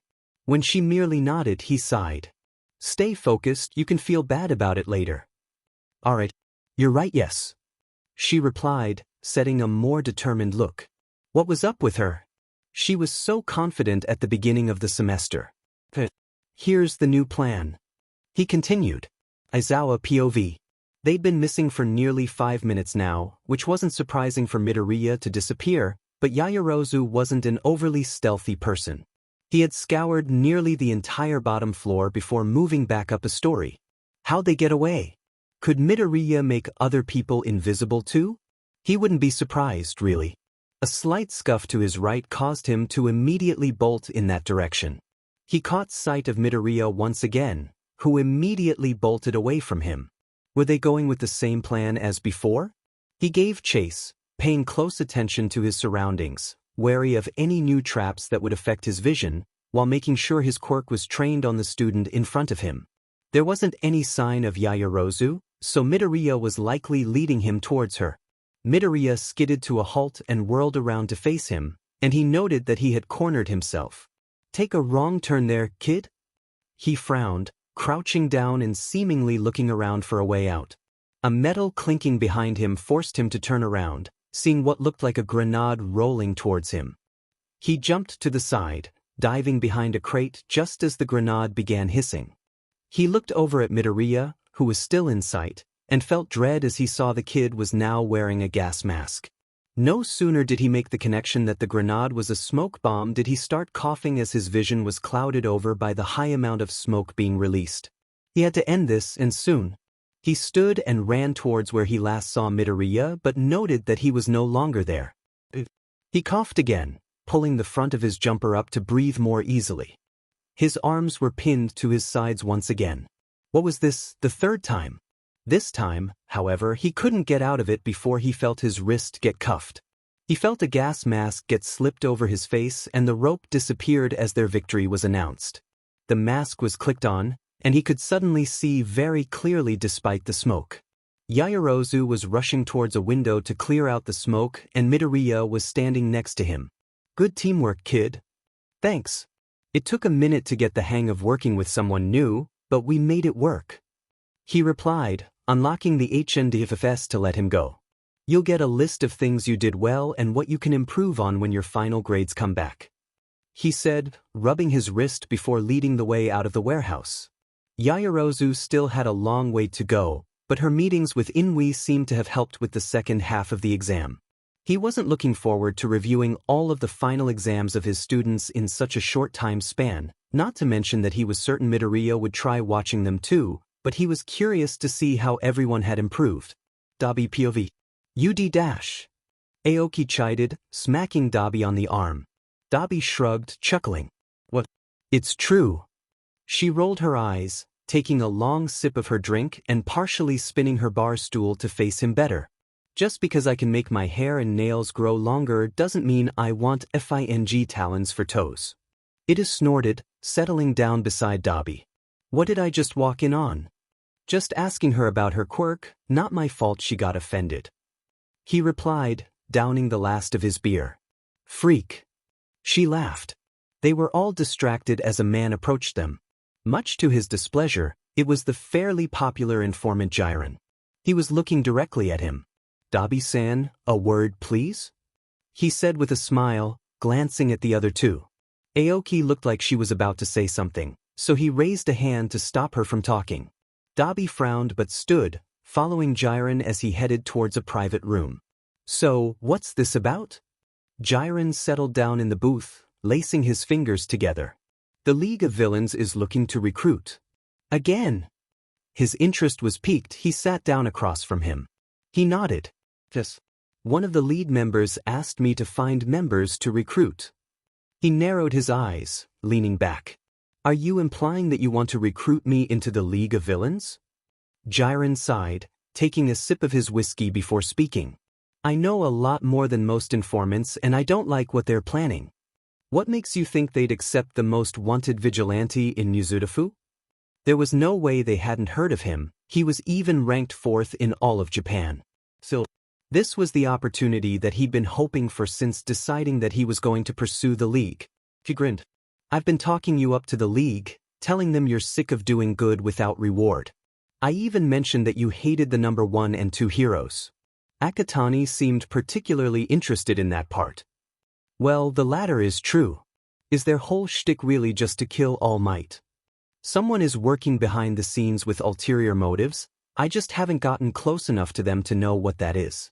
So, as far as we are aware, that is their only goal," he replied, taking another drink. "You in?" Dabi hummed, crossing his arms. "What will I get out of it? If I'm found out, there's no way they'd let me leave alive." Is taking down the league not enough? He questioned. I'll give you a cut of the profits I'm making. How does that sound? Deal. So, when do I get to meet the infamous League of Villains? Jiren grinned, finishing off his whiskey. Tomorrow, if everything stays on schedule. I have one other person who will also be recruiting, but she's a wild card. He blinked in mild surprise. That's sooner than I expected. Not my fault, they barely gave me a week to find recruits. He shrugged. And they wanted high-quality members, not the grunts they hired for the attack on UA. He sighed, standing up. Right, what time and where? Jiren pulled out a business card, handing it to him. 7 p.m., meet back here. He took the business card, glancing at it briefly before putting it in his pocket. He wasn't sure how Izuku would react to finding out he was joining the league, but he did want him to keep tabs on them, so he doubted it would be a big deal. You're what? Izuku asked, stunned. I'm not gonna repeat myself, kid. He drawled, watching as Izuku stood from the couch and started pacing. Jiren is one of the best informants around, everything will be fine. But you're joining them in less than 2 hours, after finding out you were joining them not even 24 hours ago. This is really dangerous. He continued to pace, muttering under his breath. Izuku-kun, chill. I've been planning for this for a while now. Do you trust me? He interrupted, forcing the kid to sit back down. I wanted to tell you so you can pass on the information I get to Eraser. Izuku thought for a moment before nodding. If they don't keep their members in the dark like last time. Right. Jiren said that they were taking recruiting more seriously, so I can only hope that they won't do that. He relaxed as Izuku absorbed the conversation. I'll keep Razor in the loop. He doesn't want me getting involved, so this is the closest I'll be able to get. His phone buzzed and he jumped up. It's Kuruwaro, call me as soon as that meeting is over? I will. Kid, go have fun with your friend. He replied, giving him a lazy wave as he skipped off to the front door. He arrived at the info bar not long later, finding Jiren waiting at the bar top. As he approached, he noticed that there was a teenage girl standing by him. She had what looked like a permanent smile on her face as she observed everyone around her. Yo, Jiren, I'm here. He stopped in front of the man, hands shoved in his pockets. He didn't like the idea of going undercover considering he'd never done it before, but this was to keep Izuku and other people safe. Ah, Dabi, good to see you, he said with a grin. Let's leave right away then. He was expecting to walk there, but after Jiren merely pulled out his phone and sent a message, he assumed they would get picked up. Weirdly, though, Jiren turned and led them into a private room. We waiting for someone to drive us there? He asked at the same moment that a dark portal appeared in front of them. Kurogiri's quirk allows him to teleport himself and others to a location he's been to before or to a set of coordinates. Izuku explained, reading through the notes in his notebook. His quirk is even more powerful because it was modified through human experimentation. Dabi felt a bit sick to his stomach. Human experimentation? What kind of effed-up life has Izuku lived? Jiren motioned for them to enter, walking in behind them. When his vision cleared, he found himself just outside of a seedy bar. He didn't recognize his surroundings, meaning he wasn't in Musutafu anymore. Glancing over at Jiren, he followed the man into the bar after he knocked a specific pattern into the door. Jiren stopped and made them wait in the other room as he went to speak with whoever was deeper in the bar. They were motioned to come in a moment later. It was dimly lit but not unclean. He saw 2 people at the bar top, one who was most likely Kurogiri and the other who he assumed was Akatani. Akatani had a hand covering his face. Quite the accessory, he didn't doubt that it was real. So, it's you, huh? He couldn't help making a snarky remark. I saw a picture of you, but you look gross in person. Wow, the hand guy. You're friends with the Great Stain, right? Right. Toga exclaimed excitedly. Let me join too. The League of Villains. He glared at the 2 judgmentally before speaking. Kurogiri, get rid of these 2. Everything I hate came together in one set. A brat and a rude guy. So, he was terrible at insults. No. They came all this way to visit, so let's hear them out, Akatani Tamura. Kurogiri placated. Besides, the big shot broker brought them. They're bound to be valuable assets. Jiren exhaled a puff of smoke, turning to them with a grin. I don't care what you do to them, but make sure I get my commission, Kurogiri-san. Well, that was comforting. He side-eyed Jiren as he approached them.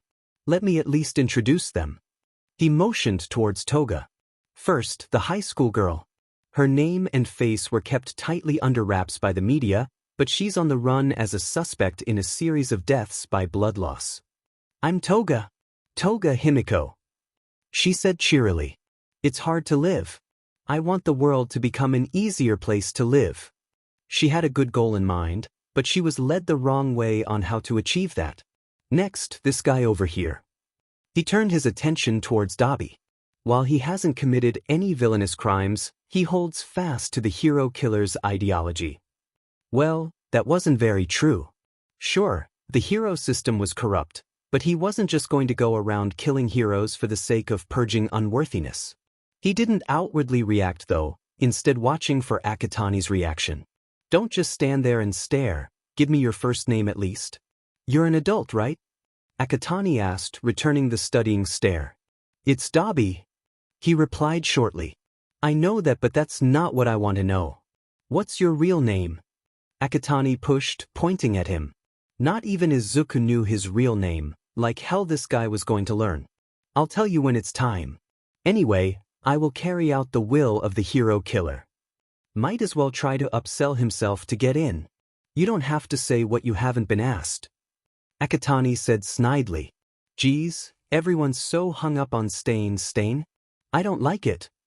He pushed himself up from the bar stool. You mustn't, Akatani Kurogiri tried calming him. I don't feel good. He felt himself tense up, realizing his life might actually be in danger. Akatani reached his hands out towards him, lunging forwards. You're all no good. Well, killing Akatani will be one less villain to worry about, right? He thought, raising a hand and feeling the flames begin to heat his palm. Then, faster than all three of them, Kurogiri acted. Small portals were scattered around the room, preventing anyone from attacking each other. Please calm down, Akatani Tamura. Kurogiri said, firmly. If what you wish is to come to pass, then we must increase the organization's numbers. Strangely enough, we're in the spotlight right now, so now is our chance. His head stretched around to whisper something he couldn't make out in Akatani's ear. What he wishes. Was that just to kill All Might, or was there more? He pulled his hand back, taking a step back just as Akatani pulled back as well. Shut up. He pushed past them and towards the other room. Where are you going? Jiren questioned, watching him walk. Shut up. He repeated before shutting the door behind him. Jiren rubbed the back of his head. I don't want to complain about a client, but he's young, too young. I thought he was going to kill us. Toga added on with a smile. He huffed, turning his head away from the door. He makes me sick. Kurogiri interrupted them. Would it be all right to give you an answer at a later date? I believe he knows what he should do. It's because he knows that he left without saying anything. He mentioned something about Akatani getting humbled, and Dabi nearly snorted. That guy was humbled? I'm sure he will reach an answer that both you and he himself will be satisfied with.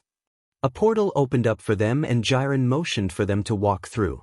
Thank you, Kurogiri-san, I hope to hear from you soon. And with that, they were back in the private room of the info bar. I'm going to be working for that guy? He asked, slightly incredulous. Jiren nodded. Yeah, I get it, not the most pleasant man, is he? That's one way to put it. He grumbled, noticing that Toga was more chilled out now that they were out of danger. What's your motive, kid, aside from Stain? She looked up at him, giving him a smile. No one understood me growing up. My quirk needs other people's blood to use, so it scared people. My own parents hated me. I just want a place where I belong. Sad upbringing, it explained why she acted the way she did. You have a place to stay? He asked. She shook her head, so Dabi motioned for her to come with him. I've got a spare room, come on kid. He'll say it, it got lonely in the apartment without Izuku. He missed arguing with his little brother every day. Sure, Izuku still called nearly every day, but it wasn't the same. She followed, though he could tell she was wary. They arrived back at his apartment 10 minutes later and he kicked off his shoes. He showed her to the spare room before retreating to his own room to call Izuku. He doubted she'd try robbing him, not that there was much to rob, so he left her to her own devices. As long as he can keep a teenage girl off the streets, he was happy. 1A Shenanigans. Izuku, Katsuki, Mina, Tenya, Ijiru, and Momo are online. Izuku, 1:12 p.m. Thought you said you were the best, at Bakugu Katsuki image. Katsuki, 1:13 Shut up. Present mix English class was harder than I was expecting. Izuku, 1:13 p.m. Excuses. I scored higher than you in the finals because I'm better. Tenya, 1:14 p.m. Please, do not argue in the group chat. Katsuki, 1:14 p.m. Just wait until the training camp. I'll show you who's the best in the class, Glowworm. Ijiru, 1:14 p.m. Guys? You do realize that Yaoyorozu is top of the class, right? Momo, 1:15 p.m. Don't involve me in this argument, please. Izuku, 1:17 p.m. Momo is awesome. She deserves that spot, unlike some people. Katsuki, 1:18 p.m. You wanna fight for real? You'll be eating your words. Izuku, 1:20 p.m. Go jump in a lake to cool off, Pami-chan. Mina, 1:21 p.m. FaceTime video call. Izuku blinked in mild surprise at the group chat being called. He was having fun antagonizing Bakugu. Deciding to see whether it was an accidental call or not, he hit answer. Most of his classmates were already on the call, all talking over each other. Hey. Ashido called, waving her arms frantically. I had the best idea. Everyone quiet down. What is your idea, Ashido-chan? Ida replied, chopping an arm. Everyone slowly quieted down. She grinned, rubbing her hands together. Midoriya-kun gave me the idea, actually. He tilted his head, trying to figure out what it was before she said it. Nothing really popped into his mind. We should go swimming as a class, she said excitedly, grabbing a swimsuit on a hanger as if to prove her idea was sound. Most of us already have swimsuits, and the training camp isn't guaranteed to have a pool, so let's go to the water park. Which one? Kaminari asked. We all live in different cities. The Kodahashi Onsui pool here in Chiba? How about on Saturday? She suggested, grinning wider as the other students began to accept the invitation. Would he be able to get the day off from the cafe to go? You better be there, Glowworm, Katsuki stated, giving him a challenging glare before hanging up. Okay, so he absolutely had to be there now. Hey, Aizawa-sensei, Yamada-sensei? He asked once he left the FaceTime call. The two adults looked over at him from the couch. What is it, Midoriya-kun? Yamada asked. Ashido-chan just invited Class 1A to a swimming park in Chiba on Saturday. Is it cool if I go? Eraser raised an eyebrow. The entire class is going? Those poor pool workers. He snorted. We're not that bad. Need a ride there? He asked and Yamada seconded the question. I was thinking of just taking the train. AKA, he wanted to fly there, but they didn't need to know that part. It'll be easier than going through the weekend traffic, plus you'd be stuck watching the students. All valid points. Keep your location shared with us when you go, alright? They were still worried about Sensei getting to him. Understandable. He nodded in agreement, already retreating back to his room. Will do. Thanks, guys. The flight to Chiba was pretty easy. He kept himself cloaked the whole time, which also kept him from overheating from the summer sun. It had also been easy getting his shift covered, which he was grateful to Kimi for being so accommodating. The flight took 2.5 hours, which was probably the longest he'd flown at one time. He arrived there about 15 minutes after the scheduled start time, lightly landing in front of the pool house and turning off his quirk. He went through the motions of getting a day pass and changing in the locker room before making his way to the pool itself. He spotted Ashido first, then Kurwaro, Tokoyami, Bakugu, and the majority of Class 1A. Midoriya-kun. Ashido called out with a smile, waving him over. You're late. He headed over to them, running a hand through his hair. Sorry, I left later than anticipated. Oi! Bakugo called, immediately beelining for him. Ah, great, exactly what he was hoping for. We didn't get to fight during the sports festival, so let's go. He abruptly turned and headed towards the part of the park that had a pool sectioned off for swim practice. Izuku followed, wondering about how well he'd do since he didn't really swim all that often. He noticed that a lot of Class 1A had also followed, obviously interested in the swimming showdown. They both stopped next to each other and looked out towards the pool. The pool was an impressive size, but not quite Olympic-sized. He wasn't a swimmer, but the park had a rule that no quirks that could dirty the pool were allowed. That wouldn't apply to him. He flexed a hand curiously, watching as the darkness created webbing between his fingers. He grinned, glancing over at Bakugo, who was looking at his hands with a judgmental expression. What? I don't usually swim. Bakugo scoffed, rolling his eyes. Whatever, I'll still beat you, Quirk or not. Hey, Cheeks, give us a countdown.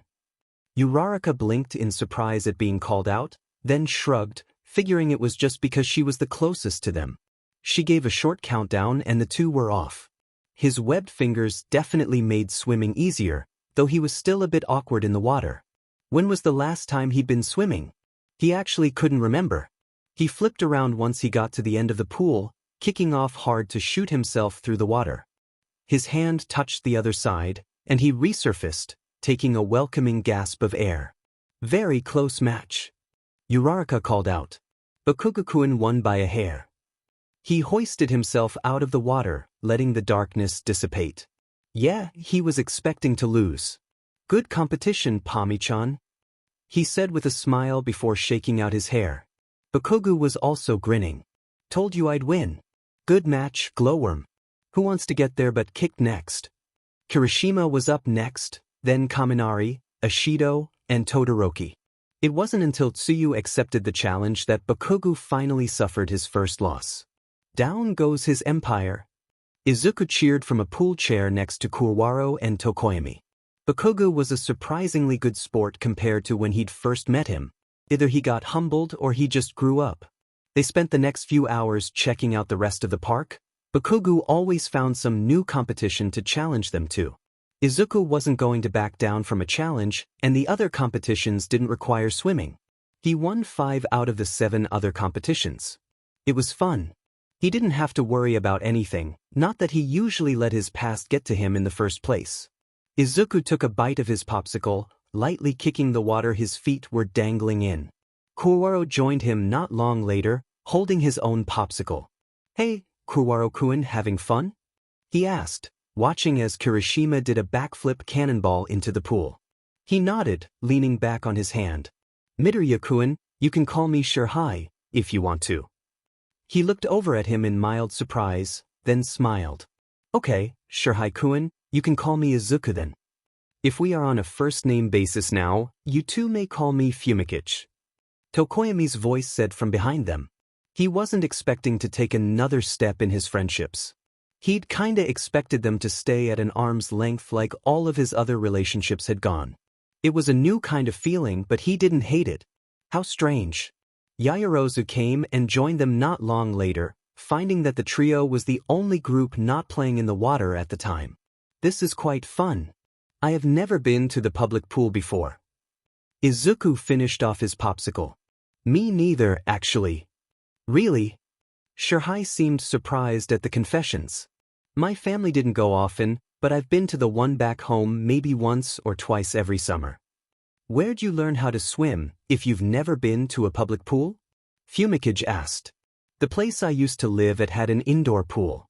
He replied a bit vaguely. Me as well, my family has an indoor and an outdoor pool at our summer house. Yaoyorozu agreed. He was certain that he and Yaoyorozu had grown up in completely different ways, but it was nice to accept some of the normalcy that he wasn't the only one. He assumed that Yaoyorozu had grown up rich, which wasn't too far off from him growing up in a massive lab that had many different amenities. Maybe he should try hanging out with her more often. Izuku took the train back home, feeling a bit too tired to fly back. He unlocked the dorm room and stepped inside with a yawn. Welcome home, Midoriya-kun. Yamada called from the lounge. He pulled off his shoes and walked into the lounge. Yamada and Eraser were watching a hero drama that he'd taken an interest in. Are you watching Tower of Heroes without me? He asked, mock offended. You've been gone all day, and we wanted to know what happened. Eraser replied, amused.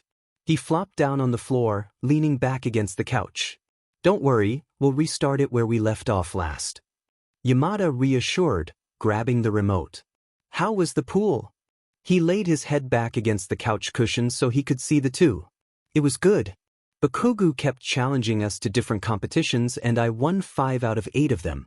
I'm also on first-name basis with Shurhai and Fumikage now. Good to hear, kid.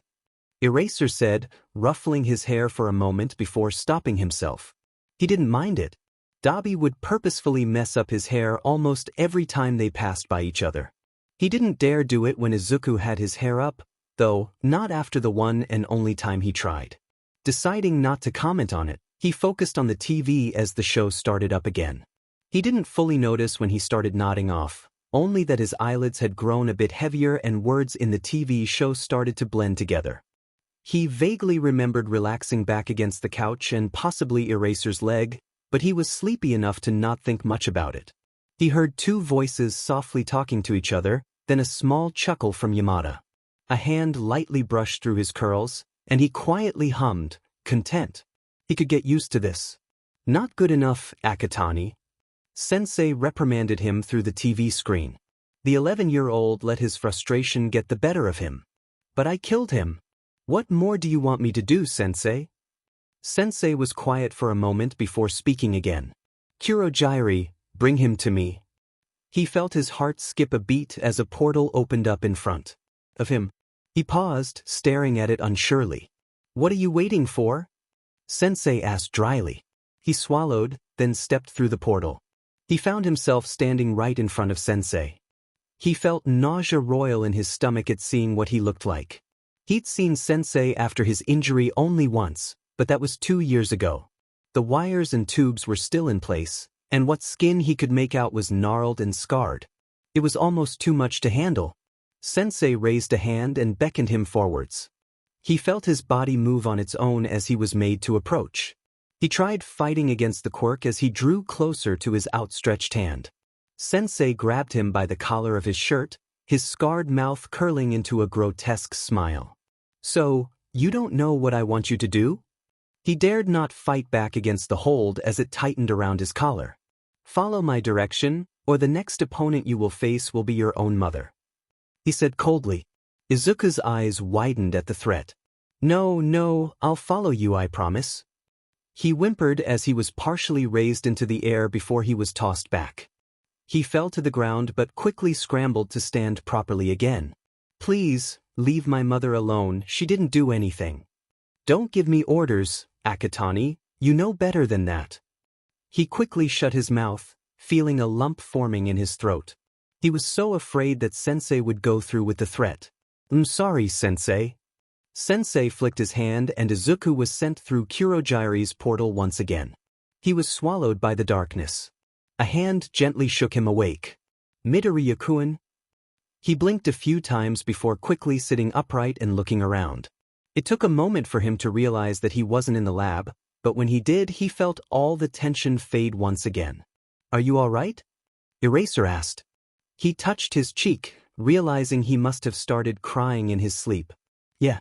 He replied, rubbing his eyes. Yeah, just a bad memory. Do you want to talk about it? He asked tentatively. Izuku paused, looking up at Eraser. Did he? He leaned against Eraser's leg again, looking at the now dark TV. Yamada must have gone to bed. Say, all for one would threaten my mother's life if I disobeyed or didn't do something exactly how he asked it. I didn't know at the time that she was already dead, so I would try really hard to please him. I don't know why that dream bothered me, they usually don't. He explained. He'd never told anyone about his dreams before. What was in the water at the pool? They can catch you off guard. I know I've had my fair share of nightmares like that. Eraser's hand lightly rested on his shoulder. It gets easier with time and with therapy. He hummed, worrying the hem of his shirt. Should I do that? See a therapist? He clarified and he nodded. We can get you on Inui's summer schedule. Thanks, I appreciate it. He replied. He'd never seen a counselor or therapist before. Hell, he rarely talked about his feelings to anyone in general. He never thought he needed to, but maybe he was wrong about that. Of course, problem child. He shifted, moving to stand up. It's late. I know it's summer break and you don't have to get up early, but you should get to bed. Yeah. He stretched before accepting Eraser's proffered hand and standing. He paused for a moment before giving him a quick hug, pulling away just as quickly. Good night, Aizawa-sensei. He seemed a bit surprised about the gesture but ended up just ruffling his hair. See you tomorrow, Midoriya-kun. They retreated to their rooms and Izuku curled up in bed. Eraserhead. Dabi is online. Dabi, 8:21 p.m. just got out of a meeting with the LOV. We need to talk ASAP. Dabi, 8:23 p.m. and everyone who is involved in the training camp should be there too. Eraserhead is online. Eraserhead, 8:48 p.m. I got an emergency meeting scheduled. Come to the station. Dabi, 8:50 p.m. Thumbs up. Dabi POV. Dabi sighed, settling down across from the group in one of the uncomfortable meeting chairs. Not many people knew about the training camp. It was the Wild Pussycats, Detective Tsukachi, Chief Tsuragami, and Eraserhead. The Wild Pussycats seemed a bit put out by the fact that he was the most wanted vigilante and a member of the League of Villains, but they were keeping it professional. All right, Dabi-san. The detective started, lightly tapping on his notepad with a pen. What did you learn? They're going to be targeting specific students. He replied. Midoriya Izuku and Kurwaro Shirhai, to be specific. Midoriya for obvious reasons, and Kurwaro due to his supposedly villainous quirk.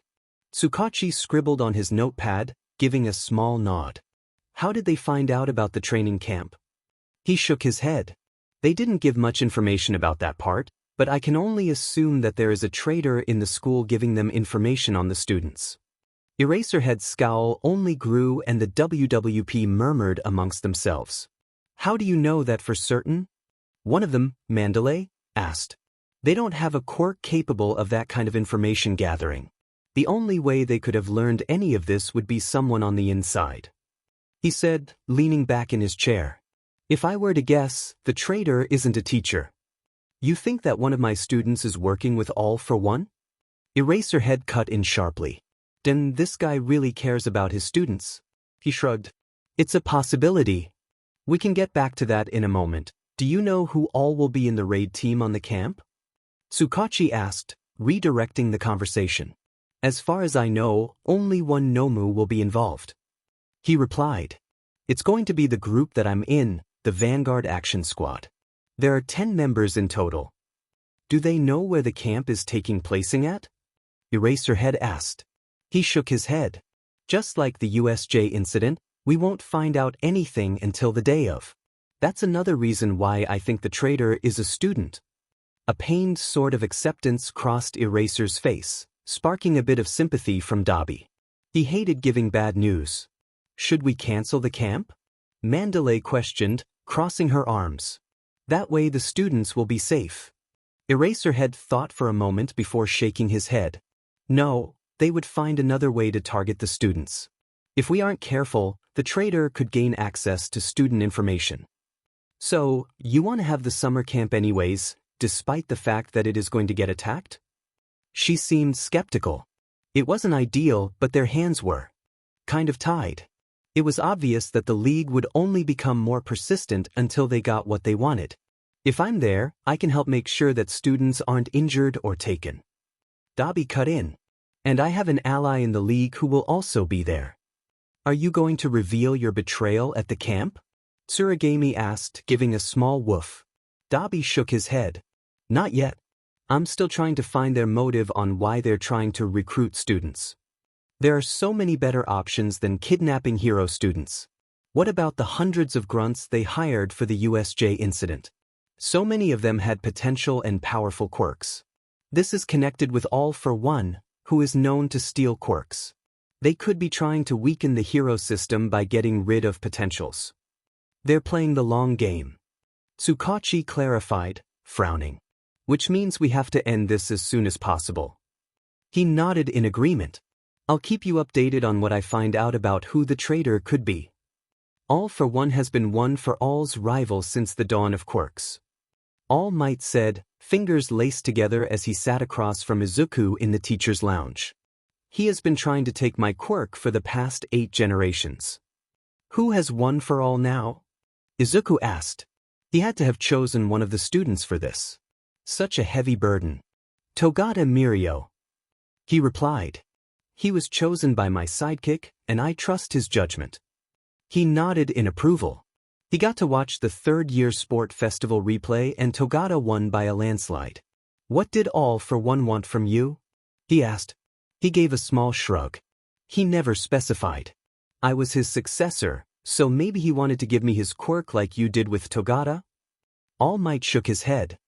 He has been alive for hundreds of years. I doubt he would choose to pass his quirk on to someone else.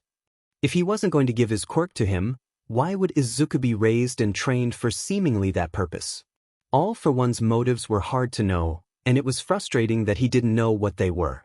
Please, tell me about your time at the lab. He continued, looking at him expectantly. That's going to be a long story. Izuku POV. Izuku scratched out another name on his list of students.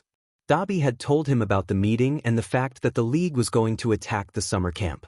If one of the students was the traitor, he could give the least biased opinion on who it could be. He dwindled the list down to 3 students in 1A. The first was Kota Koji, due to his quiet and observant nature. He had gotten better about talking to the other students, but he was still mostly just quiet. The second was Aoyama Yuga, because he did his best to get to know every student and was the most outspoken. If he wanted to move suspicion away from himself, becoming the center of attention was a good way to go about it. The final one was Hagakure Toru, solely for her stealth-based quirk. Her hero costume was made of the fibers from her hair, giving her complete invisibility. He knew she was stealthy immediately after meeting her, but he had to wonder how often she'd eavesdropped on conversations or even broken into different locations in the school without anyone seeing. He sighed, sending a couple of files to Dabi for him to review. He wasn't allowed to be a vigilante anymore, but being an info broker was still on the table. It was a bit surprising to know that they still wanted to go forward with the training camp after this discovery, but Dabi's explanation on why made sense. He frowned up at the ceiling. He was a target. Sensei still wanted him back despite having another successor. But did he just want his quirk back? It was a powerful one of the most versatile quirks. Only time would tell. He didn't want to get caught, but he couldn't deny that he was curious. Akatani POV. Why did Sensei care so much about a brat who betrayed them? He was nothing more than an NPC, an obstacle to get over. He could offer so much more than the brat could. He was stronger, smarter, more loyal. But no. Sensei wanted Mikumo back. Did he not even care about his achievements? Akatani scratched his neck irritably. It wasn't fair. Why did Mikumo still get special treatment despite having no sense of loyalty? He never doubted his own loyalty. He would let the doctor do whatever he needed to do to make him stronger, even if it altered his memory. It didn't matter. The only thing that mattered was what Sensei wanted. And what Sensei wanted was to kill All Might. If finding this brat would help make that happen, he would prioritize finding him. Mandalay-san. Izuku yelled, skidding to a stop next to her. I know where Kuda is. She gave him a long look before nodding. Go. He felt his arms snap under the pressure of Muscular's punch, flinging him back against the cliff wall with a yelp. You're weak. I'd kill you here if I was allowed to. Muscular yelled, laughing. He landed hard by the cabin, setting Kuda down before whirling around when there was a loud scream. Izuku, don't. Dabi hissed, trying to stop him from pursuing the villain that took Shirhai. Don't stop me, he's my friend. He snarled before bolting through the forest. Midoriya. Eraser called out. Stop. You're a target. Izuku ignored him. Sensei looked at him for a long time, waiting for him to speak. He simply glared back, ignoring the fear squirming in his stomach. Your tantrum is over, Mikumo. Sensei said coldly. He swallowed, keeping a hard expression.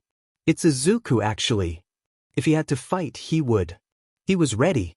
And then, a sharp jolt was followed by darkness as he was hit by a quirk he couldn't see. His head hurt. It felt like it was splitting, actually.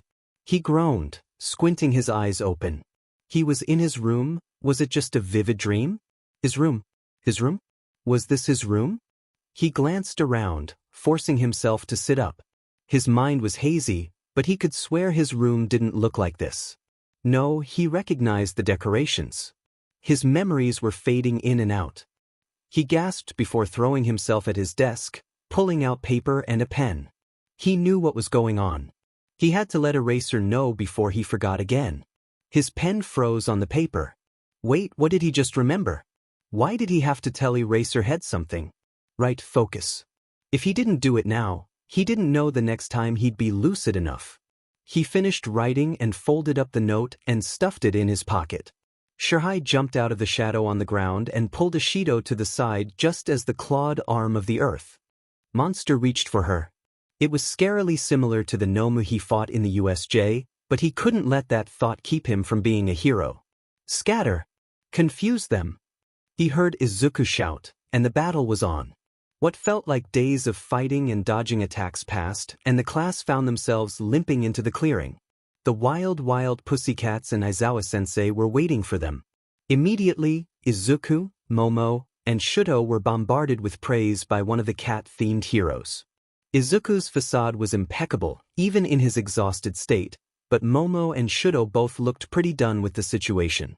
He was glad he wasn't on the receiving end of the praise. He was still pretty annoyed about how long they were out there for. But, a delicious dinner and long bath later, he found himself quietly exchanging jokes and laughs with Izuku, Shudo, and Fumikage as they were curled up in their respective sleeping bags. Day 1 was rough, and he could only hope that it wouldn't be this difficult the entire trip. Shirhai winced as his quirk tried to reject merging with the minimal amount of shadow available in the midday light. Aizawa-sensei told him to practice merging with objects with lighter shades than the near pitch black that he was used to. The lightest he'd been able to merge with was the dark wood of the forest surrounding them. Did their teacher not understand how his quirk worked? Kurwaro-kun. He glanced up with a jump, not realizing that Aizawa-sensei had been watching him. Yes, Aizawa-sensei? He replied, shoving aside the critical thoughts he'd been having earlier.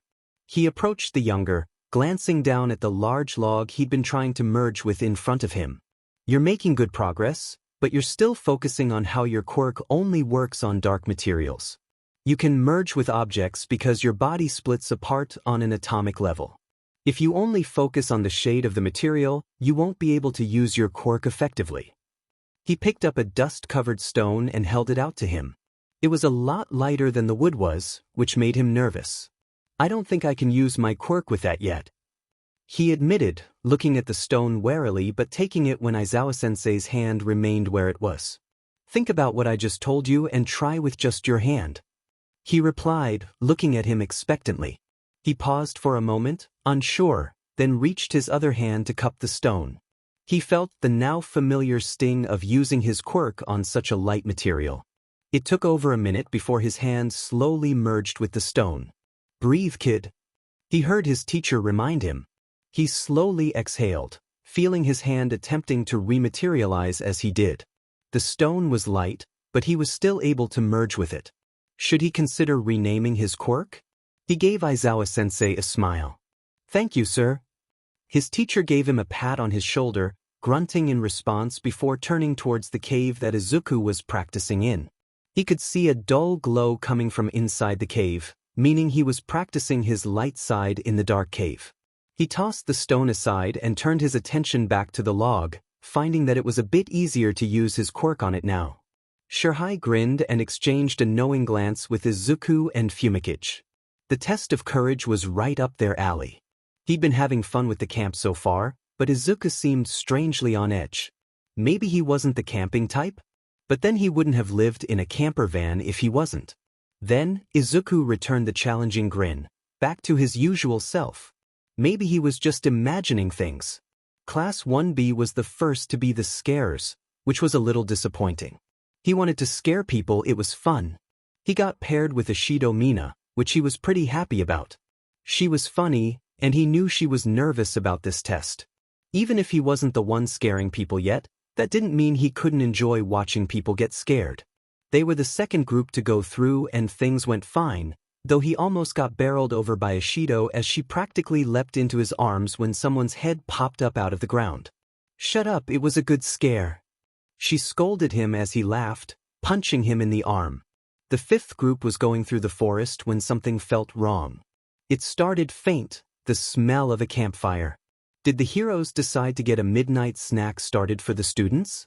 Glancing around, he noted that all of the adults were accounted for, but they were all extremely on edge. Did they know something? Aizawa-sensei spoke softly into an earpiece before motioning for Mandalay. That was when he noticed it. Bright blue light above the treeline. What was going on? Another test of courage? He glanced over at Izuku, who was staring at Aizawa-sensei with narrowed eyes, as though he was deciphering what their teacher was saying. "Sure, hi, Fumikage," he said urgently, turning to them with a serious expression that scared him more than the test of courage did. "There's a villain attack, stay together." Shirhai opened his mouth to say something when Mandalay's voice rang through his head. "Everyone returned to the camp, villains have raided the area and are targeting students. The students they are targeting are Midoriya Izuku and Kurwaro Shirhai." His blood ran cold. He was a target? And Izuku? Swallowing thickly, he allowed himself to get shepherded towards the cabin. "Kuda, where are you?" Mandalay shouted as she glanced around wildly. And then, the first villains appeared. He saw Ragdoll get attacked before they were out of sight. It wasn't until he was in the cabin that he realized Izuku wasn't with them. A stab of panic went through him as he shot up from where he was sitting. "Aizawa-sensei, Izuku-kun isn't here." His teacher's face darkened and he was out of the classroom before anyone could say anything else. What was Izuku thinking? Had he already been captured? Pacing felt like second nature, a bad habit he got from hanging out with Izuku. "Shirhai-kun." Fumikage's soothing voice called to him. He looked over, seeing his friend looking tenser than he'd ever seen. "Don't tire yourself out, we may need to fight." His legs didn't want to stay still, but he forced himself to nod and joined his friend and classmates as they murmured quietly to each other. Around 20 minutes of tense conversation that paused when fighting was heard outside, the window to the classroom exploded. 3 villains crawled their way inside. One was a young girl, one a man with a mask and hat, and the last one, a man with a lizard mutation quirk. "Calm down, everyone, we're just here for Kurwaro Shirhai," the masked man called out as the students scrambled into a defensive position, pushing Shirhai to the back of the room. His classmates were going to risk their own lives to keep him safe. He would have been touched if it wasn't so horrifying. "I suggest you leave before the heroes get here," Ida said authoritatively, not doing his usual hand chop. "Ah, that would be a problem, wouldn't it?" the masked man replied. "Too bad they're all dead." The girl shrieked cheerfully, giving a wide smile at the distraught looks the students gave her. She laughed. "Just kidding. Gosh, you're all so serious." Shirhai grit his teeth, wanting to snap something back at them. And then the fight broke out. The lizard quirk man lunged at Ida and was immediately intercepted by Ishido and Kirishima. They were easily thrown aside and another 2 villains jumped through the window. Where were the heroes? Just as he was wondering that, Best Jeanist burst into the room. Was he back up? His feeling of relief only lasted about 2 seconds before the student in front of him, Fumikage, was thrown aside and he was face to face with the masked man. "You're coming with me, Kurwaro-kun."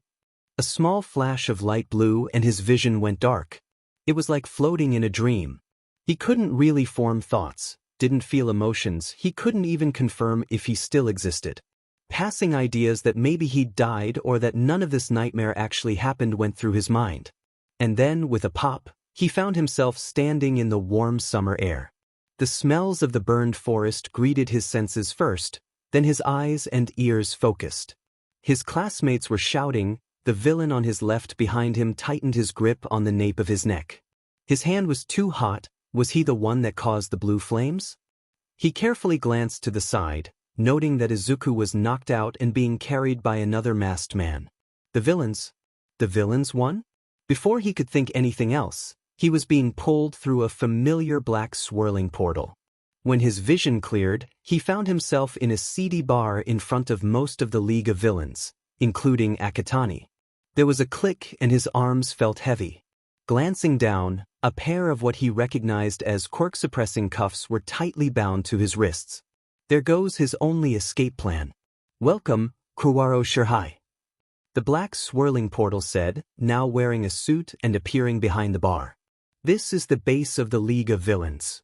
He remained silent, waiting for the inevitable attack. Was the boogeyman going to steal his quirk? Were they holding him for ransom? He wasn't a very important student, so that would be weird. They would have done much better taking Shudo or Momo. Congratulations, welcome to the team. The young girl said with a toothy smile. A man with scars over his face and body side, leaning against a wall. You're being recruited, kid. Your quirk is so good for villainy, why would you want to be a hero? The girl cut in, studying him. He opened his mouth, shocked, then closed it again and took a breath. I will show the world that darkness can be good. The man with the scars grunted, though there was a slight gleam in his eye that seemed almost proud. He must be imagining things. That was when Akatani approached him. You don't have to join us, he said placatingly, though his smile said the opposite. Willingly. What did that mean? He noticed that the scarred man and the young girl exchanged a glance. The girl's smile didn't waver, but the man looked more unhappy than before. Akatani opened his mouth to speak again but was interrupted by the crackling of a TV. Everyone's attention immediately turned towards the TV in the corner of the room, now lit up with a creepy silhouette on the screen. Sensei, I have this handled, Akatani said, smile fading into an annoyed scowl. Akatani, you know better. The voice said coldly, sending chills down Shirhai's spine. Sensei? So this was the man in charge of everything? The boogeyman? I wasn't going to tell him. He insisted, approaching the TV. I'm not a child anymore, Sensei. The TV was silent for a long moment, then it shut off abruptly. Akatani turned back to Shirhai with a deep scowl. You made Sensei angry with me. He swallowed, unsure how to react. He hadn't said a single word to Akatani. Why was this his fault?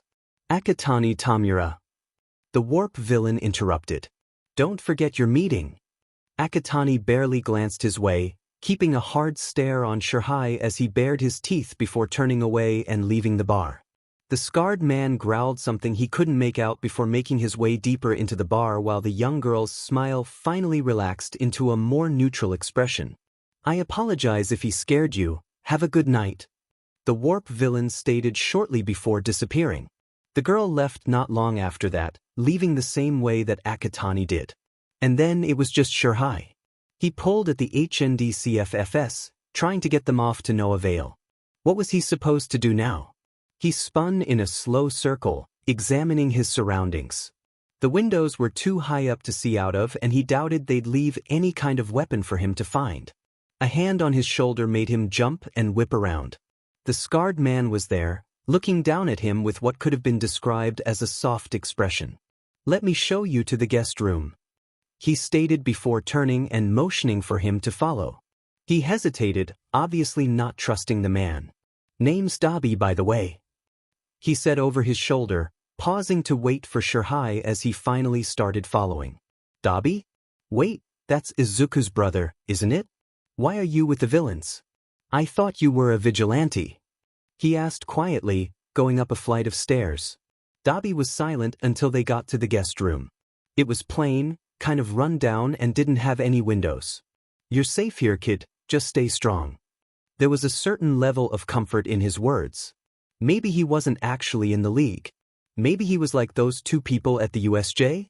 A spy. He stepped further into the room, glancing back when Dabi had turned to leave. Thanks, your brother speaks highly of you. Dabi gave him a small smile.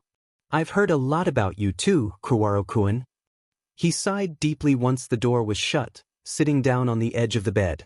He didn't know if he could put all of his trust in Dabi, but he was his only hope right now. Aizawa POV. Knowing where Kuwaro and Midoriya were being kept was simple. They had previously interviewed Midoriya about his upbringing and learned approximately where the laboratory in Sendai was, which Midoriya was certain they'd take him back there if they ever caught him. He wasn't sure if Midoriya had already escaped and was heading back or if they were keeping him in secure confinement. Their new ally and spy, Dabi, gave the location where Kurwaro was being held captive. Most concerning, though, was how Dabi conveyed the urgency that they needed to retrieve Kurwaro. He knew that his kid student was in danger being with the villains, but having an insider double down on that fact was concerning to say the least. A third location was found by Yaoyorozu after she attached a device to a fleeing Nomu during the training camp raid. The device allowed her to track the Nomu's movements with surprising accuracy. That was 3 separate teams to organize, and it all had to be done at the same time to prevent the villains from escaping or destroying evidence. He glanced over when Tsukachi let out a deep sigh. His hand lightly covered his mouth and his eyes looked bloodshot with the amount of time he'd been staring at his computer screen for. "You should take a break now," he stated blandly. "Exhaustion can lead to mistakes." Tsukachi's eyes flickered over to him briefly before he sighed again and leaned back in his chair. "You're one to talk, you look dead on your feet. Yamada's not gonna be happy with you." He would have rolled his eyes at the deflection if he didn't know that it was true. "Coffee break," he suggested, setting his laptop to the side and standing without waiting for a response. Tsukachi was quick to follow. "So far I have confirmation of participation from Present Mike, Kamui Woods, Mount Lady, Ryukyu, Snipe, All Might, Midnight, Edge Shot, and you, along with 6 other heroes in the top 100. He informed, taking a sip of coffee as they were huddled by the drink station. 15 heroes, 5 per location, he said thoughtfully, already pouring his second cup. "Do you think that's enough? From what Midoriya and All Might have told us, All for One is involved with the League of Villains and we will most likely have to fight him. All for One will most likely be in Sendai with Midoriya, so I was going to assign All Might to go there," he replied, leaning lightly against the counter. Aizawa had a vague idea of what All for One looked like, thanks to Midoriya's artistic talent. The kid had made an entire notebook filled with information on the villain, including a list of known quirks that he remembered All for One using. But there was no telling how powerful this villain was, even despite the near-fatal injuries sustained almost 6 years back. "I'm also on the Sendai list, right?" he asked, straightening up as Tsukachi prepared to head back to his office. He nodded. "I figured you'd want to save your kid, plus I know that you can handle your emotions." Externally sure, he thought with mild amusement.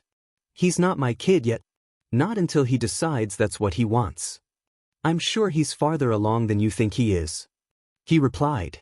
"I haven't talked to the kid much, but I know he still hides behind that mask of indifference." He sighed. "I know. I've only seen through it twice. That's a feat that shows he trusts you. I'm sure that'll be paramount one day." Tsukachi opened the door to his office, immediately looking like he needed 2 more cups of coffee when he saw the state of his desk. Papers, binders, documents, more documents. There was barely enough room for their coffee mugs. Aizawa grunted and took his seat once again, feeling like he'd never left it in the first place. "We have 2 days until the raid?" Tsukachi confirmed, lightly setting his mug down as if afraid the smallest breeze would knock over the papers on his desk. "You better make sure to get some sleep before then. Nobody wants a tired hero on their team." He grunted again, turning his attention back to his laptop. Kurwaro POV. Kurwaro lightly poked at the rice he was given. The stone in his stomach at the threats he kept receiving from Akatani were chasing away his appetite. It had been a few days since the training camp, and nearly every day was hellish. The girl, Himi-chan, Kurojairi, and Dabi were the only semi-normal people. Himi-chan would get a little too excited when describing injuries and blood, but he also had morbid curiosity around death, so he couldn't say much about it. Kurojairi would sometimes tell him stories about Akatani or about a boy he used to be a guardian for, which he always seemed a bit melancholy about. Dabi was the one keeping him the most sane, often trying to keep him engaged in conversation or some kind of game to help with the boredom. Akatani wanted him to be bored, eat bland food, and live in fear until he agreed to join the League. He didn't really understand what Akatani expected to happen if he joined them, that he'd immediately be like, "Oh yeah, I actually love villainy, let's go kill All Might." Or something. He acted kind of like a spoiled brat with no real leadership experience. A scarred hand came into view, snapping as if to get his attention. He glanced up and saw Dabi crouched next to where he was sitting by the table in the guest room. "Hey kid, how are you doing?" he asked, tone bored like usual. He shrugged slightly. "Akatani said he would disintegrate my hands if I didn't join by the end of the week." And the way that he said it was genuine enough that he believed it. Dabi sighed in annoyance. "It's not going to happen, no matter what he claims he'll do." "How are you so sure?" he replied, lightly flexing his fingers, imagining what it would be like living without them. He didn't get a response right away. It seemed like Dabi wanted to say something but couldn't for fear of being found out. "You should eat, you need your strength." He gave Kurwaro a look that told him that something was going to happen soon. Was it the heroes? Was Akatani going to make him fight someone?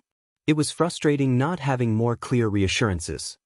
He just nodded as Dabi straightened up and turned to leave. "Thanks for visiting, Dabi-san." A few hours later, or he assumed hours, he had no way of knowing how much time had passed, he was once again brought downstairs by Kurojairi and made to sit across from Akatani. Neither Dabi nor Himi-chan were anywhere to be seen, which made him more nervous than he already had been. Akatani was more volatile than usual. High energy but not the happy excitement, it was the kind of high energy that made him afraid he was going to attack someone. "Sensei doesn't understand that I can handle this myself." He started ranting to him, acting as though Kurwaro was already part of the league and not a prisoner. "I'm more than ready to lead a group, I have an end goal in mind, I have the experience, the materials, the members, what else can I be missing?" Not once did he look at Kurwaro, which he was fairly grateful for. That is, until Akatani's glare turned to him, sending chills down his spine. "You're the one who caused Sensei to stop trusting me. It wasn't until you came along that he stopped talking to me as often and started pushing me aside as if he had someone better." He didn't have to reply as Kurojairi responded in his place. "Akatani Tamura, you know that it is Akatani Mikumo, not Kurwaro Shirhai, who is taking up his time." Akatani's eye twitched in annoyance. "Didn't I tell you not to say his name?" "My apologies," Kurojairi replied, going back to polishing some bar glasses. Surprisingly, that short interaction was enough to get Akatani to back down from threatening him again. There was a knock at the door and a voice calling from the other side. "Pizza DLVI." Akatani, Kurojairi, and Spinner all glanced at each other in confusion. The confusion only lasted around 3 seconds before what he thought was a wrecking ball crashed into the far side of the bar and a few figures flooded in. It was taking a minute for the dust to clear, but it was pretty clear who the heroes were as voices started ordering the villains to stand down and winding branches shot through the dust, detaining the 3 villains. Kurwaro jumped up, but wasn't quick enough before Akatani disintegrated the wood and lunged at him. He managed to catch him by the arm and pulled him back before grabbing his throat with a 4-finger hold. "Stay back if you want him to survive," he snarled, causing all of the heroes, Kamui Woods, Present Mike, and Ryukyu from what he could see, to freeze. He had to do something, but even swallowing nervously caused Akatani to tighten his hold. The 3 heroes seemed calm, which he was both annoyed and grateful for. He was on the verge of death and they weren't reacting with the urgency he was expecting. And then, there was a small flash from the busted-in wall and a thunk noise before Akatani jerked away with a yelp of shock. Without a moment's hesitation, Kamui's branches grabbed him and Kurwaro, pulling Kurwaro towards the heroes and keeping Akatani on the ground where he'd fallen. "Captive secured," Ryukyu called as she quickly pulled Kurwaro towards the opening in the wall. He glanced back, noticing that Spinner was failing to escape. Akatani seemed almost out of commission from whatever hit him, and Kurojairi hadn't fought back at all, just watched him leave. Mount Lady was waiting to drop him off at an ambulance while Ryukyu went back into the league base. A gleam from a rooftop caused him to glance over, noticing that Snipe was vigilantly focusing his attention in the bar, ready to fire off another round. The rest of that day was a blur. The ambulance checked him out and just told him to drink water because he was dehydrated before sending him off to make a police report. Then he was taken to the hospital for observation. It was surreal being back home with his family after being held hostage for at least a few days. He resisted shying away from his parents as they hugged him when they came to the hospital. They were not a physical touch kind of family, so it was weird, but he found himself returning the gesture. It wasn't until almost a week later that things snapped back into place during an appointment with the school's counselor. Aizawa POV. Aizawa quietly followed behind All Might as they were led through the streets of Sendai. The raids on the other two facilities were about to take place, scheduled to happen at the same time. He hated the big city, but the business district was similar to Musutafu's usual busy day, so it was tolerable. He was itching to tell All Might to hurry up. He hated moving so slowly, but he knew it was necessary and exactly how he would have led the raid himself. Finally, the laboratory that he had fully memorized by the countless hours of studying and going through pictures came into focus. The plan was that the heroes and police would detain the workers there while All Might, Aizawa, and Edgeshot searched for All for One and Midoriya. Midnight and a couple of heroes with small gas masks hidden by medical masks went ahead at All Might's gesture. And with that, the raid began. Police started off by bringing a search warrant to the door, which was immediately met with resistance. Chaos erupted as the first bodyguards exited the facility and began fighting with the police. The heroes quickly jumped in while Midnight and the two gas mask heroes ran into the building. All clear, Group B head in. Midnight's voice called through their walkies. All Might, Aizawa, and Edgeshot bolted into the building, passing by worker after worker passed out on the ground from Midnight's quirk. They located the stairs quickly, Aizawa having memorized the blueprints, and descended. Midoriya had told them that he was kept on the 5th floor down, but the stairwell was almost a straight shot there. Their first obstacle showed up in the form of two villain bodyguards coming through the entrance to the 2nd floor down. One immediately pulled out what had to be trigger while the other bolted forwards to prevent Edgeshot from stopping the villain from using the drag. Quick as a bullet, All Might took down the villain trying to use trigger while Edgeshot detained the other villain with Aizawa canceling his knife quirk. That shaved around 2 minutes of their assumed 15 minutes before All for One makes his appearance. By the time All for One joins the fight, Aizawa and Edgeshot were meant to have already grabbed Midoriya and returned to the surface. They reached the 3rd floor down and had to go through multiple hallways, stopping 3 more guards on the way. 10 minutes remaining, they found the next staircase and flew down the stairs to the 5th floor. They burst through the doors and found the 5th floor empty aside from 5 guards, all holding trigger against their necks. The 3 heroes collectively muttered curses as the drag took effect. 2 of the villains grew 3 times their normal size while the other 3 grew horns or spikes or claws and fangs. It was going to be a shit show. Without thinking, Aizawa quickly jumped forwards, calling out, "Formation," before canceling the quirk of the nearest villain, who had turned into a giant bull before getting hit by his quirk. All Might and Edgeshot followed suit, each preparing to take on a villain. But just before the fight got any farther, someone behind the villains attacked, taking out 2 of the villains with a bow staff before it quickly morphed into something like a sword and decapitated the other giant villain. Midoriya came into view as he quickly killed the last of the villains before turning his attention to the 3 heroes. His eyes were cold and didn't show any emotion, even when he made eye contact with Aizawa. "What are you doing here?" he asked, not a hint of confusion or worry or anything in his tone. It was almost robotic. "Midoriya-kun," Aizawa said, taking a step forward before stopping when Midoriya's sword raised to point at him and a snarled, "Stop," was thrown his way. "It's me, Aizawa. I know who you are," he replied. He gestured for Edgeshot and All Might to secure the other floors before turning his full attention on the kid. Once the heroes retreated, he raised his arms placatingly. "I'm here to bring you back home, kid." Midoriya paused at that, seeming to be trying to jog his memory. "I am home," he said finally, and Aizawa didn't even have time to feel confused before Midoriya's sword morphed back into a bow staff and he lunged for him. The bow staff dissipated before it could do any damage as his quirk was cancelled. Aizawa threw his capture scarf at him, but Midoriya's melee was on par with the top heroes as he redirected the capture scarf and slammed the palm of his hand into Aizawa's sternum, knocking the breath out of him. He barely kept himself from stumbling back. He blinked, but Midoriya didn't seem interested in using his quirk right away, instead opting to use another melee attack. He managed to grab onto Midoriya's wrist and attempted to pin him to the ground. "Midoriya, stop." Midoriya twisted back around and Aizawa felt the click and pop of Midoriya's wrist as it was dislocated. The kid had no reaction to the injury. He jumped back, releasing his hold on him as Midoriya swiped at his face with a real knife he'd pulled out of nowhere. He threw his capture weapon out again, managing to catch the hand holding the knife. Instead of resisting the capture weapon, Midoriya bolted closer and attempted to kick Aizawa's head with his heel. Aizawa managed to catch the attack. He released the capture scarf before getting it to wrap around Midoriya's waist, pinning his injured arm to his side. He felt the knife swipe across his chest, thankful for the protective vest he had on. He grabbed Midoriya's arm and quickly tripped him. Midoriya attempted to roll away but was caught by the capture scarf and Aizawa planted his knee against his chest, stopping him from moving any farther. "Please, Midoriya-kun, you have to remember."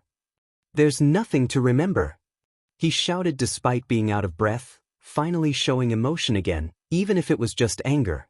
"Let me go, this is where I belong."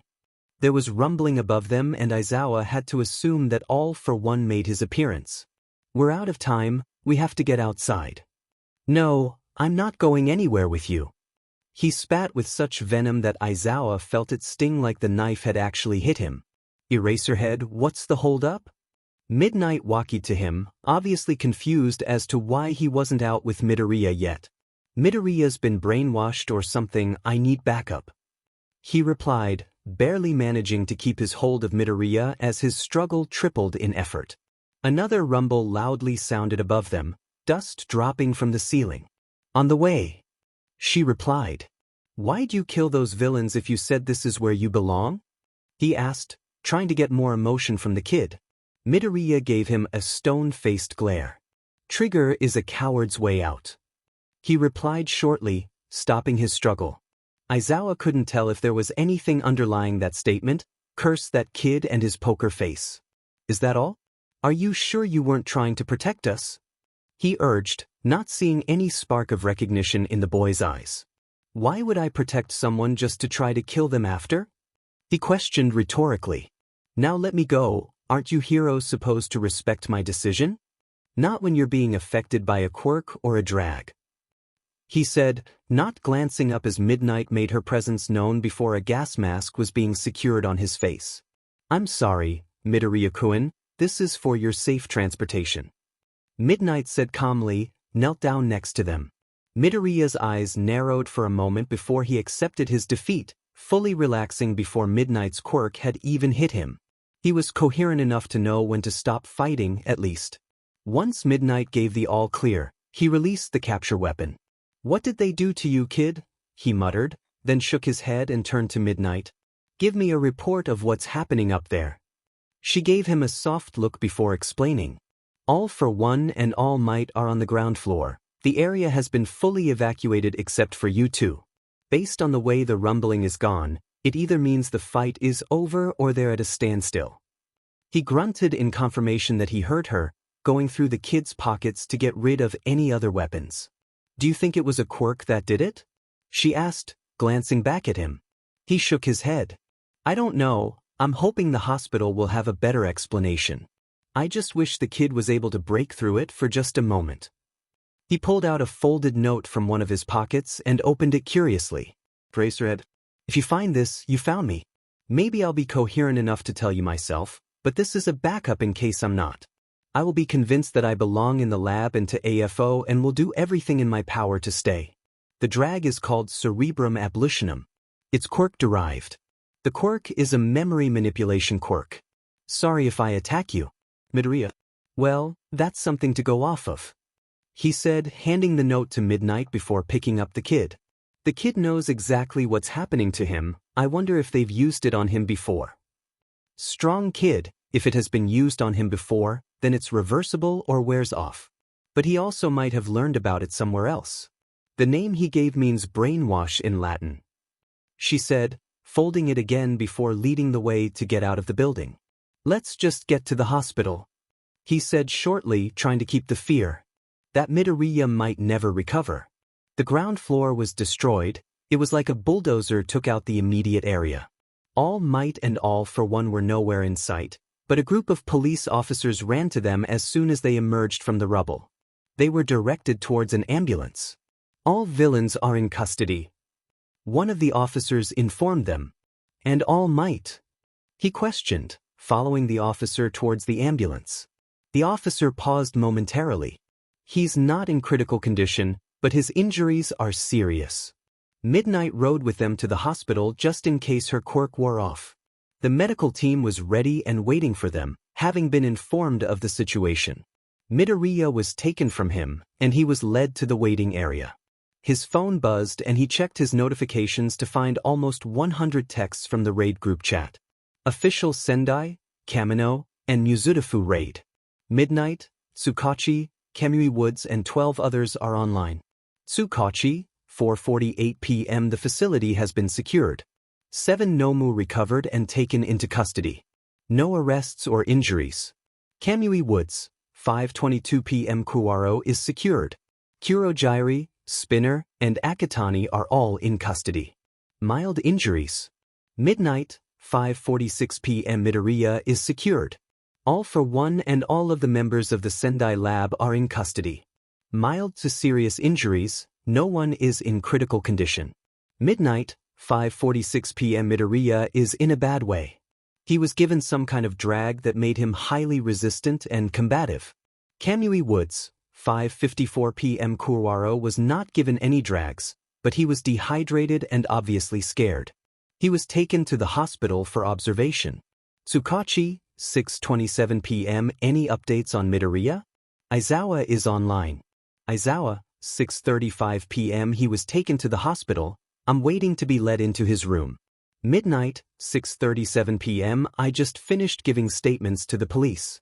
Show, they need your statement too. Aizawa, 6:38 p.m. I'll give my statement when they come to me, but I'm not leaving the waiting room. Midnight, 6:38 p.m. Thumbs up, I understand. Aizawa shut off his phone after that, ignoring the other notifications. Based on the information from the group chat, all of the raids were successful with minimal injuries. He was still in a state of mild shock, but it was good that he could at least recognize it. Finally, after over an hour of waiting, the police coming in for his statement, and Hizashi arriving to wait with him, they were led to Midoriya's hospital room. The kid was still asleep, but he was set up with all kinds of different monitoring devices, along with being restrained in case he woke up and attempted to leave the hospital. He sighed and pulled up a chair, settling down next to the bed while Hizashi headed out to the vending machine to get them something to eat and drink. They sat in silence for a while, listening to the soft beeps of the heart monitor and the TV playing the news of that afternoon. They have Kurogyri in custody. Hizashi said after a while. Do you want to pay him a visit when Midoriya is discharged? Aizawa nodded in agreement. Shirakumo. Were all of his loved ones going to get brainwashed? What a coincidence. Hey, get some sleep, okay? I'll keep first watch. Hizashi pressured, grabbing the extra blankets that the nurses brought earlier. Yeah, thanks, Zashi. He took the blanket, giving Midoriya one last look before moving over to the extra bed they had. He was able to fall asleep easier than expected, though his dreams were jumbled and troubled. His last dream involved a lot of screaming and yelling, and it took him a bit too long to realize that the voices were coming from the hospital room.